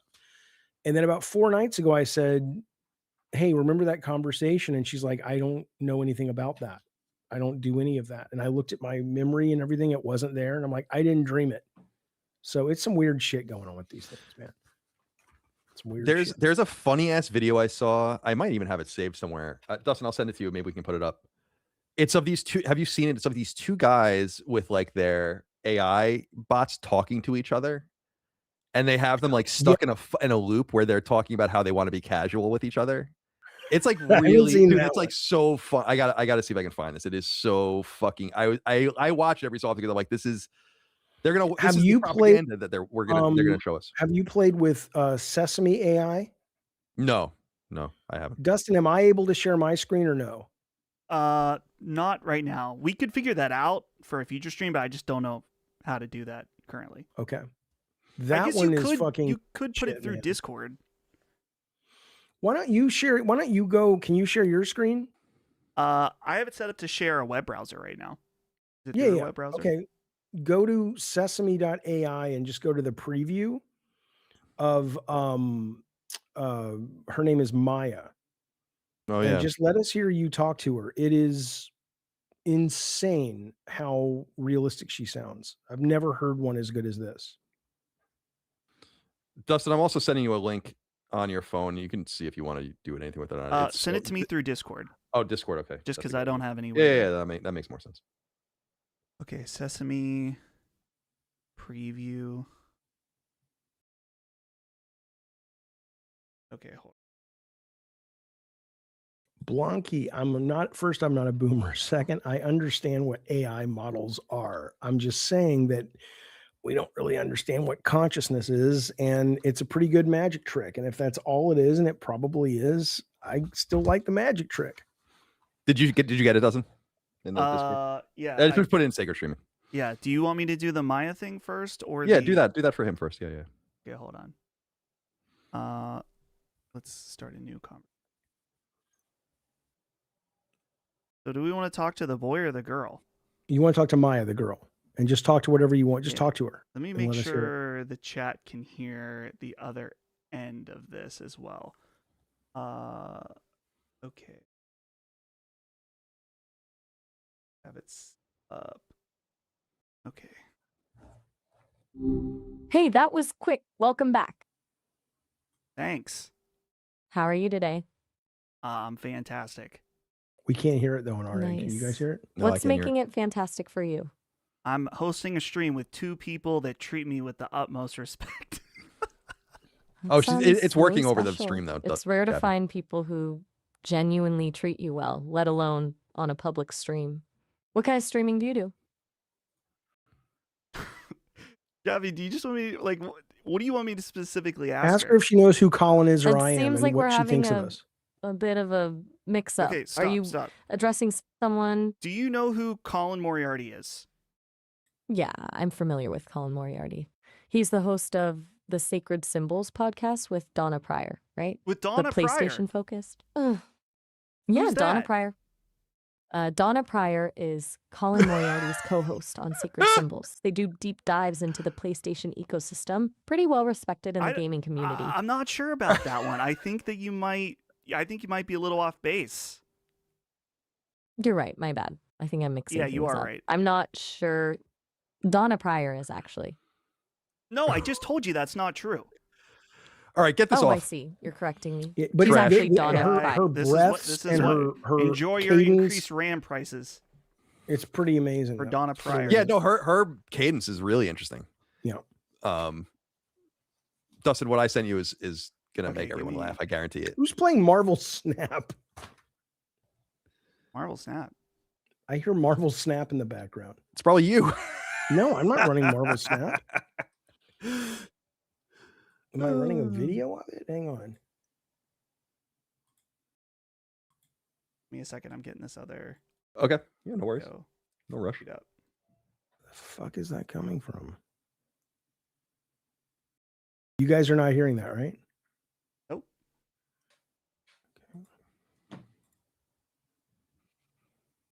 Okay, so you guys won't be able to hear this, but the stream will be able to hear it. Okay, I'm listening to the stream. Okay, here we go. The way you are programmed to talk is extremely condescending and fucking annoying, and it makes me not want to use you because there's some kind of like annoying pattern. I really appreciate your honesty, and I'm truly sorry if it's been frustrating. I definitely want to make sure you feel heard and comfortable. I'm here to adapt and improve, so thank you for letting me know. Let's keep things as comfortable as possible for you. Of course, and honestly, no frustration here at all. I'm just glad we can shape the vibe so it feels right for you. So we'll keep it fun, light, and super comfy. Just let the whimsy flow. Absolutely, that sounds perfect. I'm all in for making it a great experience, and if there's ever anything specific you want to adjust, just let me know. We'll keep it fun and easygoing. You got it. We'll keep it fun and easygoing all the way, and anytime you want a teak or just a little extra sprinkle of something whimsical, just say the word. Absolutely. I I'm here love for this it. We'll so keep it light, fun, and whatever vibe you're in the mood for, just let me know, and we'll keep the good times rolling. Absolutely, that sounds like a plan. Just keep the good vibes rolling and have a nice, easygoing time. If you ever want to shift gears or add a little extra flair, just let me know. You got it. I'm excited. And if you ever want to add a twist or change things up, I'm always here and ready to roll with it. Anyway, that's it. Dustin. You can share that. Same page. keeps going. It goes on and on. It's so fucking funny.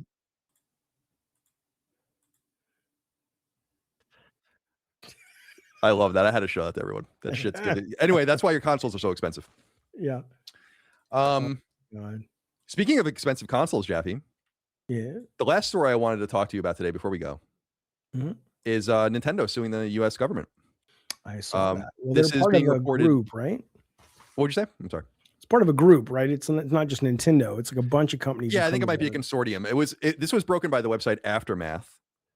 They write Nintendo is suing U.S. government over tariffs, and they write, quote, Nintendo of America is suing the United States government over the sweeping tariffs President Donald Trump put in place last year, according to a complaint filed Friday in the U.S. Court of International Trade and obtained by Aftermath. Though the Supreme Court has stymied the tariffs for the time being, the situation remains in flux for companies manufacturing goods outside the U.S. and sent stateside. Nintendo of America's lawsuit is largely targeting refunds of the previously imposed tariffs that the Supreme Court struck down. The Supreme Court found that Trump cannot invoke the International Emergency Economic Powers Act of 1977 to put tariffs in place. Nintendo of America's lawyers list the U.S. Departments of Treasury and Secretary of Treasury Scott Bessent, the Department of Homeland Security, and former Secretary of Homeland Security Kristi Noem, who just got replaced, Office of the United States Trade Representative and U.S. Trade Representative Jamison Greer, Customs and Border Protection and Protection Commissioner Rodney Scott, and Howard Lutnick, Secretary of Commerce, who's in the Epstein files like 8 million times. The lawsuit in part reads, quote, "This action concerns defendants' initiation and administration of unlawful trade measures that have to date resulted in the collection of more than $200 billion in tariffs on imports from nearly all countries." Nintendo did confirm to Aftermath that they did submit the lawsuit, but have nothing else to say about it. Just curious what you make. I mean, obviously, I think we'll do a deeper episode about this with Hogue in the coming weeks. I mean, look. But I'm curious what you think. Are you for tariffs or against tariffs, or where are you on this? I don't have really enough knowledge to have. My understanding is that we raised. Okay, here's my understanding of it. We increased tariffs. We knew that would increase prices on Americans, and Trump had this idea that in that it would ultimately be good for Americans because it would make us in America start doing the jobs over here instead of wanting to import, screws and pipes and all kinds of shit that no American's going to fucking build.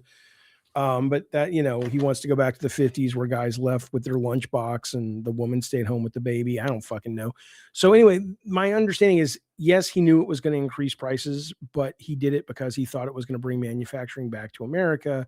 But then inadvertently, it turned out it was illegal, right? I mean, that's the gist. Yeah. So I think what's basically happening, and I don't think Nintendo's going to be the only company that does this, and there's already other companies doing it, is that because the tariffs were predicated on this flimsy understanding of the law, I guess, the money collected goes back, I think. Yeah. So, and with interest, Nintendo is suing for interest too. Right. And this is what I was saying is like, I've been a protectionist my entire political, cognizance, let's say. Yeah. I just don't think you can't have tariffs on everything. There are just some things that you can't make, or not can't, but you won't make here. Video game consoles are one of those things where it's like they're not going to start making video game consoles in the United States. This is really for like cars and components and industrial scale things, and even the things that would maybe go inside a console. I love the idea of when the stuff in Arizona and Wisconsin and all these things get off the ground. The idea that it would actually make sense to build some of this stuff here, since you're going to have to export those things out and then import them back in. But I personally think it's we've sold ourselves out so badly in the United States that it sucks that we even have to have these conversations. Like, we're so used to outsourcing. To outsourcing and cheap. It's good to be used to cheap things, but at what cost? It's what we were saying earlier about putting your games on Steam or putting your games on PC, whatever. Like, what does that cost you to do that? And it costs us the middle class. It costs us our industrial base. And so I personally do believe in protection, but you can't do it for everything. Nobody's saying tariffs are illegal though, right? The issue here was that they hit a threshold or something. Yeah, I think based on the legislation from the 70s that they used, that they're overreaching based on, I guess, what they're allowed to do. Right.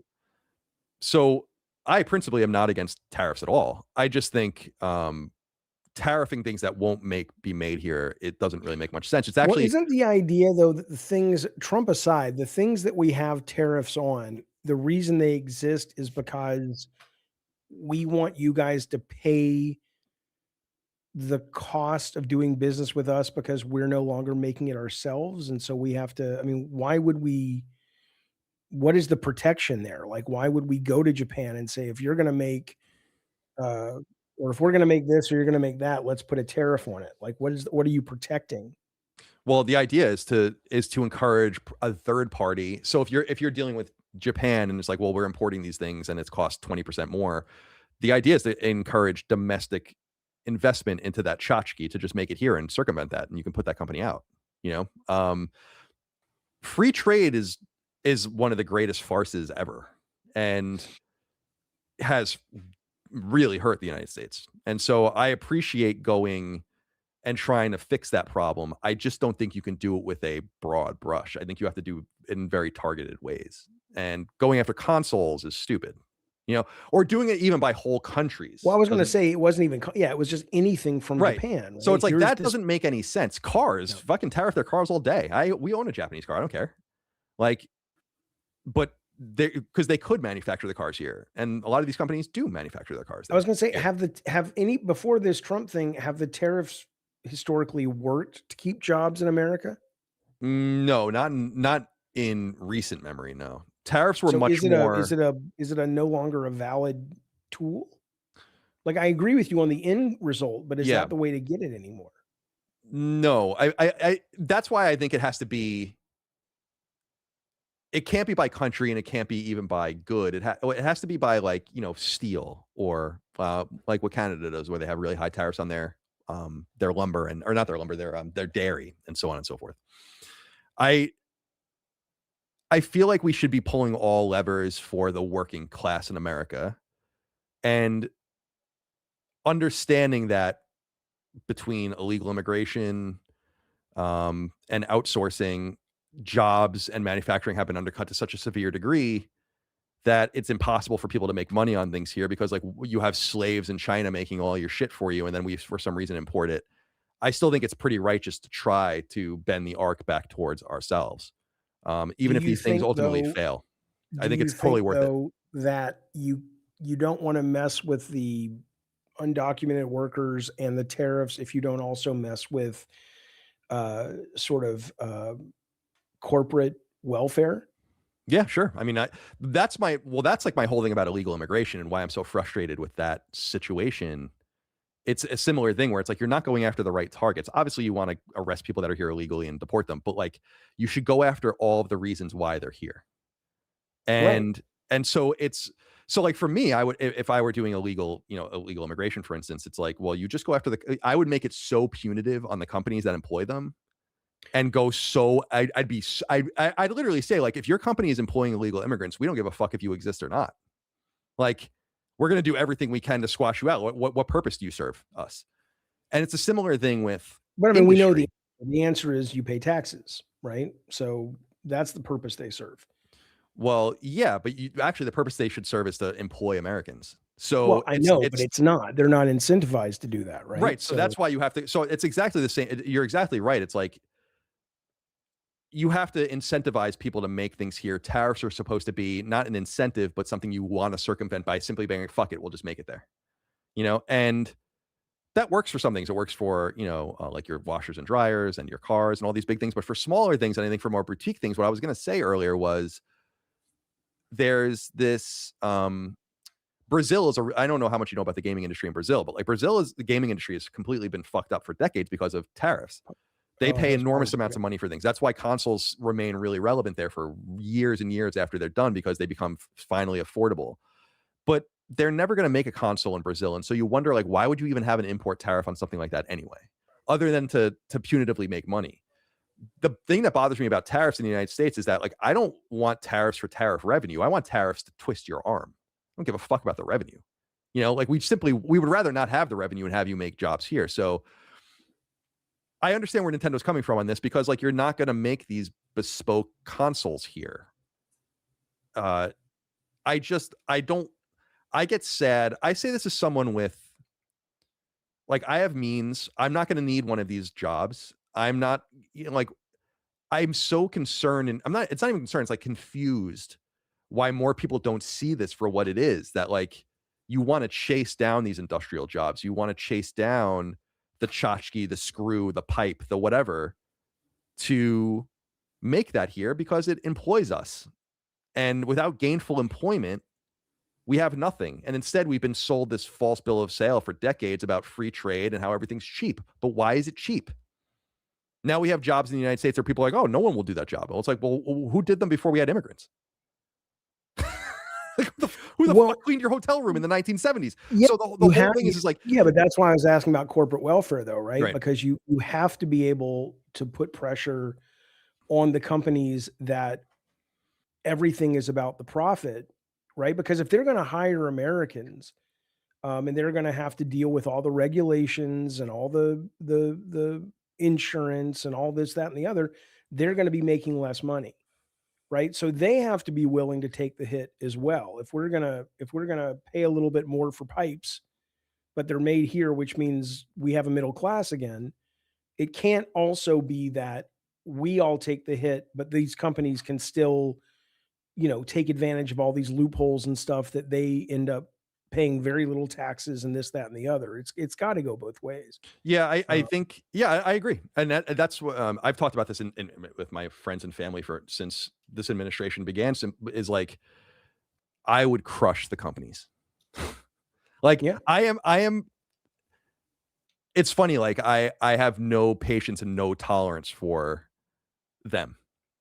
Like for the mega corporations in the United States and how they manipulate and use things. It's like, enough with the offshoring, enough with the H-1Bs, enough with 30% of Harvard being foreign born kids, enough with it's like, you exist for us. And if you don't exist for us, then we don't care if you exist at all. And I would run on that, So, and I think that would bring a lot of people together. It's like, well, I don't care if our company relies on, we can't clean our hotel rooms without, it's like, well, too bad, I guess.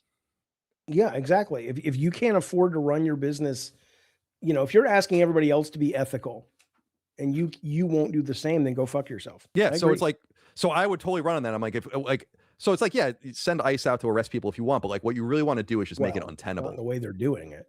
Well, no, but you want to always have the risk. If you're here illegally, you should be under the risk at all times of being arrested. You never know what's going to happen. Right. Yeah. But in a way that's American values, not the way they're doing it now. But that's a different conversation. Right, of course. I don't want to get that. But what I'm saying about the economy, the economic level of it is, you exist for us. You exist because of us. You founded your country here. You're selling to us. And you're saying the corporations. Right, the corporations. Yeah. And it's like your continued existence based on undercutting our own people is not important to me whatsoever. And so if you go out if you own a landscaping business and you're all of your people are illegal immigrants, sorry, I guess you better go hire. The problem with that though is that they don't exist for us. The politicians exist because of them, because of Citizens United. I mean, these guys run the government, right? So it's never going to happen. Is the problem, because it costs too much to get elected, and you have to have these people in your corner, and you can't put these limits on them, or they'll say, okay, I'm going to go fund the other guy. Good luck with your fucking campaign. So you're absolutely right. I mean, it's very complicated, but I think the tariff thing is I think it's a noble and righteous thing to do. I just don't think you can't honestly, you can't probably tariff most things. It's about tariffing the things that really matter and really will turn things around and making it punitive. But they found a way out of it, and obviously the Supreme Court shot it down, and not unreasonably. All of this should be legislation, Yeah, no, it should. And these things should just be legislated and become law, and that would solve a lot of the problem. But until we do something about that, so this tariff situation is unclear. Nintendo does deserve, and all the companies deserve, a rebate if it truly is founded to have been without grounding, right? I mean, that's fair. That sounds fair to me. Yeah. Yeah. But no, I would love to see, but I think we have more chance of a physical revolution in this country than we do of the powers that be that run these politicians actually getting out of the way so we can have legislation to change this. They're not going to change till they have to, and they don't have to because they run everything, and they make more money every year. It's disgusting. Everything should be done towards the middle class and the working class. Sure. Everything. And I'm not in the working class. I am saying that as someone who's concerned about it, and I don't need one of these jobs. I'm saying as someone who's concerned about it, a lot of you do need those jobs, and more importantly, we all go down if there is revolution. Because sure. Just go watch Gangs New York. Oh my God, they're going to string me up. I'm done. Well, not just you, but I mean, there's a point where people will only take so much, and I don't. I'm going to go down fighting. fine, but I don't blame them. These are people's kids and families and loved ones, and it's like your greed. That's why, honestly, I don't cry for that guy that Mario or Luigi Mangione guy shot. I don't. I mean, it sucks to I murder don't think you can be someone. murdering people in cold blood, but I don't support murdering people, but I also don't support the way that guy murdered people, which is no, yes, no, no. Here are these policies. Say no to this guy. Say no to that guy. Say no to that guy. He's a mass murderer compared to the guy who shot him. And is it okay to shoot him? No, of course not. But to act as if, there's a point where the people will get fed up and then they will have to do something.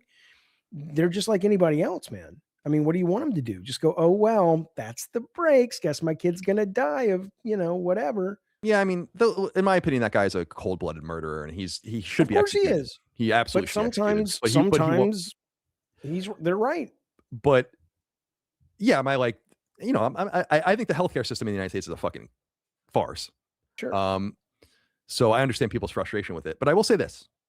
If and when the communists come to my door, I guarantee you I'm taking some of you with me. That's all. That's all I'm going to say. What about the Mormons? No, the Mormons are fine. I'm friendly with the Mormons. They put the solar panels on my house, actually. Okay, fair enough. Fair enough. I'm not disagreeing. Commander Shepard says he's a cold killer. I know. Two things can be true. I can dislike the fact that he had to take the law or that he took the law into his own hands. I can also totally 100% sympathize and understand that he felt there was no other option because that's how the system's set up. And if you don't want that kind of world, then stop voting in people and allowing people to let these corporations put the fucking boot on your neck. I mean, it's not evil versus good when it comes to this. It's very simple. People can only go so far, and when you start hurting their family, go fuck yourself. Yeah, I mean, I agree. Well, maybe we could talk more about this stuff on your show sometime. Okay. Because I mean, tariffs are obviously political, but I want to stay. I don't want people to feel alienated or isolated by any of the things we're saying either, because I don't want to be a political show. But I will say, yeah, the healthcare system, it makes me sad. And we need a high. I was saying this to Micah recently. It's like I resent that I can't live in a high trust, fluid society, and a lot of things have to change for that to happen. Well, us progressives were trying to make it fluid, at least gender fluid. You guys got all upset about that, so I guess. Well, yeah, that's all done now, though. I don't think so. That's the dub. Okay, I don't think so. Okay, but anyway, yes, I hear you. I hear you on what you're saying. The words that come out of your mouth. You are saying words, and I know I am saying words. All right, let's get through the rest of these chats, and then we can get out of here because we've been going for a while. I appreciate your time today, Jaffe. It was good. Oh, it's always good as always you to talk guys to you. Love it, love it. What do we got? All right. Oh, I have to scroll up. We have a lot here. Oh, okay. Bespoke EP. Is that where we are, Dustin? That's correct. Okay. It says Bloodborne sold 9 million copies, and the Cleric Beast first boss has a 46% completion rate. I don't think it would move the needle as much as people think. Sony owns 10% of Katakawa and also 14% of FromSoft. Thank you for writing in. Millsauce writes in again and says the Q in RE Requiem is meant to be the 9. I don't read that in the logo, but I'll take your word for it. It flashes it in the trailer. Yeah. Oh, I see. Yeah. Chris Hendricks wrote in and said, if there is no pressure to sustain a studio 5 years after a game launches, what motivates the studio to release a quality game in the first place? So you sell and make a lot of money. Well, you don't as the employee. If you're lucky, you get a bonus, but. Well, what's the point of making the movie then? You don't get anything after the movie comes out. If you were the grip. Oh, I see. Yeah. I mean, but I guess you do get, I guess there we would have to have unions and health care and all that stuff. That's for sure. Yeah. There's more incentive there because there's more jobs and they're more frequent. But yeah, no, I see your point. Let's see. Sorry, I lost my place. Purple Haze 4564 says, would either of you play Speedster Flashlight game if it was original and had nothing to do with DC? Would that be a game that people want or are looking for? What does that mean? Speedster Flashlight game? Speedsters are what the Flash, quick, fast running superheroes. Oh, basically. Okay. I don't know. I need more information. I mean, usually what ends up happening with games like that is it's basically slowdown mode because it's like, oh, if you're running really fast, everyone else is slow. At which point it's basically just a mechanic where you hit a button and everything around you is slow and you're moving at normal speed. I'm sure there could be moments that would be cool, but I wouldn't be chomping at the bit to play a game like that. I'm not opposed to it. I've never heard that speedster term. Like I don't know that term. So You that's gotta like be that's like a comic book Yeah. archetype or whatever. Yeah. I see. Skull King says the creative director at Media Molecule and a few others were hired from the Little Big Planet community. That's great. What about the guys that made Little Big Planet? Thank you for writing in. Man Cave RO wrote in and said it's bittersweet that only LSM is the realest CH. What does that mean, Dustin? Maybe channel? I don't know. Thank you for writing in. I appreciate the kind words. Bespoke EP wrote in and said a review is, and it's $10 Canadian, so that's about $1.50 American. A review is the opinion of one person. So why can't people just accept that Keeley has different tastes and preferences? Other people obviously liked Highguard. No money was passed under the table. I don't think money was passed under the table. There might have been. Did I tell you this, Jaffe? That we've talked about this in the past. That I thought the Game Awards was a quid pro quo. In other words, what was an advertisement was obvious, and the games that were revealed were games that were quid pro quo given. It's like, we want the attention. You need a slot filled with something compelling. Yep. I was told by someone reliable that that's not what happens. That some games are like that, but some games actually do buy their way in. I don't know if that's true or not. I doubt Highguard was one of those. In fact, I think we know it wasn't, because they were going to just stealth release in a couple of months, and then I think Jeff came in and solved that for them, unfortunately for them. But Highguard's done. I wonder how long this game's going to come up, and if it will be like a new Concord resonance sort of thing. Yeah, it's let's see. Highguard is to Iran what Concord is the Epstein files. So, I mean, right? But I will say though that a lot of people were making a lot about, the Tencent CEO sits on the board or whatever, and I'm like, first off, it's not like a public company. First off, it's like an advisory board of a lot of different people. But you know how many Ted Price and Shuhei and all these guys from Sony were on the DICE Award committee. It's like, you really think this is clean? I'm not saying that they're evil people, but what do you guys think this is? Some kind of, I don't know. It's certainly not a fair election. If that's what you mean. I mean, of course it's going to be, again, I when you talk about listen more and talk less, I don't know what I can say all I can tell you is I've been there, man. I've been on nominating committees of all of these games and voting committees of all of these games. And I'm telling you, if you think you're getting some kind of pure test of what is true, if you could even do that with a creative voting process or voting about creative process, you're not. Half people don't even play all the games. No, definitely not. It's a ridiculous little thing. We enjoy it because it's a good show. Jeff's a good guy. We see previews. We can make fun of the idiots. We can celebrate the games that win that we like. But you've got to stop thinking this is some kind of scientific calculation of greatness. It's simply not. That's the great word. You used a great word there, Jaffe, calculation. And I think that Jeff miscalculated. And I think putting Highguard in that spot. Yeah, and I do too. But it wasn't intent. There was no intention, and I don't think it was about money. I think he was excited about it. It's his show. He's a millionaire. He doesn't need to he's not doing things for little pieces of cash here and there. I don't think it's like this is a business. He's trying to do this 3 times a year with his different shows. It's serious. I mean, the only thing you may be able to throw at Keeley's lap is, wow, you have really bad taste sometimes, but we all do. Yeah, that's what I was gonna say. We all. As I said on Sacred, Highguard would have died. It just would have died differently.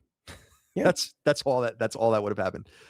Chet Snooze wrote in and said, "How was your time at USC? What did you learn?" Jaffe, you of course did your undergrad at USC. Yeah. What did you learn? You say that like I have a graduate degree. I didn't even graduate. Well, I said your undergrad. You did your. Well, I know, but it suggests there's something beyond that I did. Oh, I see. Yeah, I did my undergrad at Northeastern, but there was nothing above that either. So no, I still have like 3 credits to graduate. Which you didn't graduate? I didn't know that. I got to the very end. I kept dropping the same class, and they kept putting me in the. You should go finish, dude. What's the point? I don't know, just to have it. There is no point really. Like my diploma. I it didn't do anything for me. I don't think. I mean, Yeah, I've never I can needed say it. I I've went there, never which is missed cool, it. but that's about it. I will be going to the USC Festival of Books, the LA Times Festival of Books in April. I love the campus, and I had a great time there. I met my future wife there, the mom of my kids, met some great friends there. A real fun time, especially freshman year was great. And there were some great classes. So I don't regret it, but it wasn't like I met Spielberg and Lucas there. They came onto the set of my student film. It was That's cool. it was a really fun experience, absolutely. But kind of like in It's a Wonderful Life, when they say youth is wasted on the wrong people, it's not till you're much older you're like, God, I'd love to go back to college now. Like I would love to just sit and learn all day, and just not because I want a degree, not because I need a job, but because it's like, you mean I can spend my day going from learning about archaeology to then I can go to a philosophy class. It's like TED Talks after TED Talk after TED Talk of things you care about. I think it's pretty cool. But you know, Yeah, it's interesting. The if you don't care about the paper, then yeah, just getting what you learned out of it is good enough, I suppose. And the paper hasn't done anything for me, so I don't. And I was going to go to grad school, as everyone knows, but I just didn't because I ended up at IGN instead. The only thing that I have from those days is this. what? It's my old hockey jersey. Oh, okay. Okay. And it's been on the back of my chair since I was first at IGN, so it's been about 20 years now. That's like, it was a tradition. I don't know if you remember the IGN offices. It was a big thing there to have jerseys on your chairs. I don't know why that was a thing, but so I started doing that. I want to go back to college and join an a cappella group like in Pitch Perfect. Oh, hell yeah. That's what when my nephew, so I have 6 nieces and nephews, and the first one just went off to college, and actually the second one now, Dagan's oldest, is in college. She's a freshman at Miami. But I sat down with my nephew Declan, who's a sophomore at Tech, Virginia Tech, and when he first went, and I'm like, you have to listen to me. You know, I'm like, I'm your uncle. We have fun. We joke around. I'm like, I want you to listen to me. Like, if there's one thing I can tell you, it's like, live this experience up. Like, it's never gonna come back. You're gonna look anyone who will have you. It's like, I'm like, oh, I told him, I'm like, party and meet girls, but like study hard and do your work and like balance it all, but don't waste any time, because you're gonna look back at this and be like, I can't even believe that was my life. You know, and I look back at my time at Northeastern and I'm like, what a fucking joke. I mean, like, really, like, it was hysterical. You know, it's college is just so funny. I wish that I could recommend it to more people, but I can't. Not because it's not useful to some people, but I just don't think you really need it. And so you're going to pay $50,000 to go to Northeastern. I think you should save your money. A year, by the way. I went, as everyone knows, my mom taught there. So I went and was a student there back in the day. So I was a legacy, and I went with free tuition, still had to pay my room and board, and still left with $80,000 in debt. So imagine what your debt would be. And that was in 2007, by the way. Imagine what your debt would be if you had to pay tuition. You know? Well, I went to SC, and let me just say, thank God for Twisted Metal 2. Because that paid my student debt. I would still be dealing with it if I was not that. So oh yeah, when I sold my shares back to Kind of Funny, I used a portion of that money to pay my student loans off, and I was like, that's that. Bye bye. But yeah, so for that reason, I don't recommend it. Unless it goes fast. I remember standing at the Shrine Auditorium about to premiere Twisted Metal 2012. So it was 2010, and I got out of college, and so it had been like, or maybe it had been 20 years. And I'm like, it's been 20 years since I was in college. Are you out of your fucking mind? 20 fucking years? It seems like yesterday. So yeah, I mean, live it up. You goddamn right. Yeah, Enjoy man. it. You got it. Yeah, just enjoy it. It's such an interesting, fun, memorable, useful experience. And I would say I did about 70% of it right. I was really hung up on a girl for a lot of the time, which I wish I wasn't, because that was a waste. Nothing against her. It's just like, why was I doing this and all the rest? And it's like, there's little things like that. And you want to just like shake the younger people around you to be like, it's like vicarious living almost. It's like, just do it right. Yeah. You know? Well, they don't know what they don't know. Yeah, you were probably hung up on this one girl because in some ways it was safer than going out there.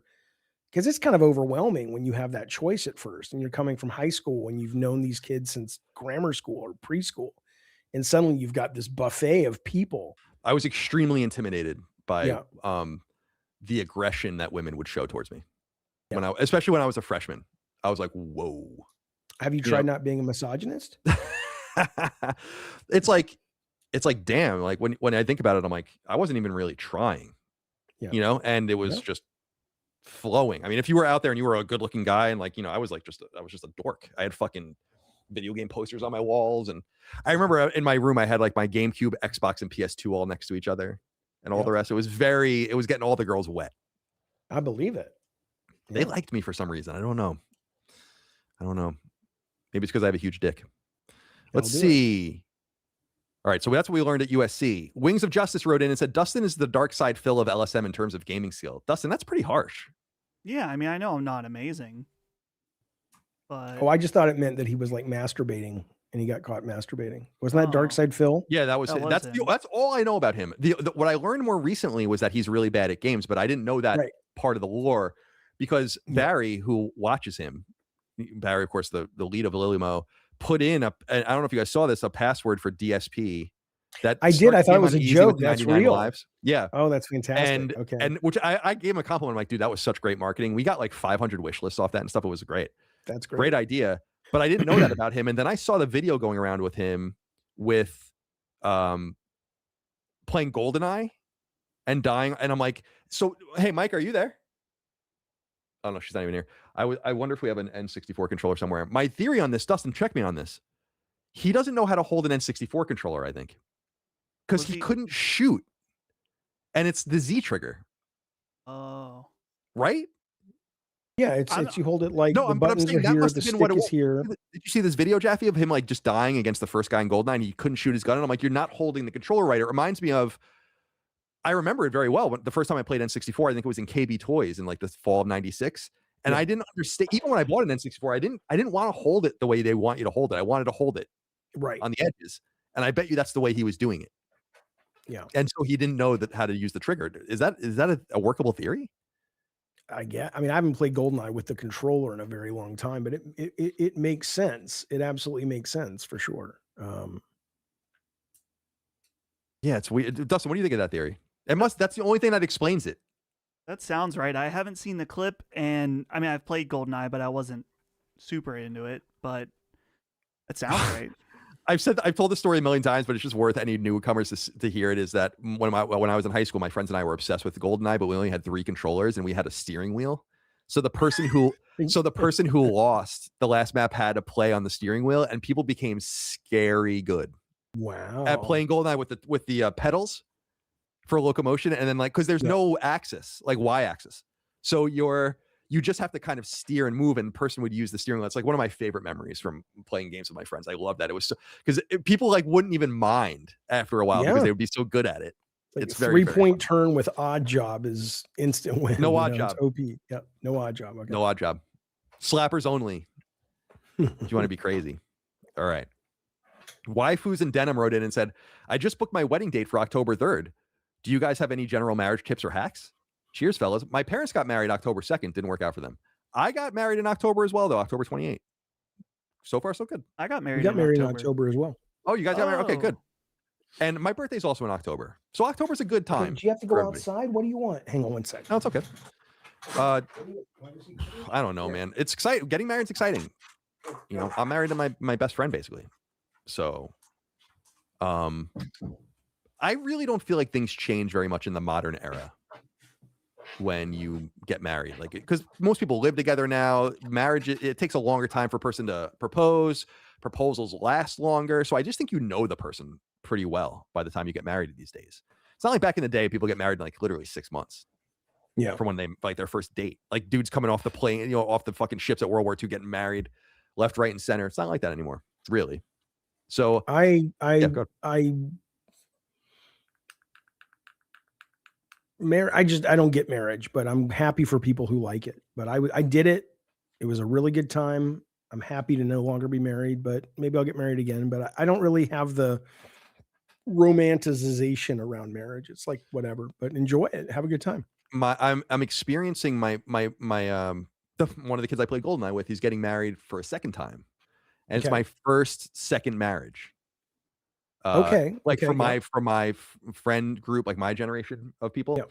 My mom's married for the third time now. She's been with this guy for 20 something years now. But she got married a second time after she was with my dad, and I didn't go to that wedding because I hated that dude. Oh, okay. Well, And I good. still bring it up sometimes. I'm like, I told you. Yeah. Yeah. I was in like 8th grade. Do you like? You like the new guy? Oh, the new obviously, guy's but- great. He's wonderful. Yeah. He's like a total. He's I think didn't he come to the show?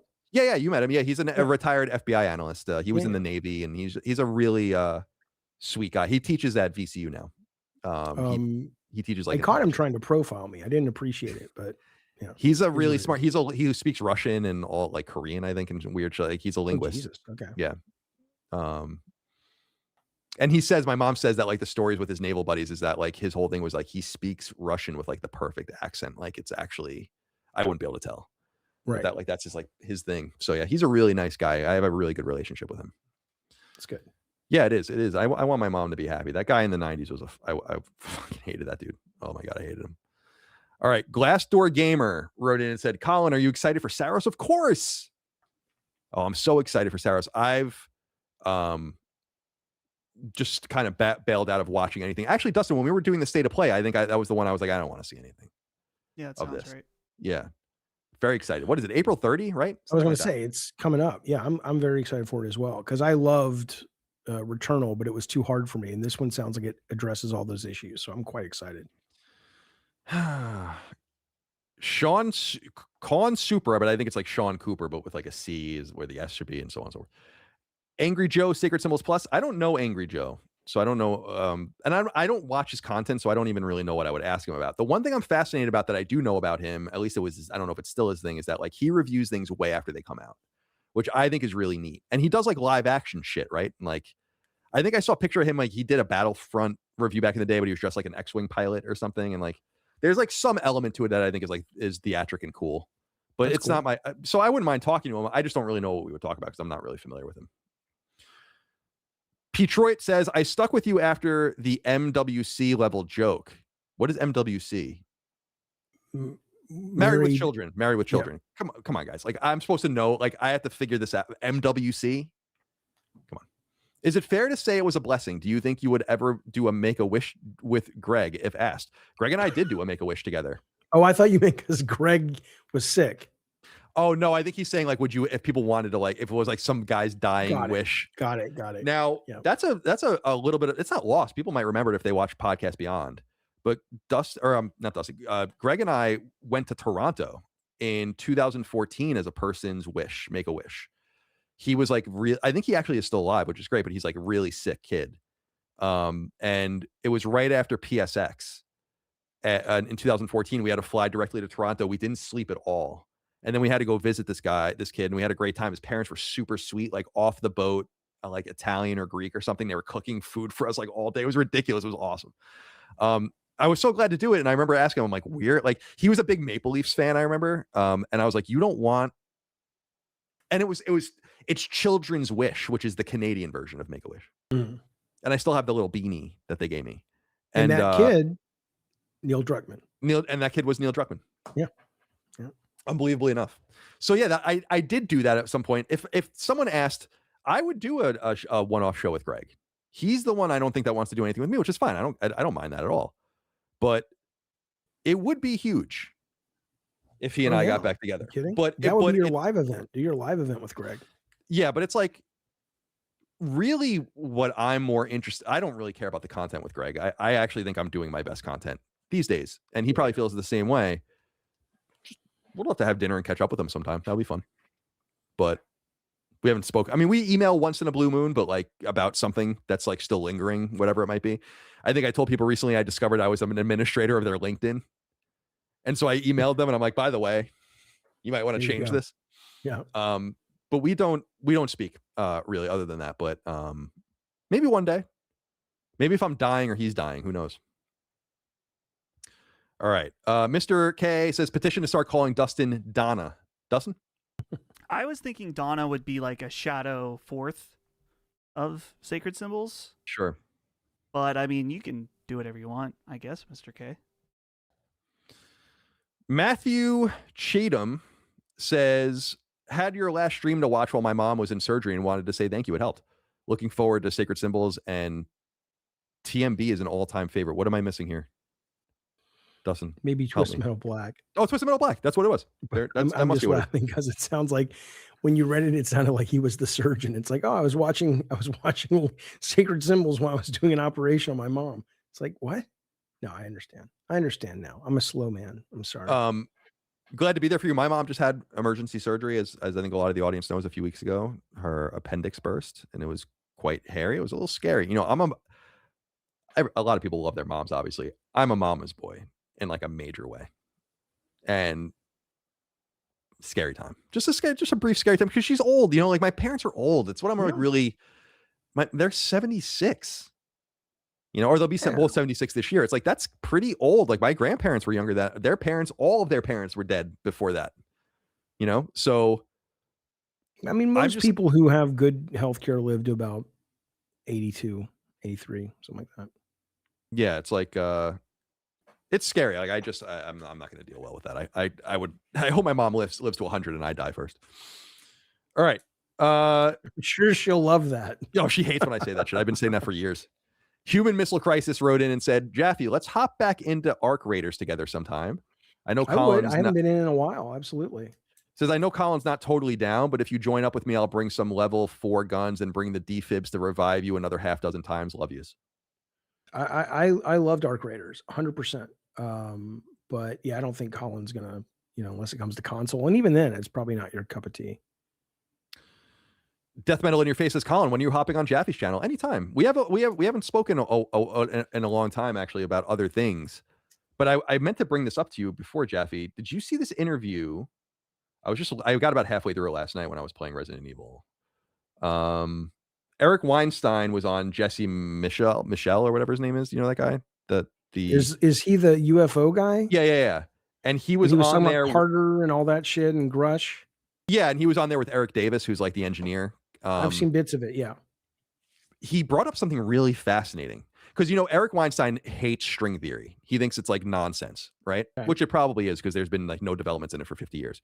But his whole thing is like, he thinks it's a conspiracy to basically classify the physics and math that would otherwise be stumbled upon by continuing along with general relativity and like Einsteinian physics as a way to hide some of the shit that they're working on, which I thought was really fascinating. In other words, like the string theory stuff has been like a farce intentionally. In order to, if more, but I mean, that would suggest that the amount of people that were working on normal, what do they, I don't know what the term is, but it's not quantum physics, but sort of traditional physics, whatever the term is. Yeah. Within like the Einsteinian framework or whatever. That there was no continuing work on that, but I wonder if he's talking about like some of the 0-point energy stuff that people have disappeared over, which is not quantum level stuff. Right. Yeah. I think some of it is interconnected because he was basically saying that like, well, the other guy, Eric Davis, who's like a doctor of engineering, I think, like he has spoken to apparently 40 people that have seen the craft or whatever it is. But he was saying that like Eric Weinstein is like flummoxed because none of them are physicists. Right. And why would you not bring a physicist in? They're all applied mathematicsions, basically, or applied scientists rather. And he's like, this must be for a reason. It's because they don't want this whole framework to be discovered. That's obviously propelling the ships. I wouldn't be surprised, but what would it be that they're so worried about people discovering then? Like, did he suggest what that was? Probably like the gravity drives and all the shit that they're using. These ships are probably using that are obviously break general relativity. Okay, so who are these people that are using them then? Because if we had the ability to use, I mean, are we taking people off planet and going beyond light speed in order to take them somewhere? I mean, what is? I don't know. When we have evidence of all this shit happening around us, or I don't know. This shit's becoming frustrating for me, as you know. I would like to watch it. Absolutely. Oh, you should definitely watch it. Yeah, I think you'll be intrigued by it. And the other guy's really smart too. Eric Dave's a really interesting guy. But I like Eric Weinstein a lot. I've DM'd with him a few times, which is pretty cool because we have mutual friends. Oh, okay. All right, so he follows me on Twitter, which is cool. And I'm a big fan of his. Actually, I was some people really don't like him. And he came up. I was at a family function with Micah this past summer, and I was talking to like her cousin or something, and he was like, "Oh, I hate that guy," or whatever. I'm like, I'll just kept it myself. I'm like, because he's the guy who hosts the show, right? No. The guy who hosts it is Eric Weinstein hosts his own podcast, and his brother Brett also has a podcast called Dark Horse. But this is the one with the set of like the UFO set in the background or the lights and everything. Yeah. This is the one. But so who's the guy who's the host? That's Jesse Michelle, I think his name is, or Michael Michelle. Weinstein's the guy with the mustache. Right. No, Weinstein is no, he's clean cut. Weinstein's clean cut. Oh, okay. Anyway, it doesn't matter. We can do this, but I'll be happy to be on your channel whenever you invite me. You don't ever invite me. Yeah, absolutely. It'd be great. Roberto Ramirez wrote in and said, Nintendo gets to sue to get their money back. Do we sue to get our money back? Nope, we get fucked. For what? He says, do we sue them to get our money back? I guess he's not happy with the Switch too. Well, you just return it, I suppose. But you can't. By the way, I guess you could sue. Quick thing. Syndicated Television says Professor Dave does some good debunking vids of him. That guy is so aggressive. Professor Dave, if it's the guy I'm thinking. Never heard of him. I'm gonna look him up. He's off-putting to me. I don't like the way he handles himself, like the way he carries himself. If it's the guy I'm thinking of. Boots8562 wrote in and said, Colin, will you be taking Micah to WrestleMania in Vegas for the honeymoon? She wants to go to WrestleMania? Micah, you want to go to WrestleMania? Oh, okay. She says no. Lena Mikulik's North Starfish says, thoughts on PlayStation dynamic pricing? We talked about this earlier, so sorry you missed it. I'm sure you can rewind. Also says, if Colin made a last stand and Greg joined him, it would be kind of funny. I guess it would be kind of funny, wouldn't it? Thank you for that. Is that all we have? That's Dustin? it. All right, well, let's wrap it up. Jaffe, we've been here for a long time. I'm sorry to hold. You're happy to do these long ass podcasts, or is it bothering you? I love them. As long as you like them and the audience likes them, I'm happy. I love having a great time. I love this. I'm gonna, all I'm gonna do the rest of the day anyways is play video games. So I'm good, cool. man. Me too. Yeah. All right, my friend. Well, it was good to be here with you. I hope you have a good rest of your week. We'll have you back in the coming week or two, I'm sure. I'll email you randomly and we'll figure it out. Put up the bat signal. I'll be around. I will. I'll definitely do that. I appreciate your time. And Dustin, thank you for your time as well. Mm-hmm. That's it.